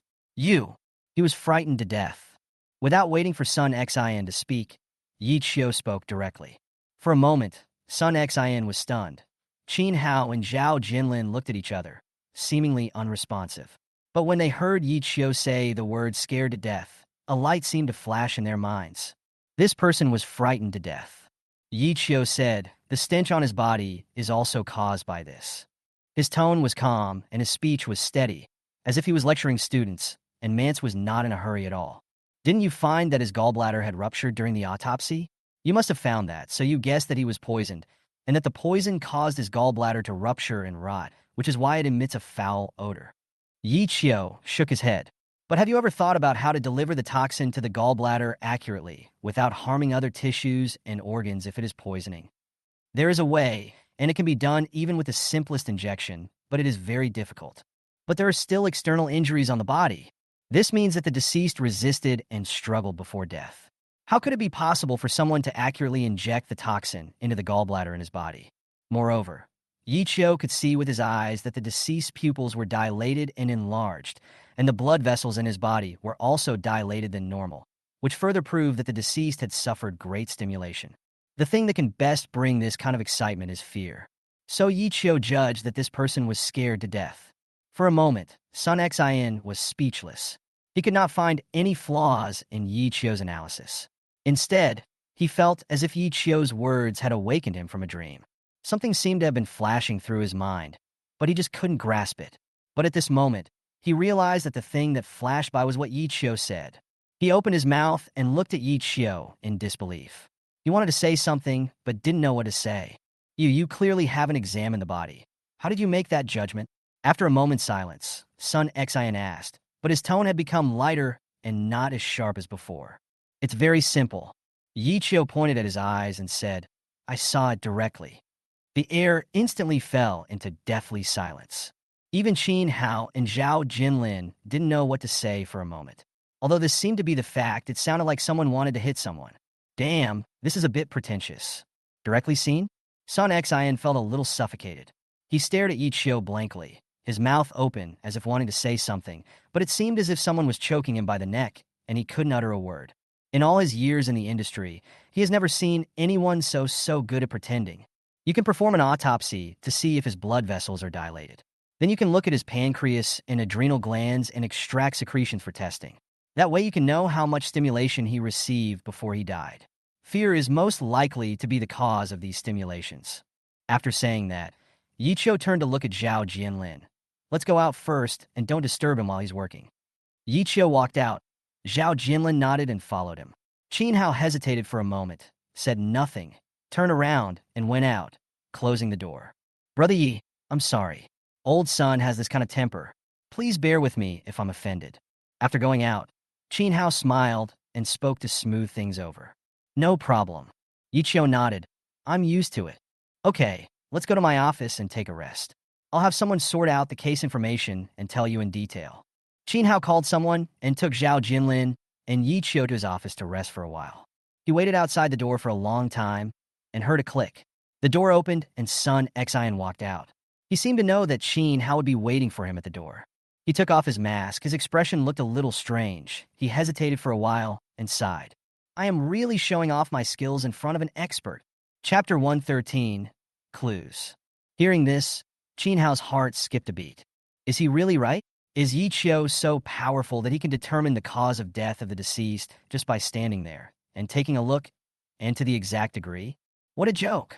Even the most experienced forensic pathologist can't do this, right? But Sun Xian nodded. Although he was reluctant to admit it, he still admired him. Captain Qin, who is this guy? Sun Xian took a deep breath, no longer daring to show the contempt and unwillingness as before. He knew very well that it was impossible for Yichio to be lucky and guess right by chance. Thinking of Yichio's calm look, he must have been very confident and not at all flustered. He seems to be just an ordinary doctor. Qin Hao wasn't quite sure either, and he didn't have time to ask Zhao Jianlin. But if ordinary doctors were so good, then the definition of the word ordinary would probably have to be changed. Okay, you just take care of yourself here, and we'll talk if you have anything else. I'll go over and talk to them first. Qin Hao did not waste time. Since the cause of death had been determined, at least he had a direction for the investigation. He didn't expect that the troubles that plagued so many people in the team could be solved by Yichio's arrival. Watching Qin Hao leave quickly, Sun Xian pursed his lips and shook his head in self-mockery. Where did he get such a sense of superiority that he dared to question Yichio just now? Just because he came from a small city and I'm from the provincial capital's brigade? Today I was really taught a good lesson by this young man. In the office, Qin Hao was making tea, Zhao Jinlin was looking at the files carefully, and Yichio was sitting there, eating snacks and listening to their conversation. So, several people were frightened to death? Zhao Jinlin couldn't believe it. It's understandable if one person died in this way, but it's a bit strange if several people died in this way. He had never seen a murderer kill people in this way. But to scare someone to death is not an easy thing. In fact, some of us had speculated before that he died suddenly from excessive shock, but since it was a homicide, we still didn't dare to make a judgment. Qin Hao wanted to save some face. He glanced at Yichio and said, Brother Yi, in your opinion, what kind of method can scare someone to death? Yichio sat there, and although he didn't say a word, he exuded an unfathomable feeling. Even Qin Hao, a well-known figure in the provincial capital, couldn't help but sigh, thinking that there are really many masters among the people. In other words, is it possible to use shock as a weapon to kill people? It's entirely possible. Yichio suddenly thought of something, but it's difficult because everyone's fear threshold is different, so it needs to be targeted and designed according to each person. What he said sounded a little mysterious, but it was understandable. Everyone's sensitivity to fear is indeed different. To put it simply, everyone is afraid of different things. Some people are afraid of heights, some are afraid of water, and some are even afraid of illusory ghosts. Only when the stimulation is great enough can a person be scared to death. Then we'll have a direction to investigate. Zhao Jinlin put down the file and said, we can investigate the deceased's interpersonal relationships and see if there is any breakthrough here. Qin Hao nodded and immediately called someone over and instructed them to conduct a survey based on this direction. It's getting late. Let's stay in the provincial capital today. I'll make arrangements for the evening. Thank you both for your help. I have to say that Yichio solved a big problem as soon as he arrived. Although no clues have been found yet, everything is difficult at the beginning. It is not easy to find a breakthrough direction. You're so kind. Zhao Jinlin waved his hands. This is an important case. The higher-ups are pursuing it so closely. You've been so busy. We can talk about the meal later. Go to your own thing first. You can't miss this meal. Qin Hao is definitely very busy now and has no time to entertain them. Zhao Jinlin knows this. Okay, then I won't be so formal with you guys. I'll owe you this meal first. They're all veterans in the industry, know that this is the busiest time, and can understand each other. After Qin Hao finished speaking, he went out to assign tasks. If we can help them find their way, our mission will be accomplished. Zhao Jinlin stood up and said, "Let's go. Old Qin doesn't have time to treat you, so I'll treat you. I can't let you make such a wasted trip." Yi Qiu smiled.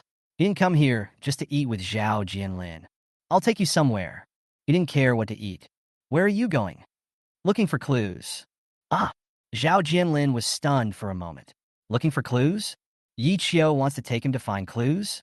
Could it be that Yi Qiu has already thought of something? How is that possible?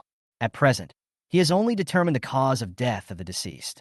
He needs to have a direction to investigate. Otherwise, the work will only come to a standstill." But Yi Qiu said that he was already looking for clues. After leaving Qin Hao, Yi Qiu took Zhao Jinlin directly to the Xiao family by car. Standing at the gate of the Xiao family, looking at the imposing gate, Zhao Jinlin took a deep breath and said, "Dr. Yi, why did you bring me here? You're not going to tell me that the clue is in this Xiao family, are you?" The Xiao family is a well-known big family in the provincial capital. Compared with them, Chu Tiangang is still an order of magnitude behind them.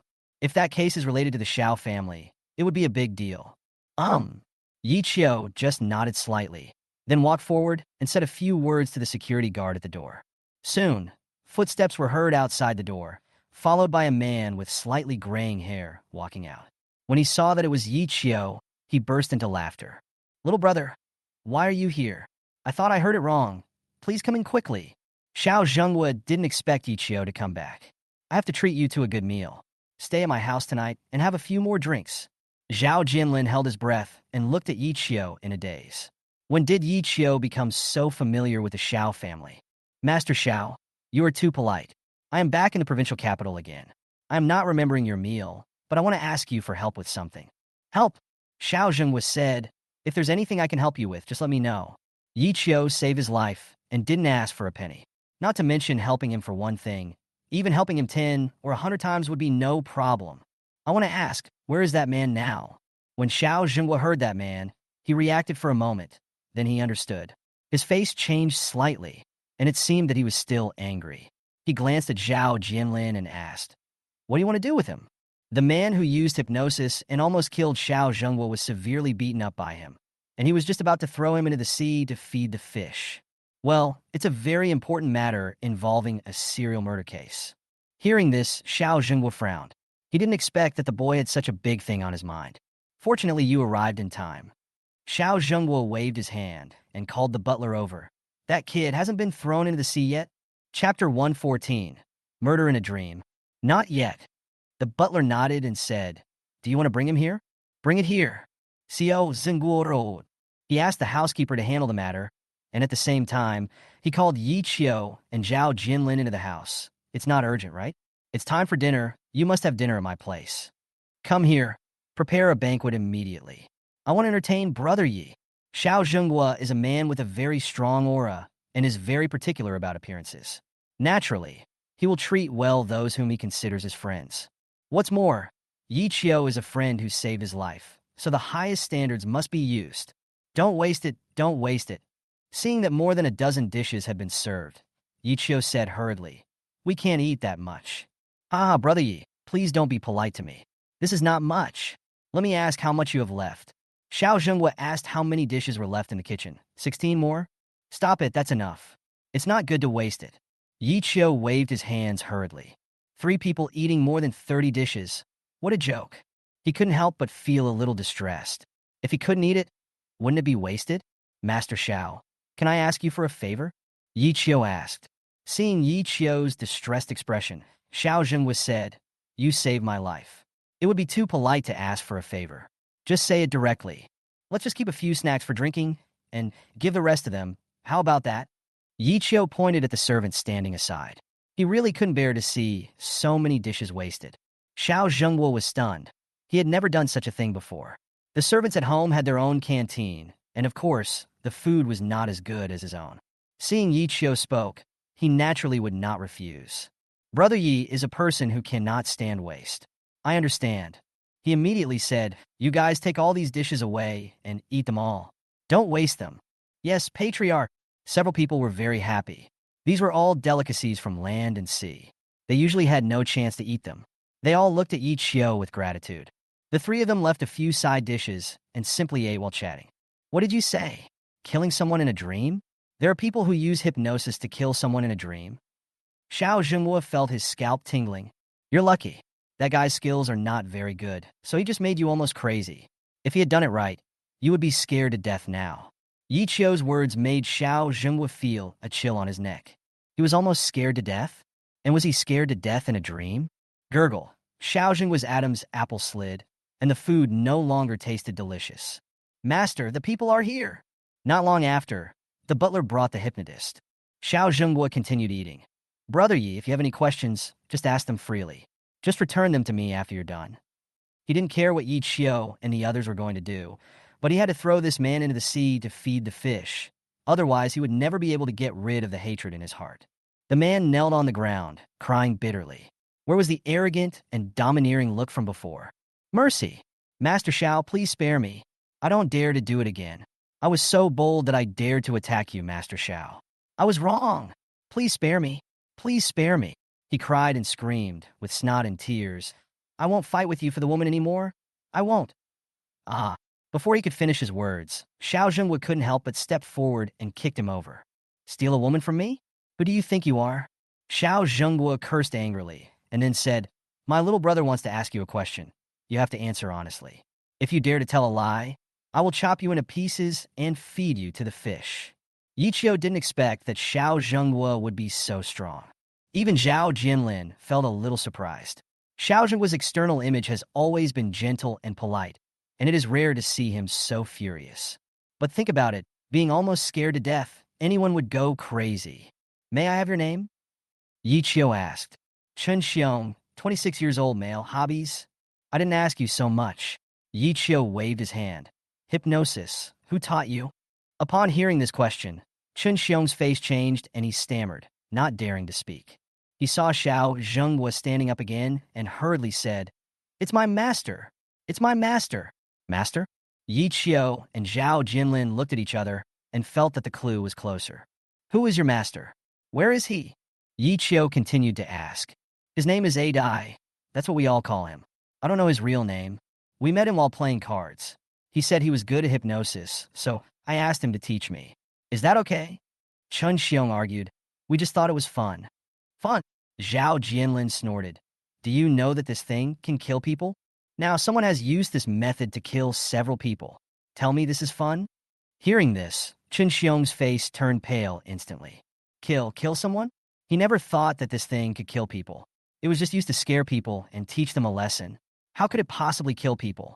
But seeing Zhao Jinlin's expression, Chen Xiong knew that this must be true. Then when he attacked Xiao Zhenghua, didn't he almost kill Xiao Zhenghua? He turned around and saw Xiao Zhenghua staring at him fiercely, as if he wanted to eat him. I don't know. I don't know anything. He almost cried. I just learned a little bit and used it to scare people. I didn't kill anyone. I really didn't kill anyone. How could he have the courage to do that? Tell me, where is your master? Zhao Jinlin roared, instantly breaking Chen Xiong's psychological defenses. His whole body trembled violently, and he couldn't even kneel steadily. He is, he cried. I don't know if he is there. We haven't been in touch for a long time. Yi Qiu and Zhao Jinlin looked at each other. Master Xiao, can we borrow this kid for a while? When we are done, we will return it to its original owner. No problem. Xiao Zhenghua also knew that this was a big deal. He also didn't expect that he could kill someone in a dream, and he almost became a victim. How could he not support it? Listen, kid, cooperate with my brother Yi and get the job done. I can consider giving you a way out. If you can't do it well, I'll let you live. Xiao Zhenghua sneered and didn't say the second half of the sentence. He didn't need to say it. How could Chen Xiong dare to say no? He nodded repeatedly like a chick pecking at rice. Yi Qiu took him away to find Chen Xiong's so-called master. Perhaps if they found him, they would have more direct clues to the case. If someone else told Zhao Jinlin about killing someone in a dream, he would never believe it because it was simply a fantasy. So Yi Qiu didn't tell Qin Hao about it because Qin Hao would definitely not believe it. Rather than being questioned again and then wasting time explaining to others, Yi Qiu thought it would be better for him to just catch the murderer. Two big brothers, I want to ask, did my master Did he really kill so many people? Chun Xiong asked cautiously. He said before that many people looked down on him, and he wanted to kill all of them. We thought he was joking. Chapter 115. Come and save me. 8. Zhao Jianlin said expressionlessly. You said he said something like this before? Chun Xiong was completely frightened. He never thought that a Dai would actually dare to kill someone. And he has killed 8 people in a row. We all thought he was joking. His voice was trembling. If I help you catch him, will it count as meritorious service? Forget it, Yi Qiu said. I can plead for you then. Hearing this, Chun Xiong took a deep breath and seemed to feel relieved all of a sudden. If Yi Qiu was willing to plead for him, then he would definitely not be thrown into the sea to feed the fish. Don't worry, I will definitely help you catch him, Chun Xiong said immediately. He took Yi Qiu and Zhao Jianlin to the mahjong hall they used to go to. But after searching everywhere, they couldn't find a Dai. Chun Xiong asked someone and found out that a Dai had not come to play mahjong for a long time. I know a place where he might be. Seeing Yi Qiu and Zhao Jianlin frowning, Chun Xiong hurriedly said, Don't worry, I'll take you there now. The 3 of them immediately went to an old residential area. A Dai used to live here. We came here once when we were drunk. When he got downstairs, Chun Xiong took out his cell phone and said, How about I try calling? Yi Qiu nodded. The murderer is hiding very well now, and Qin Hao doesn't have any clues at all, so he may not be so cautious. What's more, it is not easy to arouse suspicion when someone like Chun Xiong calls. Hello. The call was connected. Master.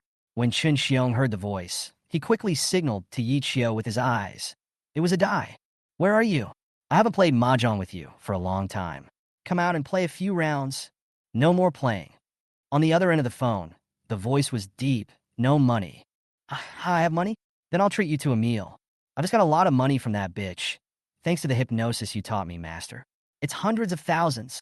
He deliberately mentioned the amount of money, and the other end of the phone was silent for a moment, and then said, Okay, see you at the old place.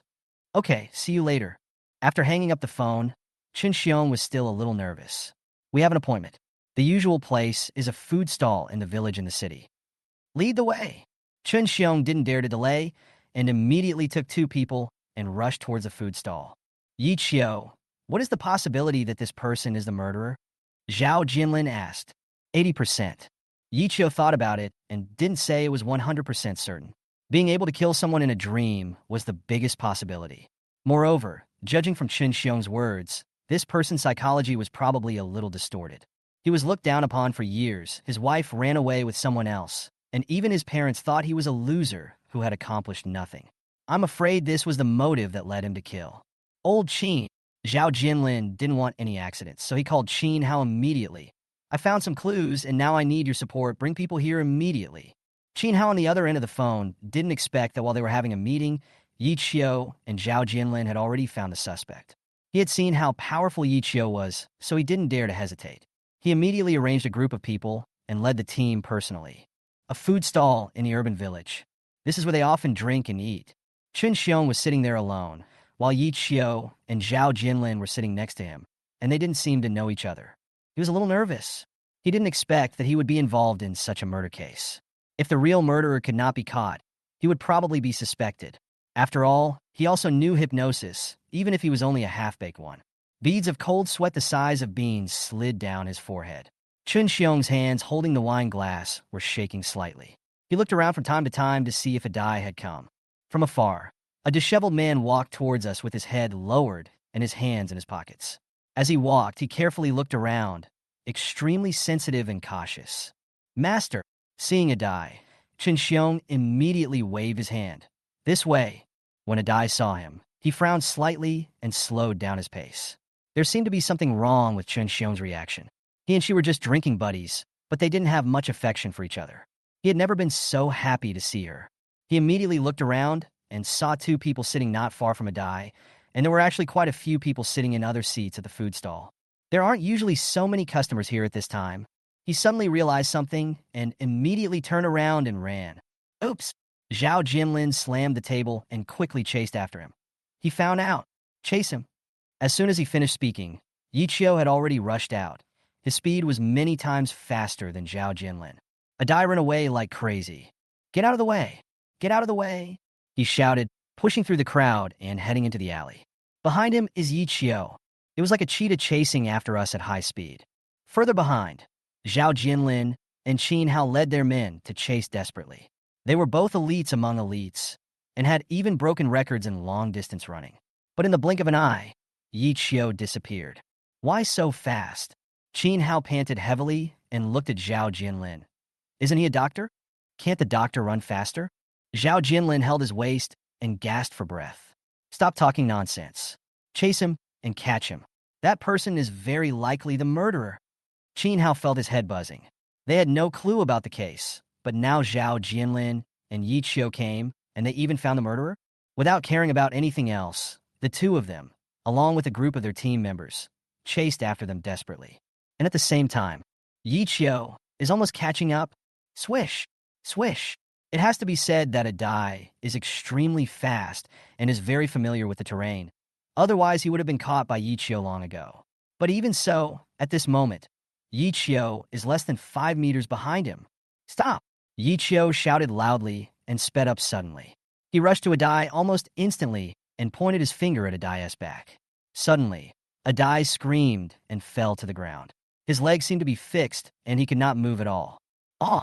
he yelled, holding his thigh. "Who are you? Why are you chasing me? Why?" He didn't know what Yi Qiu had done to him. It seemed like he had sealed his legs, making it impossible for him to escape. "Why am I chasing you? Do you think that if you kill someone in your dream, no one can catch you?" Yi Qiu drank. Hearing this, Adai's face changed. "I don't know what you were talking about. You want to plant nightmares in people's minds so that they will die of excessive fright in the nightmare. To do this, you have to design different nightmares for each person. You are so capable." Adai's face was full of disbelief. He didn't expect that his sophisticated tricks could be seen through by others. Every word and every sentence Yi Qiu said was correct. Seeing Qin Hao and Zhao Jinlin coming with their men behind him, he knew that if he didn't escape, he would have no chance. "I promise. I'll go with you." Adai gritted his teeth, roared to the sky. His face was ferocious, and he seemed to be talking to someone. "Come and save me." Chapter 116. Who is he? He seemed to be crazy, turning around and shouting. "Save me! Come and save me! Take me away!" Yi Qiu frowned slightly, not knowing what Adai meant. Qin Hao and others behind him have caught up. "Save you? No one can save you." Qin Hao shouted, "Control him." Several team members rushed up immediately. Suddenly, a strange smell came. "Careful."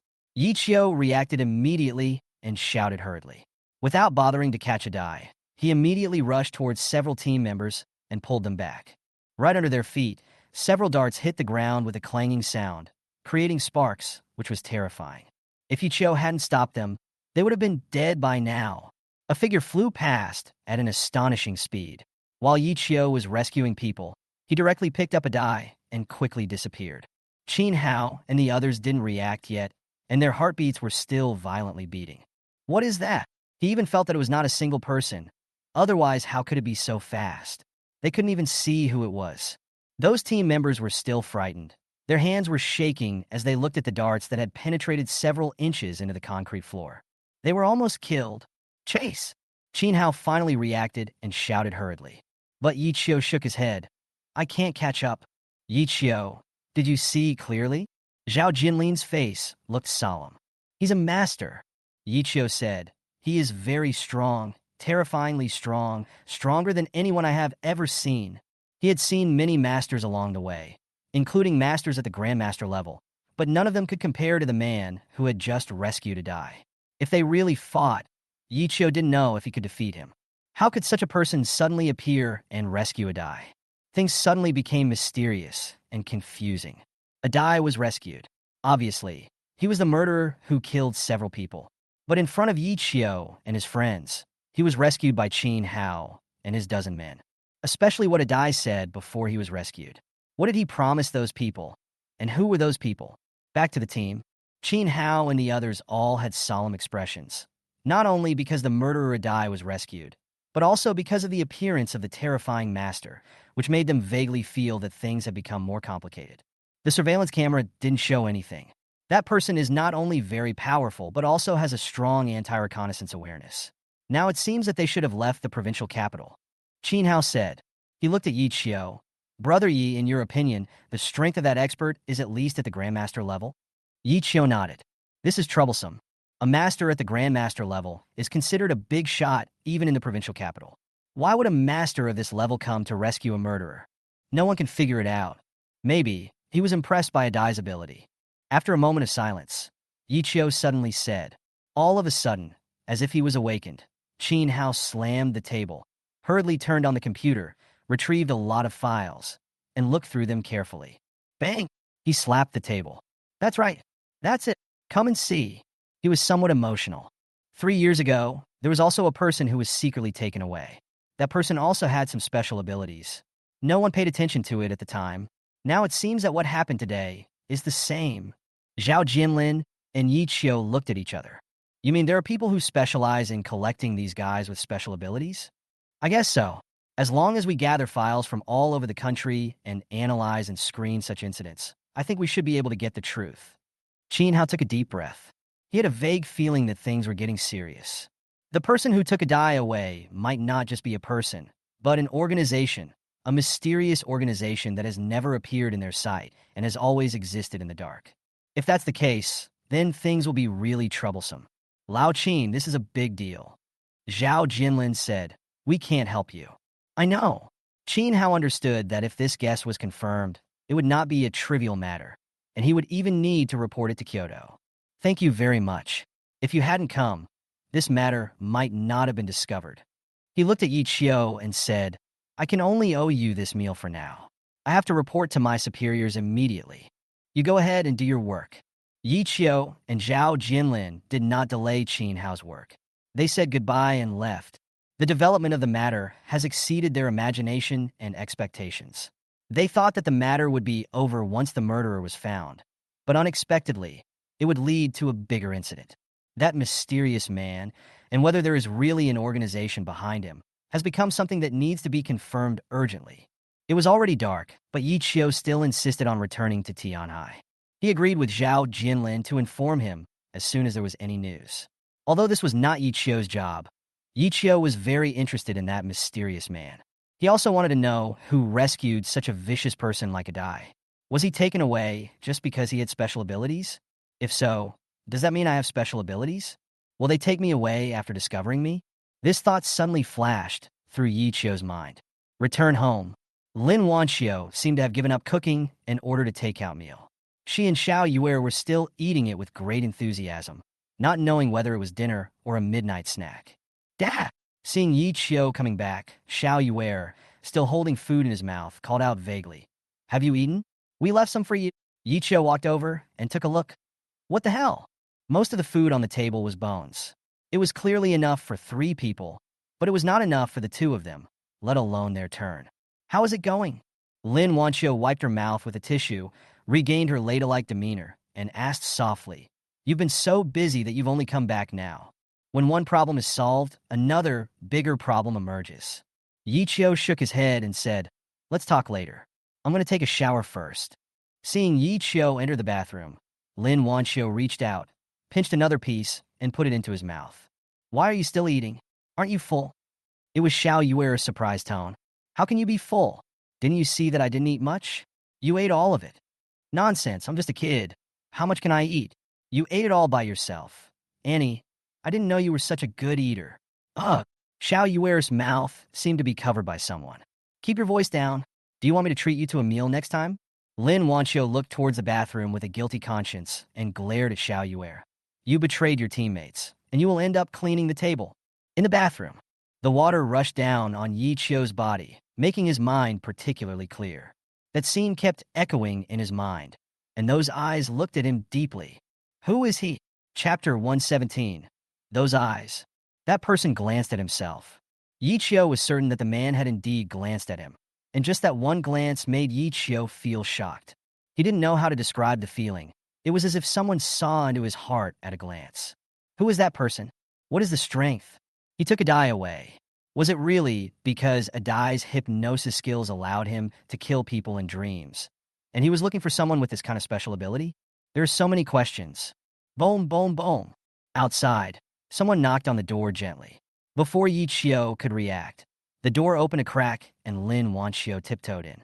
Even through the glass, one could see Yi Chio's sturdy figure. You haven't washed yet? Lin Wanio whispered. Do you need help? Yi Chio almost fell to the ground. I'm done. He hurriedly said, I'm getting dressed. Get out now. Xiao Yuer is still outside. Lin Wanio is so bold that she actually dares to walk in like this. Isn't she too unconcerned? Lin Wanio couldn't help laughing when she saw Yi Chio so flustered and nervous. I said I was here to help you, but it seems I was just being too sentimental. She said this deliberately before opening the door and walking out. Yi Chio put on his clothes and walked out of the bathroom. Lin Wanio was sitting on the sofa, eating fruit with her legs crossed.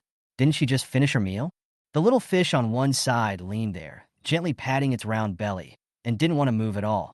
You too. Yi Chio held his forehead, not knowing what to say. He really had no way to deal with these two women, one big and one small. Xiao Yuer was already difficult enough, and now with Lin Wanio's support, he was becoming less and less influential. How? Lin Wanio and Xiao Yuer said in unison and turned to look at Yi Chio at the same time. It's okay. Just remember to brush your teeth before going to bed. Yi Chio waved his hands, knowing that if he said anything more, he would be attacked by the two women. So he simply shut up and went back to his room to rest. Seeing this, Lin Wanio stretched out a hand, and Xiao Yuer immediately followed suit and high-fived. My dad can't seem to do anything to you. Xiao Yuer said, blinking his eyes. He can't do anything to you. I'm just taking advantage of you. Lin Wanio picked up a slice of orange and stuffed it into Xiao Yuer's mouth. Baby, it's great to have you. Your dad doesn't dare to bully me. That's it. Xiao Yuer raised his head proudly. He loves me the most. Of course he listens to me. Great, great. Lin Wanio gave a thumbs up and praised him profusely, saying that Xiao Yuer had Yi Chio under her control. She had Xiao Yuer under her control. This family truly formed a perfect closed loop. Yi Chio didn't know that the two of them were watching TV in the living room while discussing the issue of family status. He sat cross-legged on the bed, feeling his body carefully. Ever since his body changed, Yi Chio could feel that his strength was getting stronger day by day. Even if he didn't practice martial arts, the improvement was very obvious. His speed, strength, explosiveness, and agility seemed to be improving over time without any effort on his part. Isn't this a bit too outrageous? Especially, there is an energy in his dantian that supports all his evolutions. That is the righteous energy mentioned in the mantra. Only with the righteous energy in his body can his strength be exerted to the maximum. And his eyes. Yi Chio slowly closed his eyes and used his internal energy to circulate the positive energy in his body, enveloping his eyes. When he opened his eyes again, they were incredibly bright. He could see clearly even the finest textures of everything. The insects flying outside the window seemed to be in slow motion in Yi Chio's eyes. Even the fluttering of their wings became very slow. He could capture every movement. I don't know what happened to my eyes, but now, I'm afraid even high-precision cameras can't compare to them. Yi Chio muttered to himself. Not to mention, his vision can penetrate flesh and blood and see the meridians and bones inside the human body, which is even more difficult to explain. I must understand the changes in my body as soon as possible and fully control these abilities. Ever since the mysterious man appeared, Yi Chio had a strange feeling, as if he was approaching the door to a new world. In order to protect himself and the people around him, he needed to become stronger. Moreover, this feeling is particularly strong. At that time, a paradise on earth. Green mountains and clear waters, with courtyards and pavilions hidden among them and surrounded by mist, make this place seem like a fairyland on earth. The singing of birds and the fragrance of flowers in the distance make people feel relaxed and happy.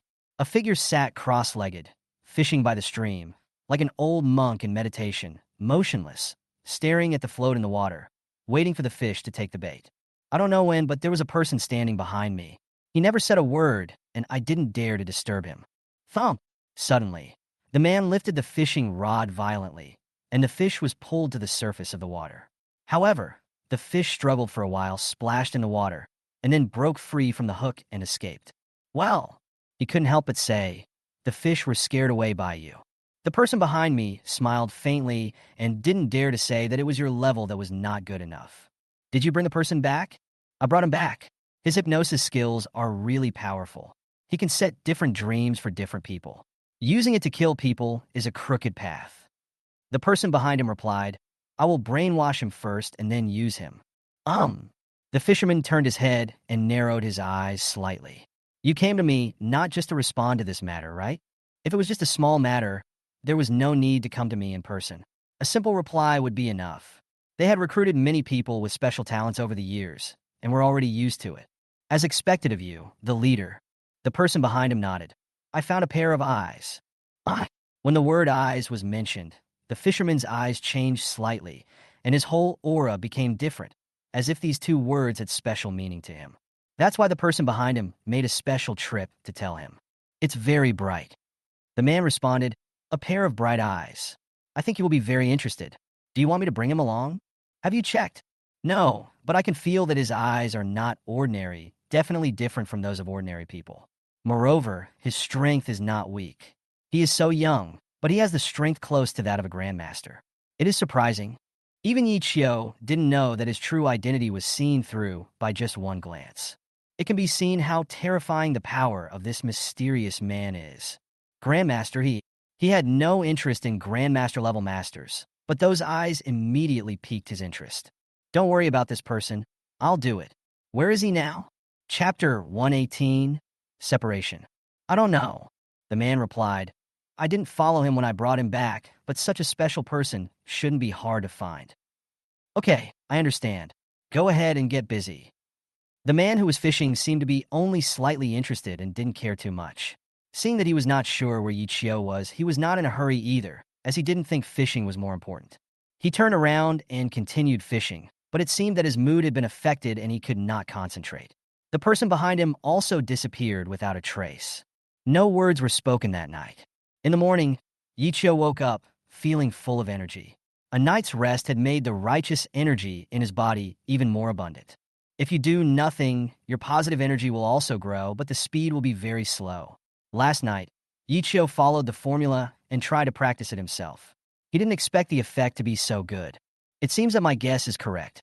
Every time the Haoran Jingqi Ju is circulated, a portion of Jingqi can be accumulated. If I do nothing, the Jingqi will circulate on its own, and the speed is extremely slow. Yi Qiu was somewhat surprised and said, but if I run it on my own initiative, the speed will be increased by at least 10 times. This means that his strength is improving faster than in the past. I don't know why, but when I saw the mysterious man's eyes yesterday, and the two of them met, even if it was only for a moment, Yi Qiu had a strange feeling in his heart. That person will definitely come to find me. What are you thinking about? Yi Qiu stood there in a daze. Lin Wanio rubbed his messy hair and yawned. Make breakfast, the head of the family. Your precious daughter has to go to school later. Yi Qiu gave Lin Wanio a displeased look. Is this the status of the head of the family? Lin Wanio smiled, stepped on her wool slippers, walked up to Yi Qiu, stretched out her hand and lifted his chin. You are wrong. Cooking is an obligation, and it is your right. She deliberately leaned over. Her breath was as fragrant as orchid and blew gently into Yi Qiu's ear. I haven't used it before. Hearing this, Yi Qiu's body trembled. He couldn't help but let out a gurgling sound as his Adam's apple moved up and down. He felt as if a ball of fire was burning inside his body, instantly igniting. But Lin Wanio had already run back to the room, so Yi Qiu had no choice but to endure it and went into the kitchen angrily to busy himself. He thought that his rights as the head of the family should be put on the agenda and used as soon as possible. After breakfast, the two sent Seer to school first, and then rushed to the pharmacy. Today, Lin Wanio convened a meeting of all the company leaders to announce the expansion plan for the provincial capital. Yi Qiu attended the meeting. He knew nothing about these business matters, so he could leave everything to Lin Wanio. He only needed to nod and say, I agree when voting. Sister Wanio, someone in the provincial capital has already sent us an invitation. They heard that we are the developers of the traceless cream, and they are very enthusiastic. The manager of the marketing department said, not only did they take the initiative to invite you, but they also offered very good conditions. Here are their relevant information. He handed the information he had sorted out long ago to Lin Wanio and Yi Qiu. No hurry. Yi Qiu just reached out to take it, but Lin Wanio didn't even look at it. No matter where we take our medical halls things, there will definitely be people who grab them. Everyone should get used to it. Good things mean they can bring huge benefits. Who doesn't like them? Yi Qiu had no choice but to retract his hand. What I want to tell you today is the cooperation model we will adopt next. Lin Wanio tapped her fingers on the tabletop rhythmically. You must listen carefully. No matter how far we develop in the future, this is the foundation. She started to speak, very seriously, carefully, and professionally, but Yichio didn't understand her at all. Yichio knew every word she said, but when they were put together and spoken from Lin Wanio's mouth, they became unfathomable. Yichio simply left the meeting room under the pretext of going to the restroom. Everything is like a mountain between two different professions. He couldn't help but sigh. Fortunately, Lin Wanio is at home. These things that seem so complicated that they make people's heads explode, in Lin Wanio's eyes, are like pulling silk from a silkworm and can always be easily sorted out. Ring, ring, ring. Yichio's phone rang. When he saw that it was Zhao Jinlin calling, his expression changed slightly and he answered the call immediately. Is there any news? He was still thinking about what happened yesterday. Sure enough, as soon as Zhao Jinlin got the news, he immediately replied to Yichio. Lao Qin called and told us that Adai has indeed disappeared. In addition, they investigated other files and found that several people have disappeared without reason in recent years. What they have in common is that they all have special abilities. Zhao Jinlin's tone was slightly serious. Yichio, you might have guessed right. There are indeed people who are deliberately recruiting these talents with special abilities. Adai, who can kill people in his dreams, counts as one, and the other few people also count. So, should my eyes also count? Yichio didn't say anything, thinking about this matter in his mind. Yichio, are you listening? Yes, yes, you say. Yichio came back to his senses. Those people will definitely appear again. Zhao Jinlin has always been perceptive and can detect the slightest changes in Yichio's emotions. He also guessed what Yichio was thinking. They may come to find you. Speaking of special abilities, those of Adai can only be said to be unconventional. But Yichio's abilities are simply amazing. Not to mention his extraordinary skills, his amazing medical skills alone are absolutely needed by all forces. After all, no one can live a lifetime without getting sick or injured. Once you have a miracle doctor who can bring people back to life, you will feel very confident. If even a guy like Adai is taken away with such importance, then Yichio will definitely be targeted by them. It was precisely because of this that Zhao Jinlin was so concerned and kept following the news from the provincial capital. You said that person is very powerful, and there must be more than one such person. If they come looking for you, what will you do? Zhao Jinlin couldn't help but worry. Can Yichio refuse? This world seems to be bound by various laws and rules, but they can only bind ordinary people. For those with extraordinary strength, these laws and rules cannot trap them at all. I have no idea. Yichio answered honestly. I can feel that they will come looking for me, but I really don't know how to deal with it now. The feeling was very strong. He was 100% sure that those people would come to find him, but he didn't know when, what they would come to do, and how they would take him away. Yichio, if you were taken away, what will happen to Xiao Yu? Buzz! Zhao Jinlin's words made Yichio tremble all over. He suddenly realized that those people wanted to separate him from his daughter. Chapter 119. Not even caring about life. This is absolutely not possible. Yichio immediately became alert. No matter what, it was impossible to separate himself from his daughter. No one should think of doing this. But he had a strong feeling in his heart that that person would definitely come back to find him. So, what are you going to do? Of course, Zhao Jinlin knew that Yichio's biggest weakness was Xiao Yu. He would never allow anyone to hurt her, let alone take Xiao Yu away from him. But those people are very powerful and mysterious. Qin Hao has been investigating for a long time, but can't find any clues. It's as if they appeared out of thin air. If they really come, what should Yichio do? As long as I am stronger than them, they can't take me away. After a moment of silence, Yichio spoke. He makes it sound simple, but this is the best way. As long as he is strong enough, no one can take him away. Zhao Jinlin was stunned for a moment, then nodded. It was indeed true, but that person could not be just one person, but most likely an organization. And in that organization, there will be many people who are as powerful as him. Can Yichio resist them alone? I not only need to make myself stronger and stronger, but I also need a lot of reliable friends around me. Yichio said seriously, only if we unite together and become stronger together can we protect each other. He looked at Zhao Jinlin, his eyes full of trust. It can be said that Zhao Jinlin is his best friend now, just like a brother, and they are friends for life. Zhao Jinlin felt a little touched. Don't worry, no matter what happens, I will always be behind you. He took a deep breath and said solemnly. He has never pursued a career in politics and has not been very interested in promotion, but now he feels that sometimes a little advancement in position can be helpful in many things. Naturally, there is no need for too many words between the two of them. They can understand each other's thoughts with just a glance. After knowing Yi Chio's answer, Zhao Jinlin felt relieved. I will continue to pay attention. Once I find any clues, I will tell you immediately. Don't worry, this is just speculation. Maybe everything is a coincidence. He smiled, patted Yi Chio on the shoulder, and asked Yi Chio to relax. Yes, I know. Okay, then you go ahead and take care of some things at work. Zhao Jinlin left. Yi Chio stood there, slightly absent-minded. What he said is indeed the best way to solve the problem, but improving one's own strength is not difficult, but improving the strength of the people around you is not a simple matter. After returning from prison, Yi Chio had a smooth journey, because his special eyes and powerful skills made his life change dramatically. Similarly, because of these abilities, if he is being targeted by others, he might get into trouble. Not to mention, he had offended the Lei family in Kyoto before. Before he rose to power, he had such a powerful potential opponent. He couldn't help laughing. Yi Chio felt that the ups and downs in his life were a bit too exciting. No matter what, my daughter is my bottom line, and no one is allowed to touch it. Yi Chio adjusted himself and returned to the meeting room, only to find that the atmosphere in the meeting room seemed to have changed slightly. I just went to the bathroom. He saw Lin Wanio looking at him, smiled, and said, "Did you miss anything important? No matter what the content is, I won't understand it even if I tell it to myself.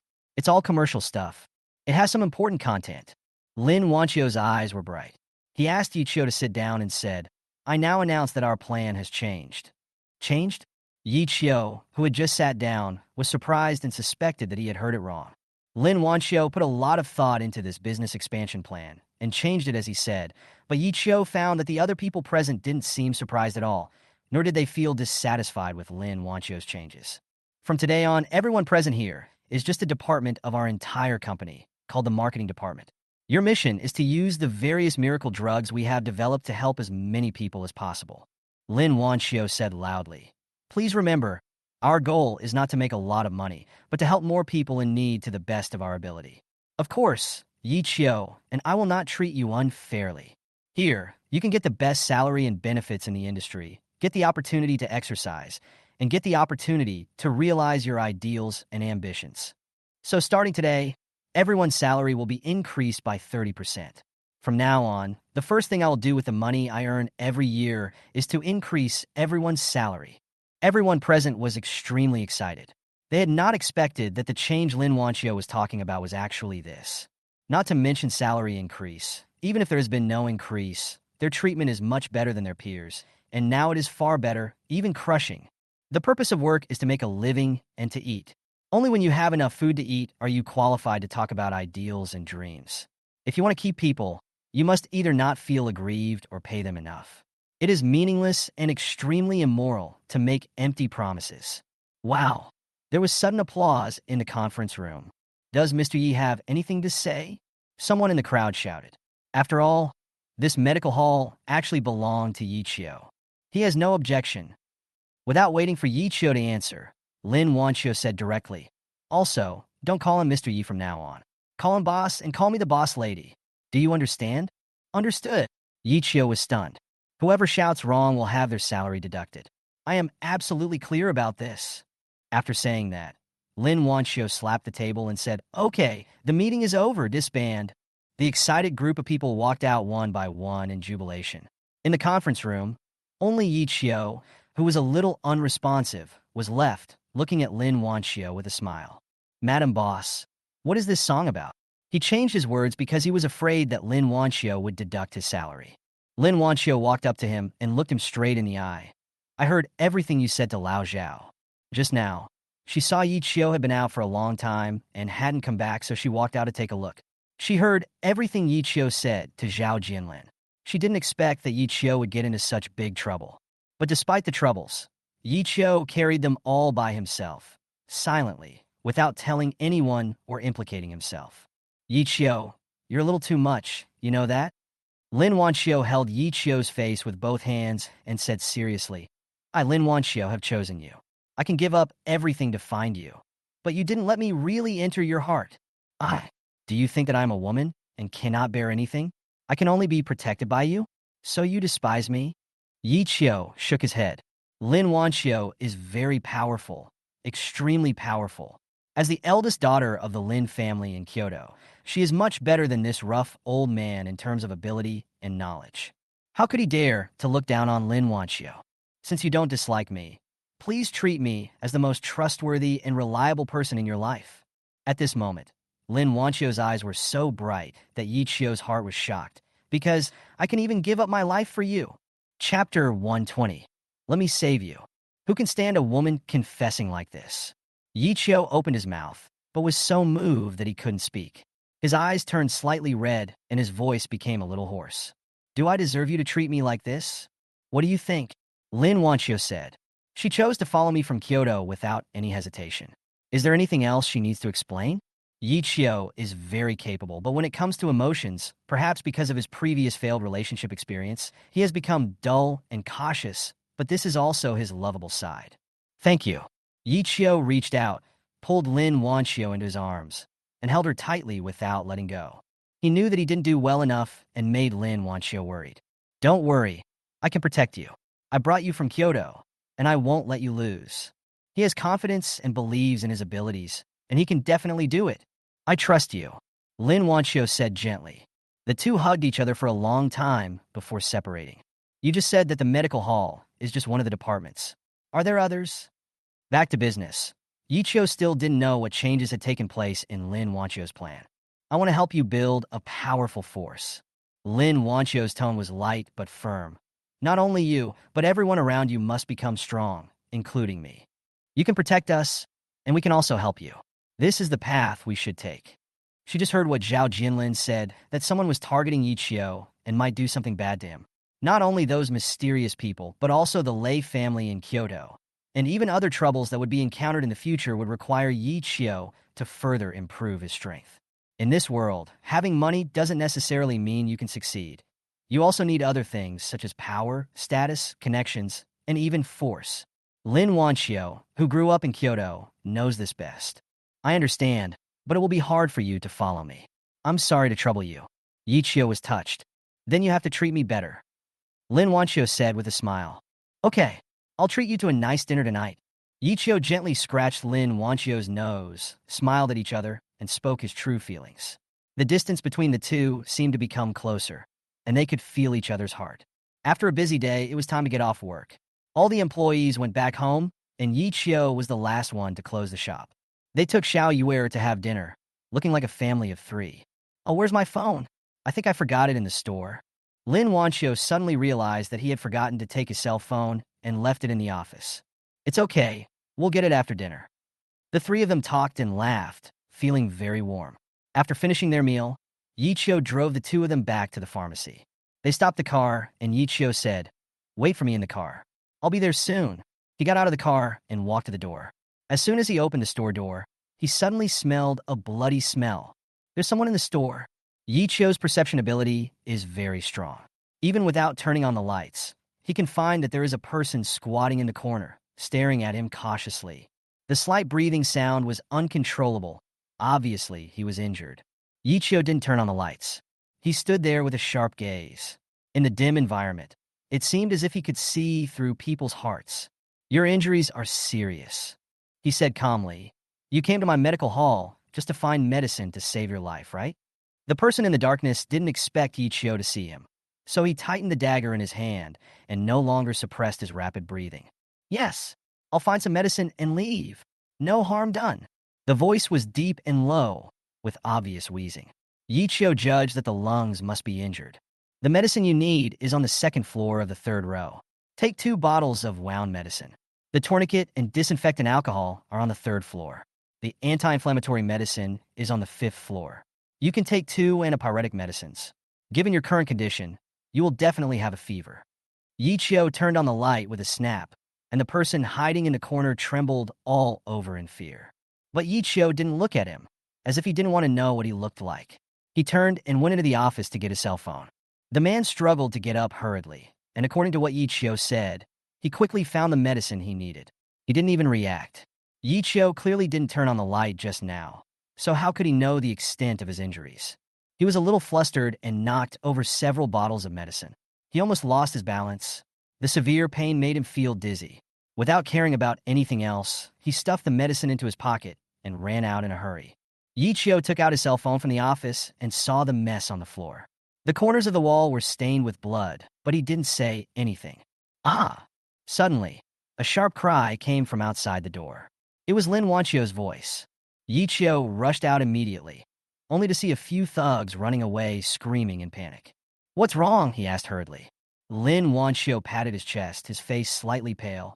"Those drunks saw that Xiaoyer and I were the only ones in the car, and they actually tried to rush in. Fortunately, that kind-hearted person..." She turned her head and looked around, but there was no one there. Where are the people? A very tall young man just took action and scared them away. He was right here. Lin Wanio couldn't see anyone at this moment. Yi Chio knew that the one Lin Wanio was talking about was the guy who sneaked into the medical hall and got injured. Although the lights were not on, he could see his figure and appearance with his eyes. It seems that he has a good nature. "I'm glad you're okay." Yi Chio didn't say much. He went back to deal with the traces, closed the shop, and drove Lin Wanio and the others home. The next night, Yi Chio asked everyone to go back early and stayed behind alone. He knew that person would come again. If his prediction was correct, that guy didn't know how to treat his injuries at all. Even if he took the medicine, it wouldn't work. The injuries would only get worse, and he might even have a severe, high fever. Click, click. As expected, there was a noise outside the door. The man squatting at the door had a pale face and bloodshot eyes. He looked around carefully to see that there was no one around and was about to pry the door open. But suddenly, the door opened by itself. He felt his whole body tense up and his hair stood on end. "Come in." Yi Chio's voice came from inside. "I knew you would come again. Do you have a fever? I'll help you deal with it." The man shuddered. He didn't expect Yi Chio to be waiting for him inside. He hesitated a little, obviously worried that Yi Chio had called the police and was waiting for him here on purpose. "It's okay. I'm alone here. Feel free to come in," Yi Chio said. The man took a deep breath. His eyes were a little dazed, and he saw Yi Chio with double vision. His severe high fever had consumed a lot of his energy to get here. Even if he wanted to escape, he couldn't. He walked in, holding the door, and saw Yi Chio sitting there grinding some medicinal herbs. "You are in good health. The knife wound to your lung didn't kill you." Yi Chio looked up at him and said, "Thank you for saving my family last night. Now, it's my turn to save you." Chapter 121, Blood Feud. The burly man stared at Yi Chio with a vigilant look on his face. He stood at the door and did not dare to go in directly. The hand behind his waist even held a dagger. Just like a frightened rabbit, it can bite people if it tries hard. "Why did you save me?" the man asked. "I am a doctor. Saving lives is my duty." Yi Chio glanced at him and said, "Who you are and what you did are none of my business. Besides, if you wanted to hurt me, you would have done it last night, right?" His words made the man relax a little. He walked in, pulled a chair, and sat down. He is too tired. He hadn't eaten anything during the past few days of escape, and with the injuries on his body, he was able to hold on until today. Even Yi Chio couldn't help but marvel at this guy's good physical fitness and tenacious vitality. Clang. The man threw the dagger in his hand on the table. He knew in his heart that Yi Chio was definitely not an ordinary person. There was no fear on his face, and he was not afraid of him at all. "If Yi Chio really wanted to deal with me, this place would definitely be full of police officers at this moment. Thank you for your help." He frowned and slowly closed his eyes. The severe pain from the wound made him lose the strength to resist. Even if Yi Chio wanted to kill him, he had no choice but to accept it. But Yi Chio had no intention of killing him. He walked up to the man and took a close look at him. "If this knife had gone 1 centimeter deeper, you would have died," Yi Chio said. "Other skin injuries are minor problems, but this one is very serious." The man nodded slightly. He no longer had the strength to speak. He gradually became drowsy and finally lost consciousness. When he woke up again, he smelled a fragrance. "Eat, you need some energy." On the table, there was a bowl of hot beef noodles. The man didn't hesitate. His eyes seemed to light up, and he immediately started to wolf it down. In the end, not even a mouthful of soup was left. His wounds have been treated, and the pain has been alleviated a lot. Yi Chio's suturing skills can enable him to recover in the shortest time. "My name is Zhang Fei. Thank you for saving my life, sir. Once I have taken revenge, my life will be yours. After finishing the noodles and feeling his strength recovering, Zhang Fei stared with his big eyes like copper bells and said very seriously. He was very grateful to Yi Qiu for saving his life, and not asking about his background or identity, but simply saving his life. This was a great favor. He introduced himself to express his sincerity. No problem. Yi Qiu said calmly, I'm just doing my duty as a doctor. Zhang Fei nodded, turned around, and walked away without saying anything else. When he reached the door, Yi Qiu suddenly called him. You said you wanted revenge, but given your current physical condition, you might just die. Hearing this, Zhang Fei stopped. If my guess is correct, the person who stabbed you is an expert with great skills. You are lucky to have survived, but if it happens again, are you sure you can handle him and get revenge? Zhang Fei didn't move. He knew very well that he couldn't take revenge now, and even his chance of survival was very slim. Those people had been looking for him, and once they found him, they would definitely try their best to kill him. He turned around and looked at Yi Qiu. I will die sooner or later, and it's okay to die with them. No. Yi Qiu shook his head. Zhang Fei, right? You are really a reckless man. I admire your manliness, but sending yourself to die in vain is just stupid. Besides, you just said that I saved your life. Your life is mine now. He stood up, walked to Zhang Fei, raised his head slightly, and looked at this 1.9-meter tall, burly man. I don't need you to repay me, but do you want to pay for my medical expenses? Zhang Fei was stunned. He almost forgot that he had to pay for medical treatment. His face suddenly turned red. He didn't have any money on him. Even if he had money, he wouldn't starve to death. Money? How much money? He felt a little embarrassed. Yi Qiu smiled secretly in his heart. Sure enough, his guess was right. This guy was not a bad person by nature. Otherwise, with his skills, it would not be difficult for him to steal some food. However, he endured the hunger and refused to do such a thing. Even if he secretly ran into his own pharmacy, it was because he was desperate and wanted to get some medicine to save his life. This guy is quite interesting. Yes. Yi Qiu pointed to the banners hanging on the wall and said, I'm the most famous doctor in Tianhai. My consultation fee is very expensive. It costs this much. He held up 5 fingers. Zhang Fei couldn't help but feel a little embarrassed. 500? I don't have any money on me right now. 50,000? Yi Qiu said bluntly. What? Zhang Fei almost jumped up, his eyes widened even more. You are robbing me. Who would spend 50,000 yuan on medical treatment? He used to only need to pay a dozen yuan for medical treatment and take some medicine. He has never seen such expensive medical treatment.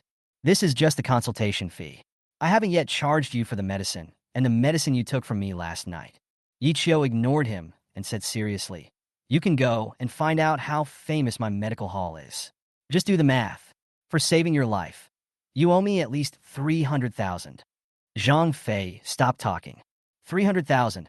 He can't pay it back even with his life. For a moment, he didn't know what to do. No money? He nodded. How about this, you stay and work for me, and I'll deduct money from your salary every month until you pay off your medical bills. Then I'll let you go. You can go wherever you want to take revenge. How do you think? Yi Qiu stared at him. Zhang Fei was silent. He wants revenge, he must take revenge. If he doesn't take revenge for such a deep blood feud, he would not be worthy of being a son. But Yi Qiu was right. He was injured now and did not have this ability. Even if his injuries healed, it would still not be enough. He needed to further improve his strength. He looked at Yi Qiu and said, I'll tell you the truth. I have enemies. If I don't kill them, they will come and kill me. If I stay with you, I will cause trouble for you. I can't do this. This is repaying kindness with enmity. He shook his head firmly. I will find a way to pay you back the money I owe you, but I can't stay.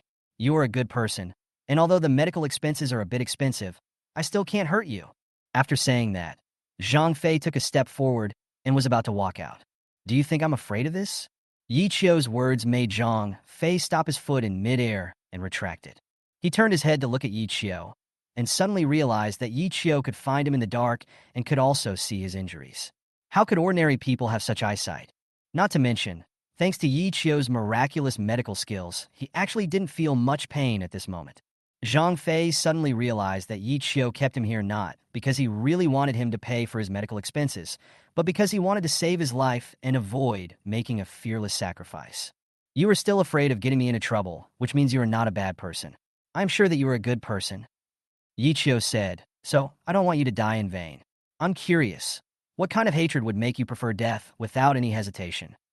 Speaking of hatred, Zhang Fei's eyes turned red instantly, and 2 lines of tears immediately slid down from the corners of his eyes. They kill my mom. Chapter 122, He Dares to Provoke. Upon hearing this, Yi Chio's expression froze. He didn't expect that the hatred Zhang Fei mentioned would be such a deep blood feud. I am from the provincial capital. I returned from the army a few years ago and worked odd jobs in the market. I lived with my mother, but I never expected that. Zhang Fei's teeth were about to break. His eyes were red. Our old house in the village is going to be demolished, and the price they offered is very low. It's basically bullying. No one agrees, so they use all kinds of means. A flash of cold light flashed in his eyes. I never expected that they would take advantage of the night and suddenly attack and knock down my house. My mother didn't have time to escape and was crushed to death. Zhang Fei's breathing was rapid. His face was full of murderous intent, and his eyes were already wet with tears. This is a blood feud. I must avenge it. He tried many methods and even looked for people in the underground circle, but it was all useless. The other party just said it was an accidental injury and was willing to compensate. They also provocatively asked Zhang Fei to name a price by kilogram. Such arrogance and disregard for human life, as if it was just an object that could be priced at will, made Zhang Fei completely angry. So he chose to take revenge on his own and look for an opportunity to kill the person in charge. However, he did not expect that there was an expert around the person in charge, and he was defeated and almost died. If Zhang Fei hadn't had some background and had escaped to Tianhai and met Yichio, he would have lost his life. Yichio did not expect such a thing to happen. In such a bright and clear world, such humiliating things could happen. Are these so-called powerful people really superior to others? This is the kind of person he hates the most. He thought of Lei Yang from the Lei family, who was also the same kind of person. Why did they do that? Just rest and recuperate here with me. When you are well, you can seek revenge if you want. I won't stop you, but there is no point in going to die now. Yichio looked at Zhang Fei. You know what I said is right. Zhang Fei took a deep breath. Thank you, Dr. Yi. Of course he knew that what Yichio said was right, but Yichio had already saved his life, and he didn't want to implicate Yichio. At this moment, he had already confessed, but Yichio was still willing to keep him, which moved him even more. You can rest assured that no one dares to cause trouble here. Knowing Zhang Fei's concerns, Yichio said calmly. In Tianhai, he really had nothing to fear, not because of the presence of Zhao Jianlin and the others. With his own strength, Yichio was not afraid of those people. He hates those who think they are superior. If they dare to come, Yichio will not be polite. I can't express my gratitude enough. I, Zhang Fei, will remember this kindness. Zhang Fei suddenly knelt down with a thud and kowtowed solemnly. After I have avenged myself, if I am still alive, I will be at your disposal from now on, without a second thought. Yichio helped him up. Such a man of blood was rare. You can rest in the medical hall. There's a lounge inside. You can stay there for the time being. He patted Zhang Fei on the shoulder and said, It's never too late for a man to take revenge. Stay calm. After saying that, Yichio walked out without saying anything else. Zhang Fei looked at Yichio's back, his eyes red and his face full of gratitude. The next morning, the pharmacy opened and Zhang Fei had already changed into the pharmacy's work clothes. He doesn't have any specific job, so he just does odd jobs for the time being. Wherever help is needed, he will go and lend a hand. He is diligent and meticulous in his work and is very likable. No one asked him how he came to the medical hall, and no one would question it since Yichio brought him here. Lin Wanio also didn't ask any more questions. She recognized that Zhang Fei was the big man who drove away the drunkard that night and protected her in Shaoyuer. Everything was as usual, except that there was one more person in the pharmacy. Ding ding. At the door, Chu Tiangong's luxury car arrived, stopped and opened the door. Chu Tiangong couldn't wait to get out of the car, but just looking at his expression, it seemed that he was not in a good mood. Can you let Xiaoyu stay at my place tonight? He went to find Yichio and told him about this matter. What? Are you missing Xiaoyu? Chu Tiangong took a sip of tea and nodded. I miss her so much. She hasn't stayed at my place for a long time. I feel good when I see her. So, you're not in a good mood now? Don't mention it. Chu Tiangong waved his hand. Business matters. He knew that Yichio was not very interested in doing business and did not mention it. But Yichio could see the helplessness in his eyes. Chu Tiangang is now a famous figure in Tianhai. He is not only rich but also kind-hearted. He is very active in charity work. No matter who is in Tianhai, everyone will give him some face. How could there be anything that makes him helpless? It's business in the provincial capital. Seeing Yi Chio's concern, Chu Tiangang groaned. It was originally a big order, but it was ruined by someone. The loss is not small. Who dares to ruin your business and make you so upset that you don't even think of fighting back? Yi Chio is really surprised. Chu Tiangang has a very stubborn temper, and he won't stand this kind of loss. The Su family in the provincial capital is not an ordinary family. I'm nothing in front of them. I can't afford to provoke them. Forget it. I'm also a Buddhist now. I will earn less if I earn less. Although Chu Tiangang was not convinced, he also knew that there was a huge gap between himself and the Su family. The other family did not take him seriously at all. Otherwise, they would not be so excessive. He accepted his fate.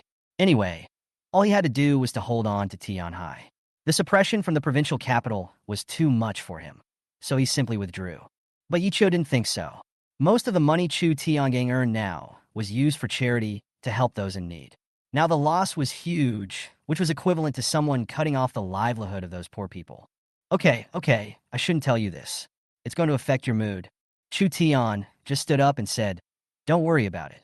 I'll pick up Xiao Yuer from school in the evening and ask her to call you in the evening." After saying that, Chu Tiangang got into the car and left. The Su family in the provincial capital is the Su family in the provincial capital again. Yichio turned his head and glanced at Zhang Fei, who was sweeping the floor seriously. His mother's death was also related to the Su family. This Su family was so domineering. Not only did he bully ordinary people like Zhang Fei, he even didn't dare to provoke Chu Tiangang, and could only swallow his anger when he was suppressed. "You want to care?" Lin Wanio's voice came. Yichio turned his head and glanced at her. "Don't those departments in the underground circle care about this kind of thing?" "I think too much." Lin Wanio rolled his eyes at Yichio and said, "They can't do anything about it, even if I step in. A powerful dragon can't suppress a local snake, you know." The Su family is obviously a huge force that has been entrenched in the provincial capital for decades. They have complicated personal connections and a wide range of interests involved. Who would go and cause this trouble? It's a thankless task. She knew this kind of thing very well. Most people didn't dare to mess with that kind of big family. But looking at Yichio's expression, Lin Wanio knew. He dares to provoke. Besides, he's going to cause trouble. Chapter 123. Listen to my advice. Didn't you say a few days ago that you were going to the provincial capital to open a branch of the medical hall? Yichio looked at Lin Wanio and asked seriously. "Well, the plan has been decided. First we need to find a store." "Okay, I'll take care of this." Yichio nodded. It just so happened that Xiao Yuer let her stay at Chu Tiangong's place these days so that he could go and take care of some things. Lin Wanio could guess what Yichio wanted to do. She did not try to persuade him, nor would she do so, because she knew that Yichio had made up his mind and could not be persuaded. What's more, the Su family is indeed too arrogant.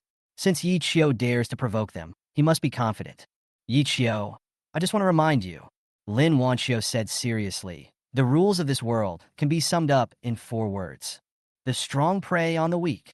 This is true no matter what circle you are in, and applies to any environment and anyone. Yichio will have to come into contact with these things sooner or later and face these realities. It is not a bad thing to have some experience early." "I know." Yichio nodded. He has already experienced it.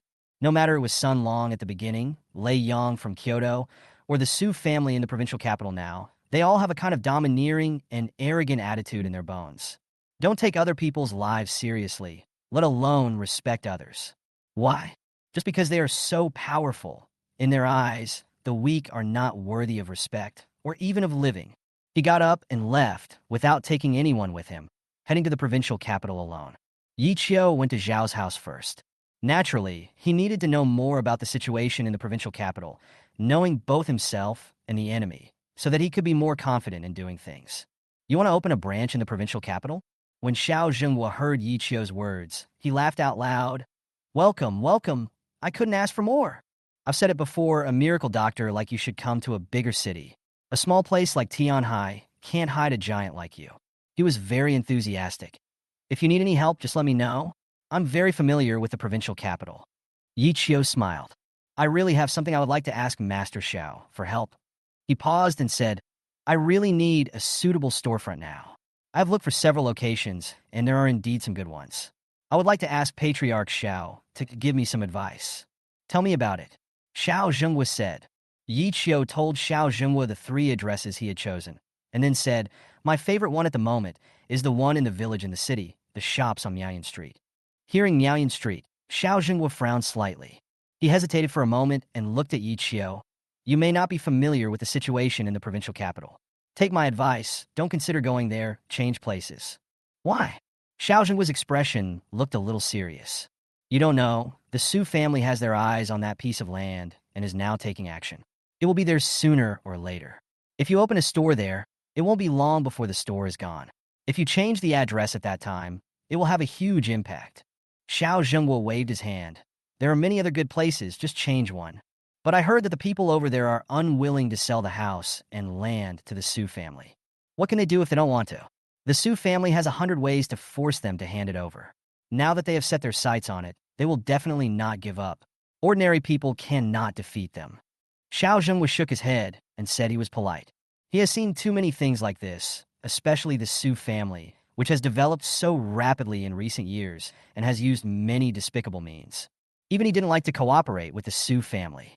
It was common for them to go back on their words, so he always kept his distance from them. "Brother Yi, you are right to listen to me. Don't mess with the Su family. They have been entrenched in the provincial capital for decades. They are good at everything. Even I don't like dealing with them." This was a friendly reminder, and the implication was that if Yi Qiu provoked the Su family, it would not be easy for a big shot like Xiao Zhenghua to help. Yi Qiu nodded. "I see. Luckily you reminded me. Otherwise I really wouldn't know. It seems that this Su family is not simple." "That's right. I heard that he has a close relationship with a certain noble family in Kyoto, so it's not surprising." Kyoto again. Yi Qiu didn't ask any more questions.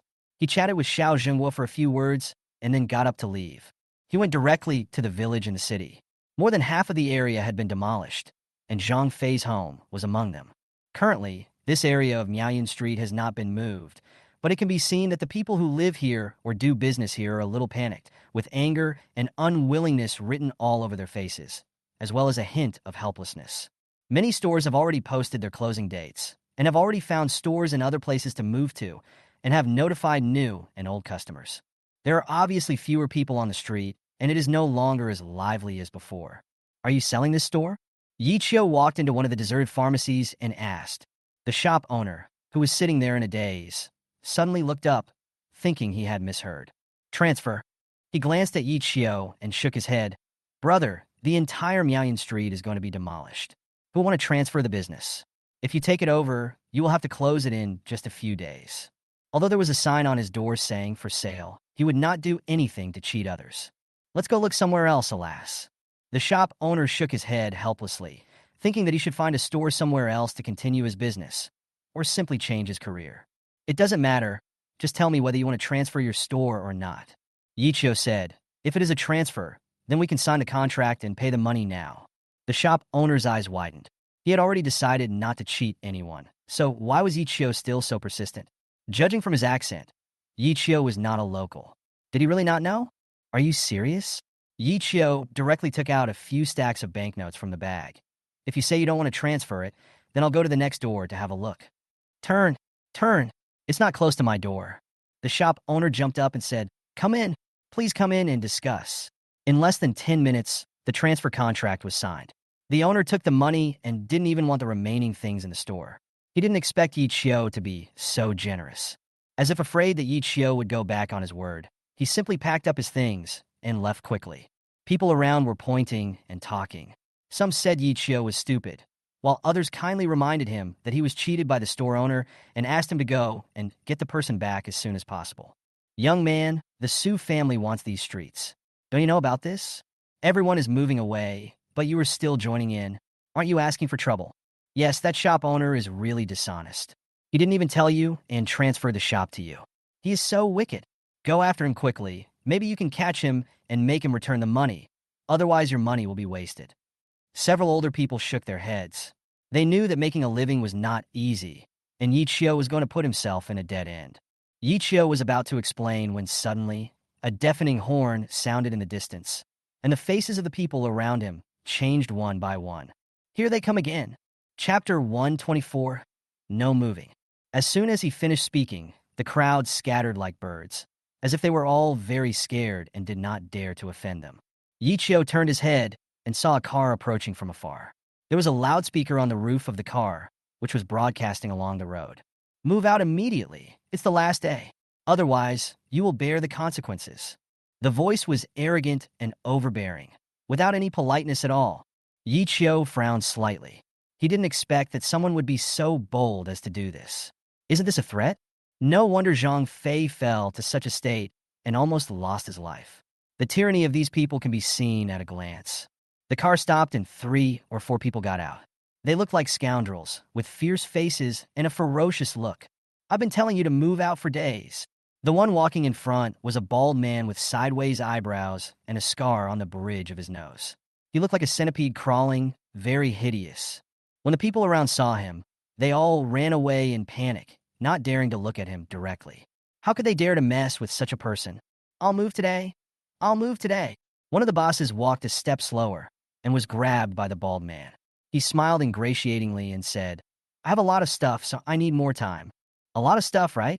The bald man sneered, his face suddenly darkened. I'll smash it for you, so you don't have to move it, right? After saying that, several people behind him rushed into the boss's store and started smashing things crazily. Stop! Stop it! The boss was extremely anxious and yelled at them to stop. But how could they stop? They overturned everything they could see in the store to the ground. Not a single table or chair was intact. Even the computer screen on the counter was smashed by them. The boss wanted to cry, but had no tears. He was so angry that his body was shaking, but he dared not say anything. You don't have anything to move now, right? Get out of here. The bald man laughed and patted the boss on the face. If I see you again tomorrow, I won't just smash these pieces of junk. I'll smash your whole family.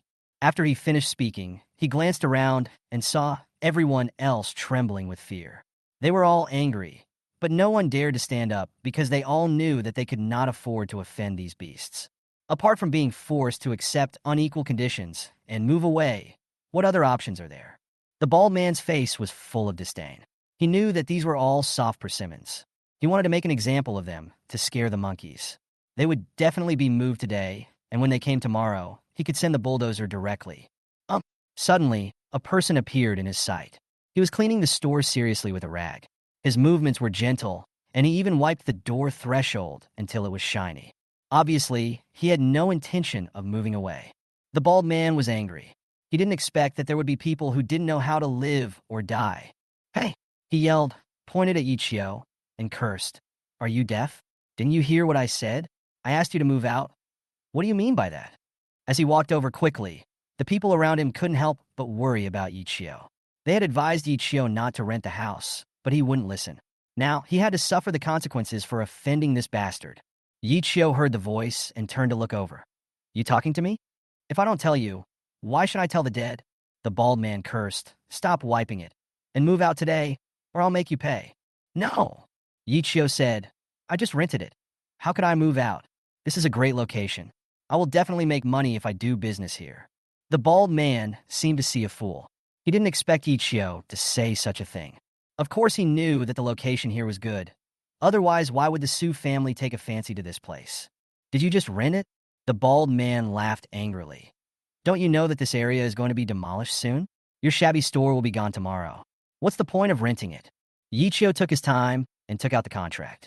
I just rented it, and I'm going to open it tomorrow. His words made the bald man so angry that he almost jumped up. He reached out to grab the contract, but Ichio dodged him directly. What you do? What are you doing? I really want to slap you to death. The bald man cursed. Move out today. Where did this idiot come from? He really can't understand what people say. Ichio frowned slightly. You curse? I'm scolding you for being so stupid. Ah. The bald man didn't even finish his words when he suddenly felt a sharp pain. His outstretched hand was grabbed by Ichio. With a little force, the bald man screamed in pain, and there was a sound of click. His bones are broken. Ah! The bald man screamed heartbreakingly. Didn't your mother tell you not to curse at people? Ichio said calmly. If she didn't teach you, then I'll teach you a lesson for free. Everyone around was stunned. They never thought that Ichio would actually dare to take action and take the initiative to fight with the bald guy. Did he really not know where this bald guy came from? What are you still standing there for? Kill him, the bald man shouted, and several people behind him immediately rushed over. They swung their fists and hit Ichio hard. Several people around him even covered their eyes in fear, afraid to see Ichio being beaten to death by them. But screams were heard one after another, and those who fell to the ground were the thugs. Ichio stepped on the bald man's face. I said I won't move, and I won't move. No one can move this store without my signature. He was not polite at all. If you dare to disturb my business again, don't blame me for being rude. Get out. Then he kicked the bald man hard, making him fly out like a sandbag. He rolled on the ground for several times before stopping and had no reaction. The other people were shocked. They never expected that such a ruthless and powerful guy would come here. How could they dare to say anything? They quickly raised their bald heads and fled with him in a hurry. Yichio continued to clean the glass, still looking meticulous. Young man, you're in big trouble. Yes, those guys are all from the underworld. They're responsible for all the demolitions in this area. No one dares to mess with them. You better leave quickly. They will definitely not let you go. A few older people came over and said helplessly, we are all ordinary people. We can't beat them. Don't hurt yourself. There was anger in their eyes, but more importantly, helplessness. Yichio looked at them and asked seriously, do you want to move? Of course I don't want to. This place isn't a good location and I can make money doing business. If I move to another place, I'll have to start all over again, which is too difficult. It's not impossible for us to move. We all support urban development, but the compensation is really too little, less than 1/3 of what other places give us. Yes, if we move, we will suffer a lot of losses. Who can afford it? They shook their heads, full of bitterness. Everyone was trying to have food to eat and to support their families. If they weren't going too far, who would be willing to cause trouble? Ordinary people simply can't afford it. Yichio looked at them and took a deep breath. Have you ever tried to resist? Chapter 125, Arson. Rebellion? Everyone looked at each other, smiled bitterly, and shook their heads. They did not resist. They didn't even dare to say no, except to bow their heads, admit defeat, and complain a few words, without even trying to negotiate or argue their case. Because they don't dare. They know they can't afford to offend. They are afraid and can only accept it. This is the sorrow of the lower class. We can't afford to toss. An old man's eyes were slightly red. These people are all desperate criminals. It doesn't matter if I die, but I still have a little grandson. He was so angry that his whole body began to tremble. I didn't die on the battlefield back then. I'm old now, and I'm being bullied by these beasts. Sigh. Everyone around was helpless. Rebellion? They had this idea, but without someone to take the lead, it would be difficult to unite because those people were very resourceful and it would not be difficult to defeat them one by one. I have advised you, young man, think about it yourself. After a few people finished talking, they turned around and went back to pack up their things. If they didn't move out today, everything would definitely be smashed tomorrow, and the loss would be even greater then. Looking at their helpless backs, Yichio's eyes lit up, his fists clenched tightly, and he became more and more angry. He just doesn't believe that there is no morality in this world. He just doesn't believe that those unreasonable people can act lawless. If no one else stands up, then he will. Yichio took a deep breath and continued to clean the glass, still seriously and meticulously. It was obvious that he wanted to treat this place as the branch of the medical hall in the provincial capital. At the same time, a clubhouse. Brother Ho! The man was soaking in the bathtub with his eyes half closed. Two beauties beside him were carefully massaging his body. Someone walked in from outside the door. Explain. Ho Feng spoke quietly without opening his eyes. Something happened on Miaoyan Street. Ho Feng opened his eyes when he heard this, with a somewhat unhappy look on his face. What are you doing for a living? How could something go wrong? There's a nail house. The man lowered his head and said, the bald man was beaten and is still in the hospital. Ho Feng is no stranger to the term nail house. What he is best at is removing nail households, so over the years, he has taken on a lot of demolition work and made a lot of money. But now, it is rare to see someone dare to beat his men. Who? Ho Feng asked subconsciously. He has always been cautious. If it really has something to do with some powerful people, he would have to be more cautious. He's from out of town. He doesn't have much background. Hearing this, Ho Feng's face suddenly darkened. Waste! He cursed, then waved his hand to ask the two beauties to move aside. He got up from the pool, put on his bathrobe, picked up the black-framed glasses aside, and put them on. The people around him didn't dare to breathe, knowing that Ho Fong must be angry. Ho Fong didn't care too much, but he was indeed angry. The demolition of Miaoyun Street will begin tomorrow. I told you that everyone must be moved out today. Don't let anyone get killed. If someone targets us, it will be difficult to deal with. He snorted. What does that guy want? If he wants more money, just give him the money. Keep it to yourself and move out. If he asks for too much, don't be polite to him. Brother Ho, that guy said he doesn't want money. He just wants to open a store there, and he just refuses to move, no matter how much money you give him. This kind of words are usually prepared for the lion to ask for a big mouth. Ho Fong had heard this countless times, but anyone who said this never had a good ending. He has little patience. You're welcome then. Ho Fong said, bring a few people with you at night, burn it down, and I'll let him open a shop in the garbage dump. Night. There aren't even any street lights. The power was out on the entire street, and it was vandalized. Only a few shops were still using flashlights to move their belongings as quickly as possible, fearing that they would not be able to move after tonight. Yi Chio didn't need a lamp. His eyes could see everything clearly even in the dark. In the distance, a car was approaching. He looked up and couldn't help but snorted. As expected, they are here. These beasts are really unscrupulous. The van stopped, and more than a dozen people got out, holding iron bars in their hands. They looked like they were up to no good and were well prepared. The last person actually had a box of gasoline in his hand. Before he got close, Yi Chio's keen sense of smell enabled him to smell gasoline. Burn that house down. It would be even better if that guy is inside. Burn him to death. You guys, have you destroyed all the surveillance cameras? Move a few stones to block the intersection so that the fire trucks won't come too early. Wait until everything is burned down. Their voices were not loud, but Yi Chio heard them all. I have to say, these people are really cruel.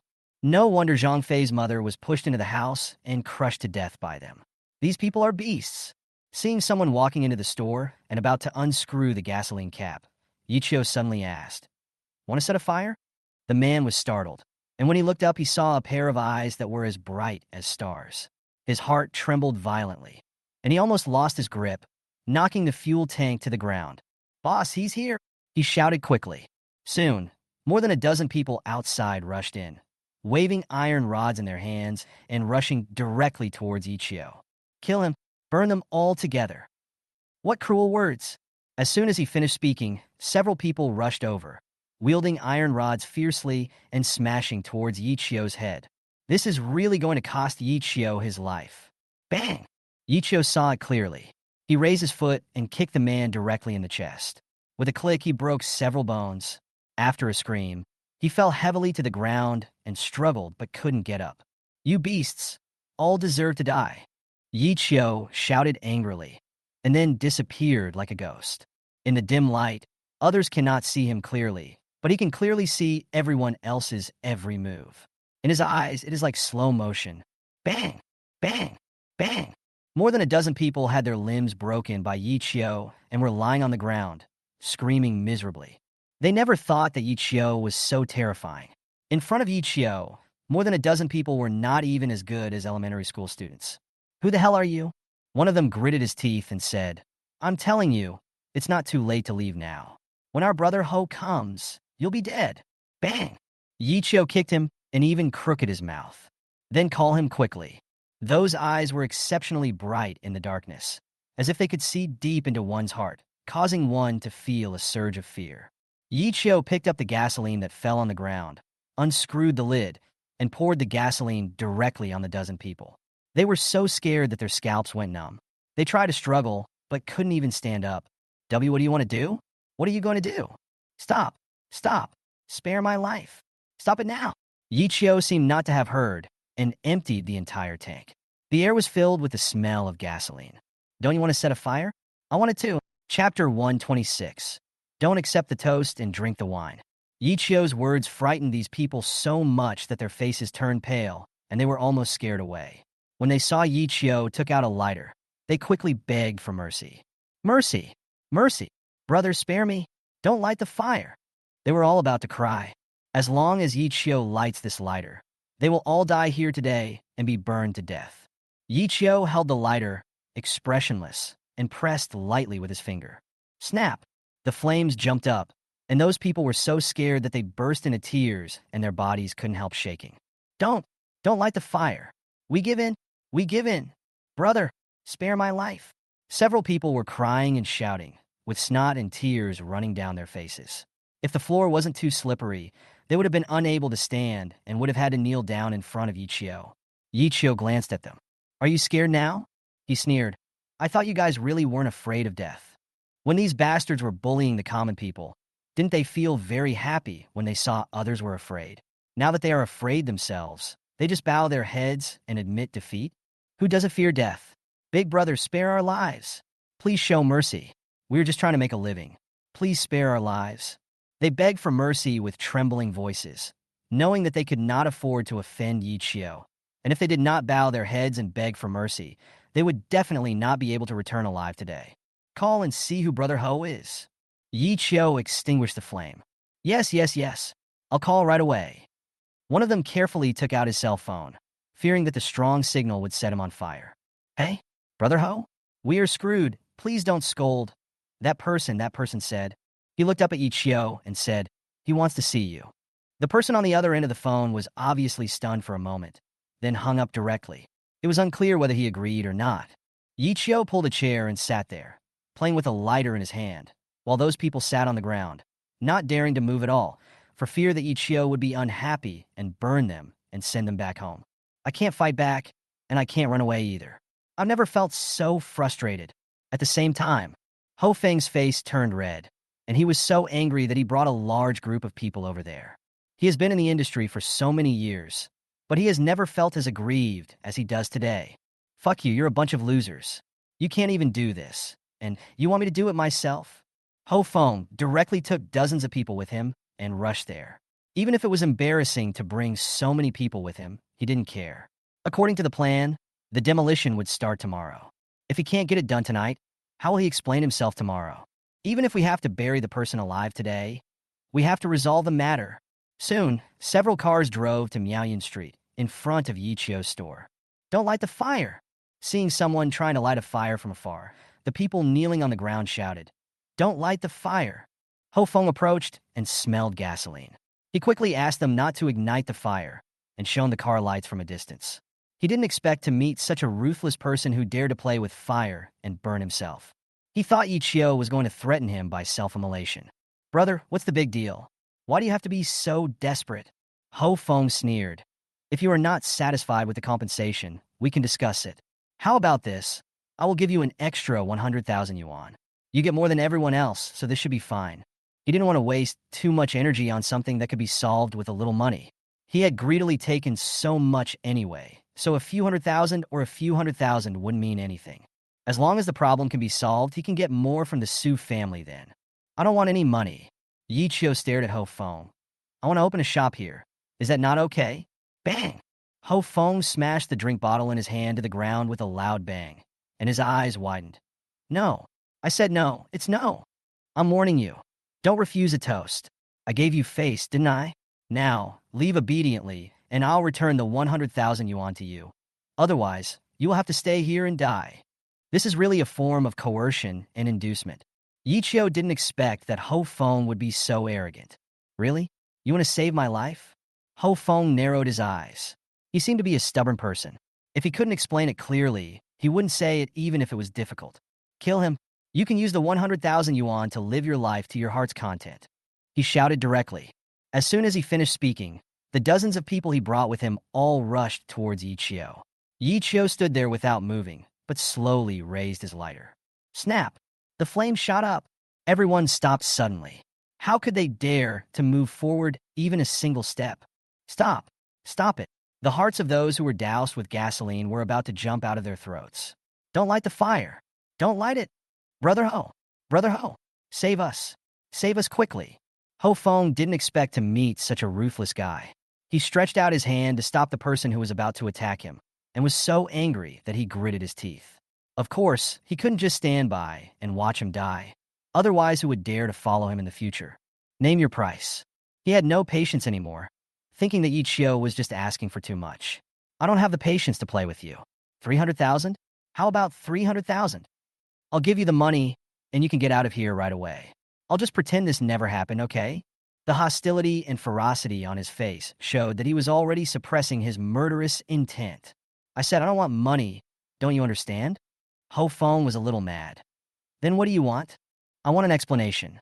Yichio said, the people here don't want to move. You have no right to drive them away. Besides, the compensation is so little, isn't it right? Ho Feng's face darkened. Of course the compensation amount is less. He embezzled a large portion of it from every household. How could it be less? But who can know about this kind of thing? As long as he gets things done, the money from the Su family will still be given to him. Who among those ordinary people would dare to question him or ask him for money?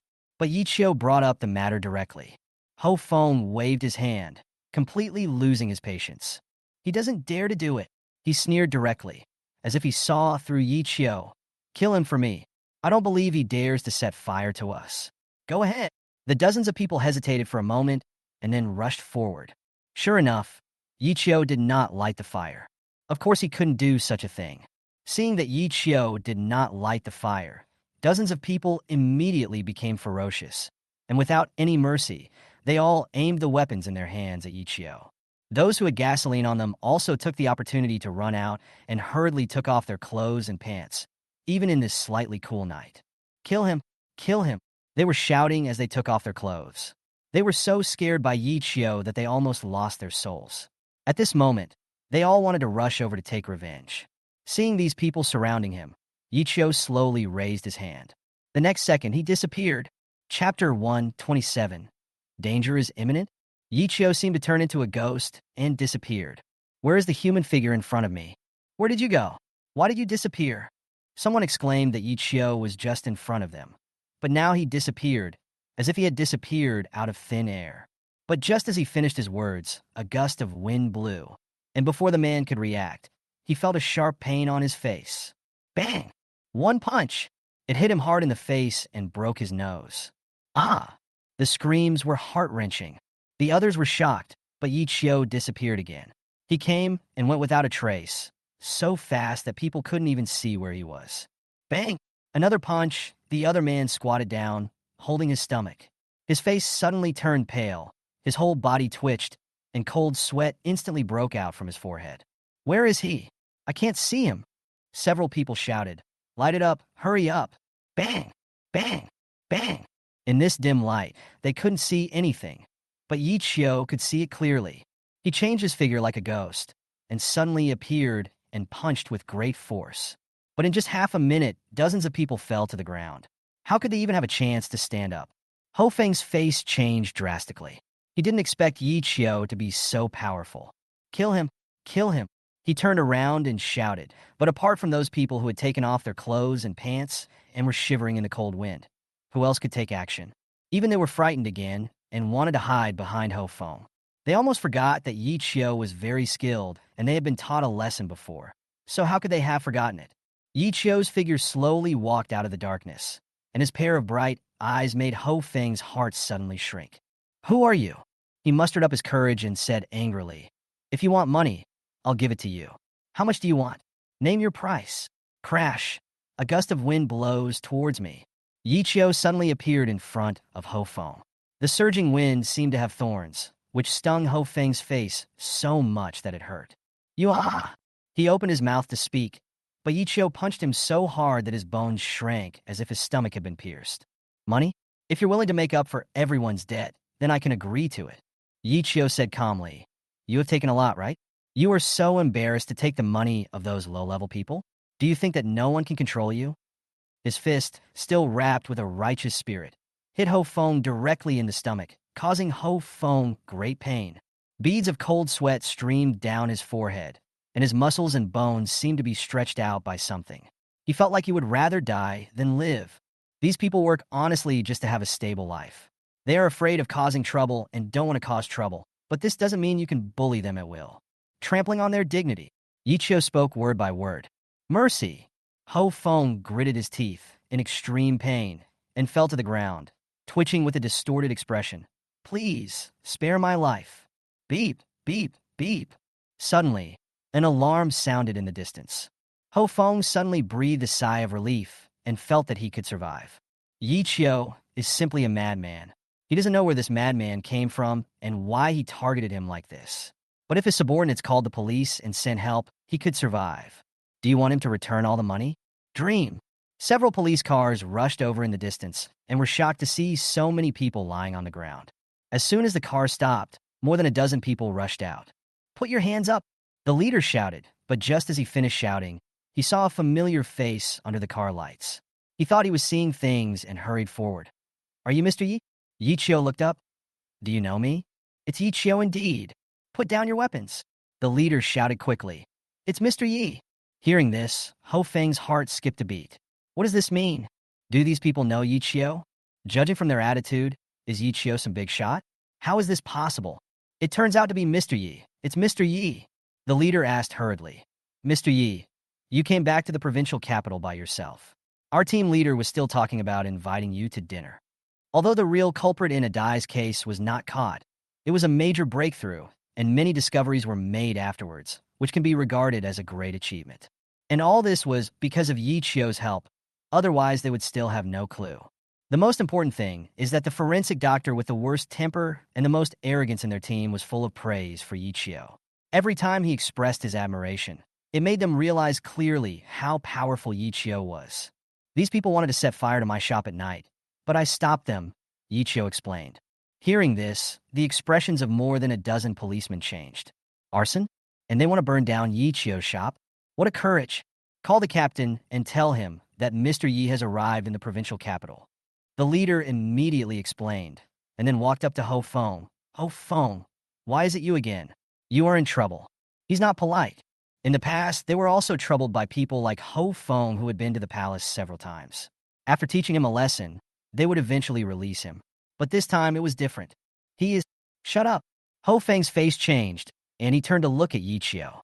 He wondered who Yi Chio was that made these people respect him so much. This is going to be trouble. Take away. Yi Chio followed them and returned to the team. Qin Hao had already received the news and rushed over from home.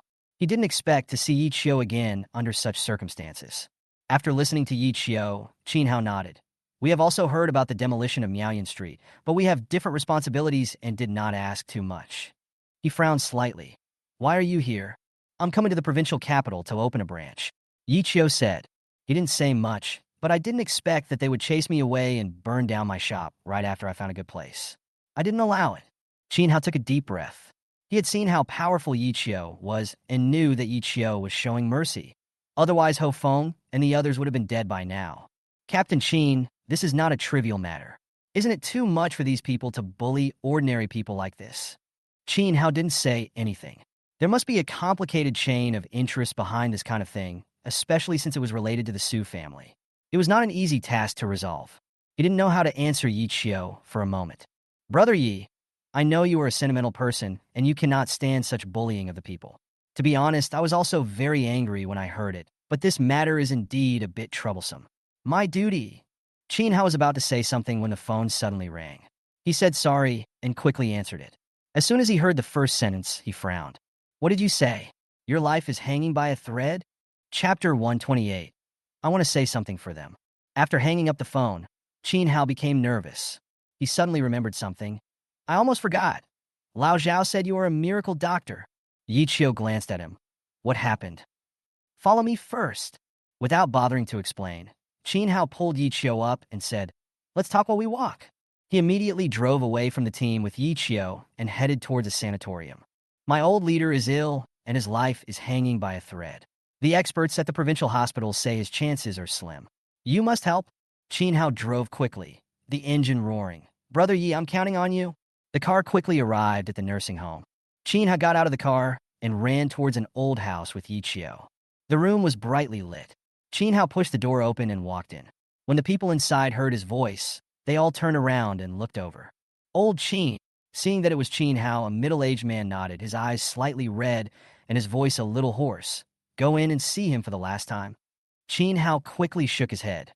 I brought a friend with me. My friend is a miracle doctor. He might have a way to save the teacher. As he said that, he turned and looked at Yi Chio. Yi Chio didn't say anything and was about to walk in, but several people frowned. What miracle doctor? Such a young miracle doctor? What does Qin Hao mean? Although he is the old man's student, and even his most proud disciple. He can't joke about such things, right? Lao Qin. The middle-aged man frowned slightly and shook his head. Thank you very much, but the expert said that there is nothing we can do to save the patient. Yi Qiu. Before he finished speaking, several experts came out of the room and saw Yi Qiu at a glance. They were very surprised and said, "Why are you here?" "It's great." Qin Hao and others were stunned, especially the middle-aged man. His mouth was open, but he hadn't finished speaking yet. But the words were stuck in his mouth, and he couldn't say anything. "I just happened to have something to do, so I came to the provincial capital. Thank God, the old man is not destined to die. I happened to meet you in the provincial capital. Now he is saved." Without caring about other people's reactions, a few people immediately invited Yi Qiu into the house and closed the door. Is he really a miracle doctor? The middle-aged man's Adam's apple moved. He paused and asked. He just saw several experts from the provincial hospital. They looked as if they had seen a savior, and some even breathed a sigh of relief, as if Yi Qiu had come and the pressure on them had instantly disappeared. Qin Hao nodded. Yeah. He wasn't sure, but he had no choice. He had seen Yi Qiu's powerful skills and his other abilities, but he had never seen his medical skills with his own eyes. He only heard from Zhao Jianlin that if he was about to die one day, it would be right to ask Yi Qiu for help. The reactions of several experts gave Qin Hao some confidence, and he added, he definitely is. Time passes by every second. Qin Hao and others were waiting outside anxiously. The middle-aged man was pacing back and forth, looking anxious and uneasy. Other family members were crying, some had red eyes, and they were all in great pain. Everyone thought that it was too late to save the situation. Suddenly, a burst of laughter came from the room. Several experts seemed to be joking and chatting with Yi Qiu. Qin Hao was stunned, and the middle-aged man also looked up suddenly. The two looked at each other, not knowing how to react for a moment. Qin Hao hurried forward and knocked on the door, and the door opened. "I'm sorry. We were so chatting that we forgot you were waiting outside." One of the experts apologized, but don't worry, the old man has been rescued and is fine for the time being. Yi Qiu is here, so he won't be in any trouble. He didn't say that even if the king of hell himself came, he couldn't take the person away. Hearing this, Qin Hao and the others finally breathed a sigh of relief. The middle-aged man nodded repeatedly. "Thank you very much. You have worked hard. We are not in a difficult situation. Fortunately, Yi Qiu happens to be in the provincial capital. Otherwise, it would be too late to go to Tianhai to invite him." The expert waved his hand and did not dare to take credit for it. If Yi Qiu had not arrived in time, today would be a regret. They tried their best, but it was difficult to guarantee the safety of such old injuries, even with high-precision instruments, especially since the patient was unable to move and was sent to the hospital for operation. There was really no other way except Yi Qiu's air needle treatment. "Yi Qiu, let's go back first. You can come to our hospital for guidance another day. I didn't hear enough at the last symposium. I'll be waiting for you anytime." Several experts said hello to Yi Qiu and went back first.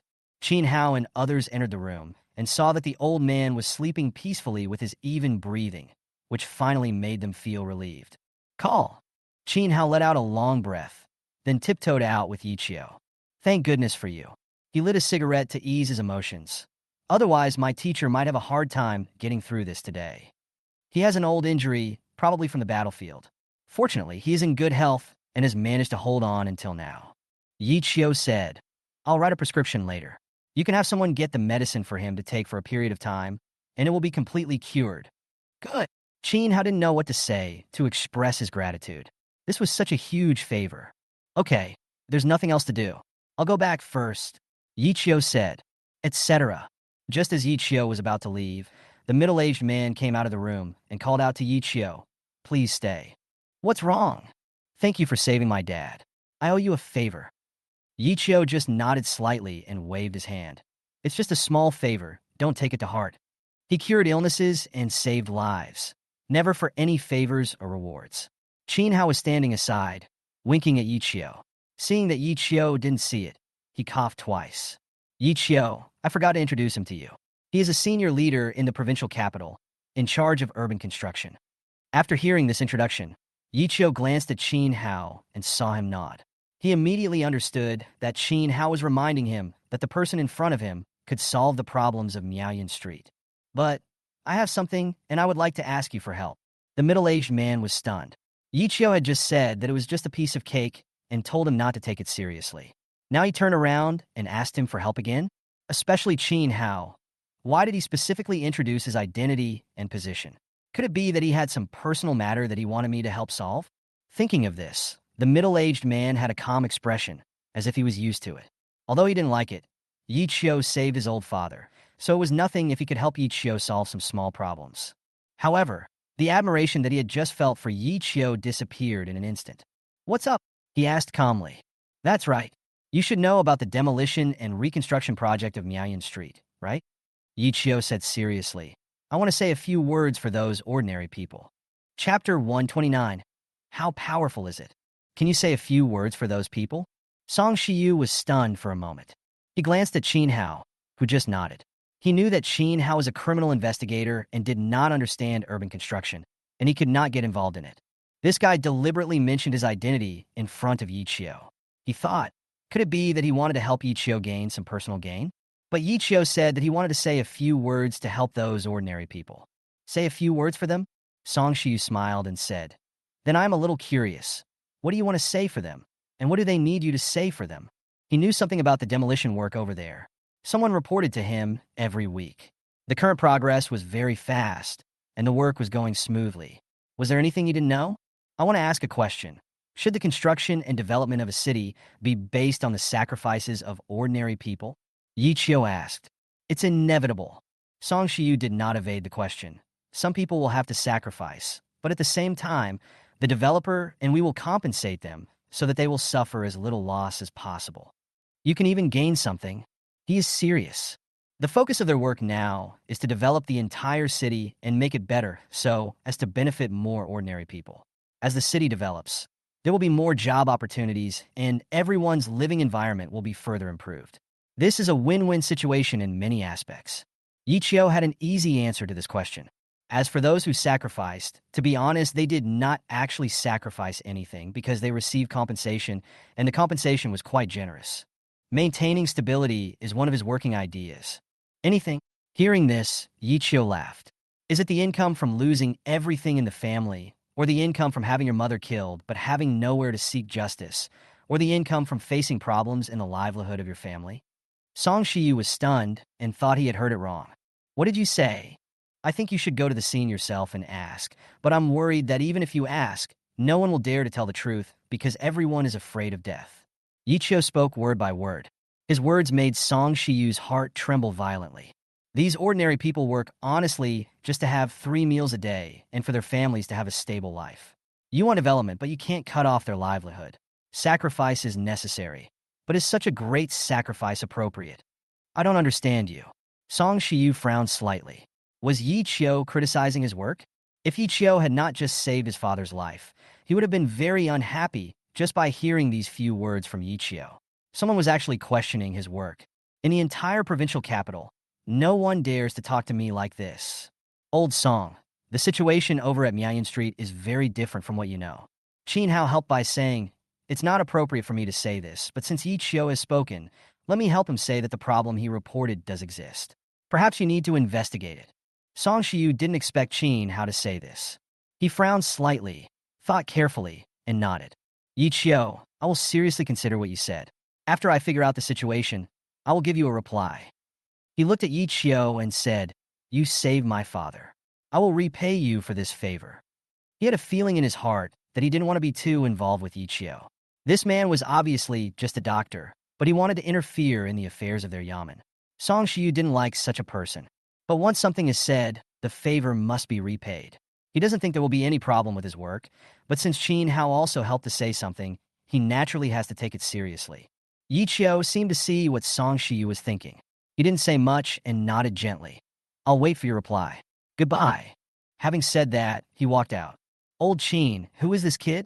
Song Shiyu called out to Qin Hao. It's okay. How much do you know about the situation in Miaoyan Street? Qin Hao glanced at him and spread his hands.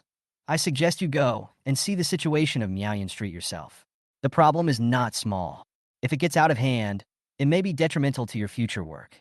As for Yi Qiu, he paused.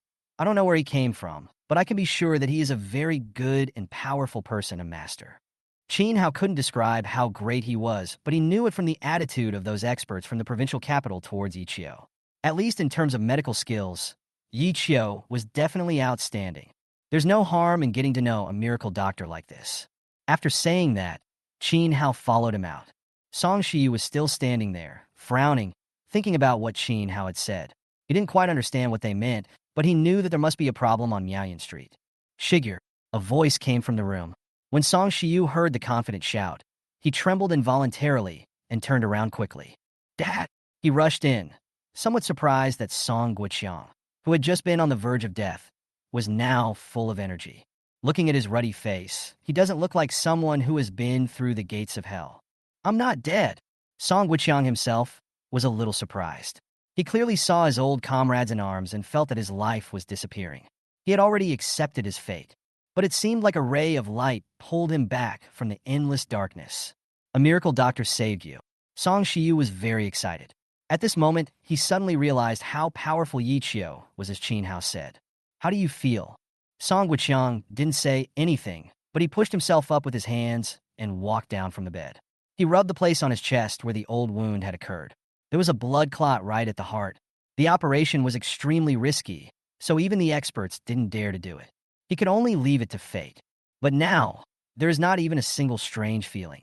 Which miracle doctor? Is there a miracle doctor in the provincial capital that I don't know about? How did he do this? Song Guiqiang didn't even notice that he had any wounds on his body. How come the operation was done without him feeling anything? Song Shiyu shook his head. He was not there and did not see what Yi Qiu did. No matter what, I survived a disaster and got my life back. Where's the miracle doctor? I have to thank him very much, ha ha. Song Guiqiang was in a good mood. He knew that he had lived enough in this life and was very satisfied to have lived to this age. He had wanted to meet his old comrades who had sacrificed their lives, but it seemed that he would have to wait for a while. He just left. Song Shiyu laughed. Just left? Song Guiqiang's face suddenly fell. Why don't you invite him to have a meal? I have to thank him in person. Go and invite that person back. Go quickly, Song Guiqiang shouted. Chapter 130, Overturn.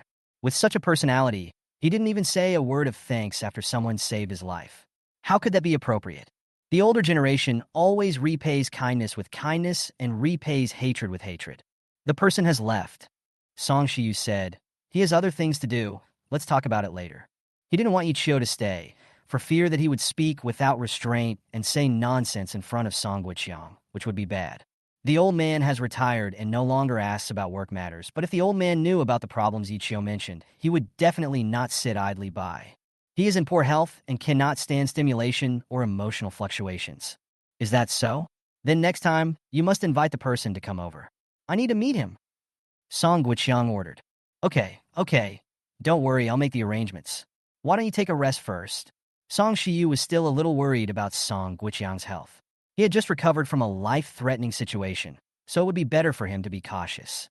But Song Guiqiang shook his head, feeling that his physical condition was better than in the past few years. He had a feeling of being reborn, and he was actually quite interested in the miracle doctor who saved his life. Only when he used such exquisite medical skills on himself would he know how powerful they were. In the car, Qin Hao sent Yi Qiu back. You're going to take care of this matter, right? Qin Hao heard from Zhao Jianlin that Yi Qiu was a man of temperament, who could clearly distinguish between good and evil, and could not stand others bullying others. Seeing that he deliberately chose a store on Miaoyan Street to open a branch, Qin Hao guessed what Yi Qiu wanted to do. Are you trying to remind me that those people are not easy to mess with? Yi Qiu said calmly. Of course he knew that those people were not easy to mess with, but it was precisely because those people were not easy to mess with that ordinary people dared not resist and could only allow themselves to be bullied. If no one stands up and speaks for them, what other options do they have? A fight to the death? What do they have to fight with? To be honest, the situation in the provincial capital is very complicated. It's completely different from Tianhai. You've seen it. Even for me, I have few opportunities to speak. Qin Hao paused and said, I understand your feelings and I admire you very much, but personally, I still suggest that you don't wade into this muddy water. He had already seen Song Shiyu's attitude. Song Shiyu didn't care too much about this kind of thing. What he wants is performance and results. As for the process, why would he care? He couldn't manage it all. After all, he needed to worry about more than just urban construction, but also various other areas that needed to be kept an eye on. Let me show you my phone. Qin Hao took out his mobile phone. and there were obviously more than 30 missed calls on it. It was a different person calling. Just at this moment, at least 10 people came to me and wanted to rescue Ho Fong. He glanced at Yi Chio and sighed. Sometimes there is really no other way. You can't spend your energy on these. Parking. He didn't say anything. Yi Chio asked him to stop the car. Chin Hao stopped the car. Don't get me wrong. No misunderstanding, Yi Chio said. I know you have good intentions and don't want me to get into trouble, but I am probably just stupid. If I want to do something and I believe it is the right thing to do, I will insist on doing it. If no one is in charge, then I will do it in my own way. After saying that, Yi Chio turned and left. Chin Hao stood there in a daze, not reacting for a long time. He shook his head and smiled self-deprecatingly. He suddenly felt that compared to Yi Chio, he seemed to become more cowardly as he got older. He didn't want to get involved with so many forces, as getting involved would not lead to any good results. Ring, ring, ring. The phone rang again. Chin Hao answered the number. Boss, are you going to release them or not? They are coming in person. Let him go. Chin Hao had no choice. He couldn't nail Ho Fong to death now. What else can I do? The person on the other end of the phone didn't seem to understand what Chin Hao meant, but didn't ask any more questions. After hanging up the phone, Chin Hao thought about it and called Zhao Jinlin again to talk about this matter. Old Chin, do you believe that Yi Chio can turn the provincial capital upside down?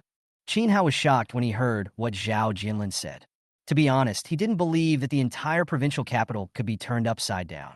The provincial capital was too big, and the forces were intertwined and complicated. Not to mention Yi Chio. Even he, who had considerable power, didn't dare to say that. Yi Chio? He thought it was unlikely, but deep down he always had some strange feeling, as if there was a slight possibility. Suddenly, he seemed to think of something, hung up the phone in a hurry, started the car, and rushed back to the unit. When Chin Hao returned to the unit, Ho Fong had already let him go. Gone? Didn't you tell me to let it go, boss? It's been a while since I left. The subordinate was stunned. Did he hear it wrongly on the phone? Chin Hao stamped his feet and said, It's bad. Ho Fong must be going to take revenge on Yi Chio. This bastard is so petty. How could he possibly swallow this? Do you know where he is now? He asked hurriedly. The men shook their heads. How would they know? Call all the brothers and find Ho Fong or Yi Chio immediately. Quickly. It must be quick. Chin Hao suddenly felt a sense of fear, as if something big was about to happen, the kind that would alarm the entire provincial capital. He must not let himself guess it. The entire team immediately took action, and the situation was more tense than before when handling major cases. Cars drove out one after another, sirens sounded, and the dark night was illuminated. Chin Hao guessed correctly. Ho Fong would certainly seek revenge on Yi Chio. How could he swallow this? After being in the business for so long and reaching his current position, he was still beaten up and even arrested and imprisoned. Even though he is out now, Ho Fong still cannot swallow this humiliation. If this matter gets out, where will he save his face? Did you find the person? Brother Ho, our people saw that kid going back to the shop on Miaoyan Street. Is this kid stubborn? Ho Fong sneered. Very good. I thought he would run away. Since he is waiting for me there, I won't be polite. Is everyone here? Here we are. Over 300 people. If each of them spits on him, they can drown him. They had never mobilized such a large force before, just to kill an unknown person. Although it was a bit embarrassing, Ho Fong didn't care. He wanted Yi Chio to die, at least to ensure that the demolition work would not be affected at dawn tomorrow. If Yi Chio doesn't die and keeps obstructing the way, how is he going to explain this to the boss? Very good. He must die today? Ho Fong said, Listen to me carefully. Kill him and burn him. Don't leave any clues. Do you understand? Yes. Several cars sped away and soon entered Miaoyan Street, surrounding Yi Chio's shop from all directions. Chapter 131, 1,000-pound weight. Yi Chio. Ho Fong got out of the car and deliberately shouted loudly. Didn't expect that I would be out so soon? Are you very unconvinced? Ha ha ha. He was just trying to provoke. The door opened and Yi Chio walked out slowly with a calm face, as if he had expected that Ho Fong would be released and would come to seek revenge on him immediately. He didn't say anything and looked around. There were quite a lot of people coming, very densely packed, probably about 300 people.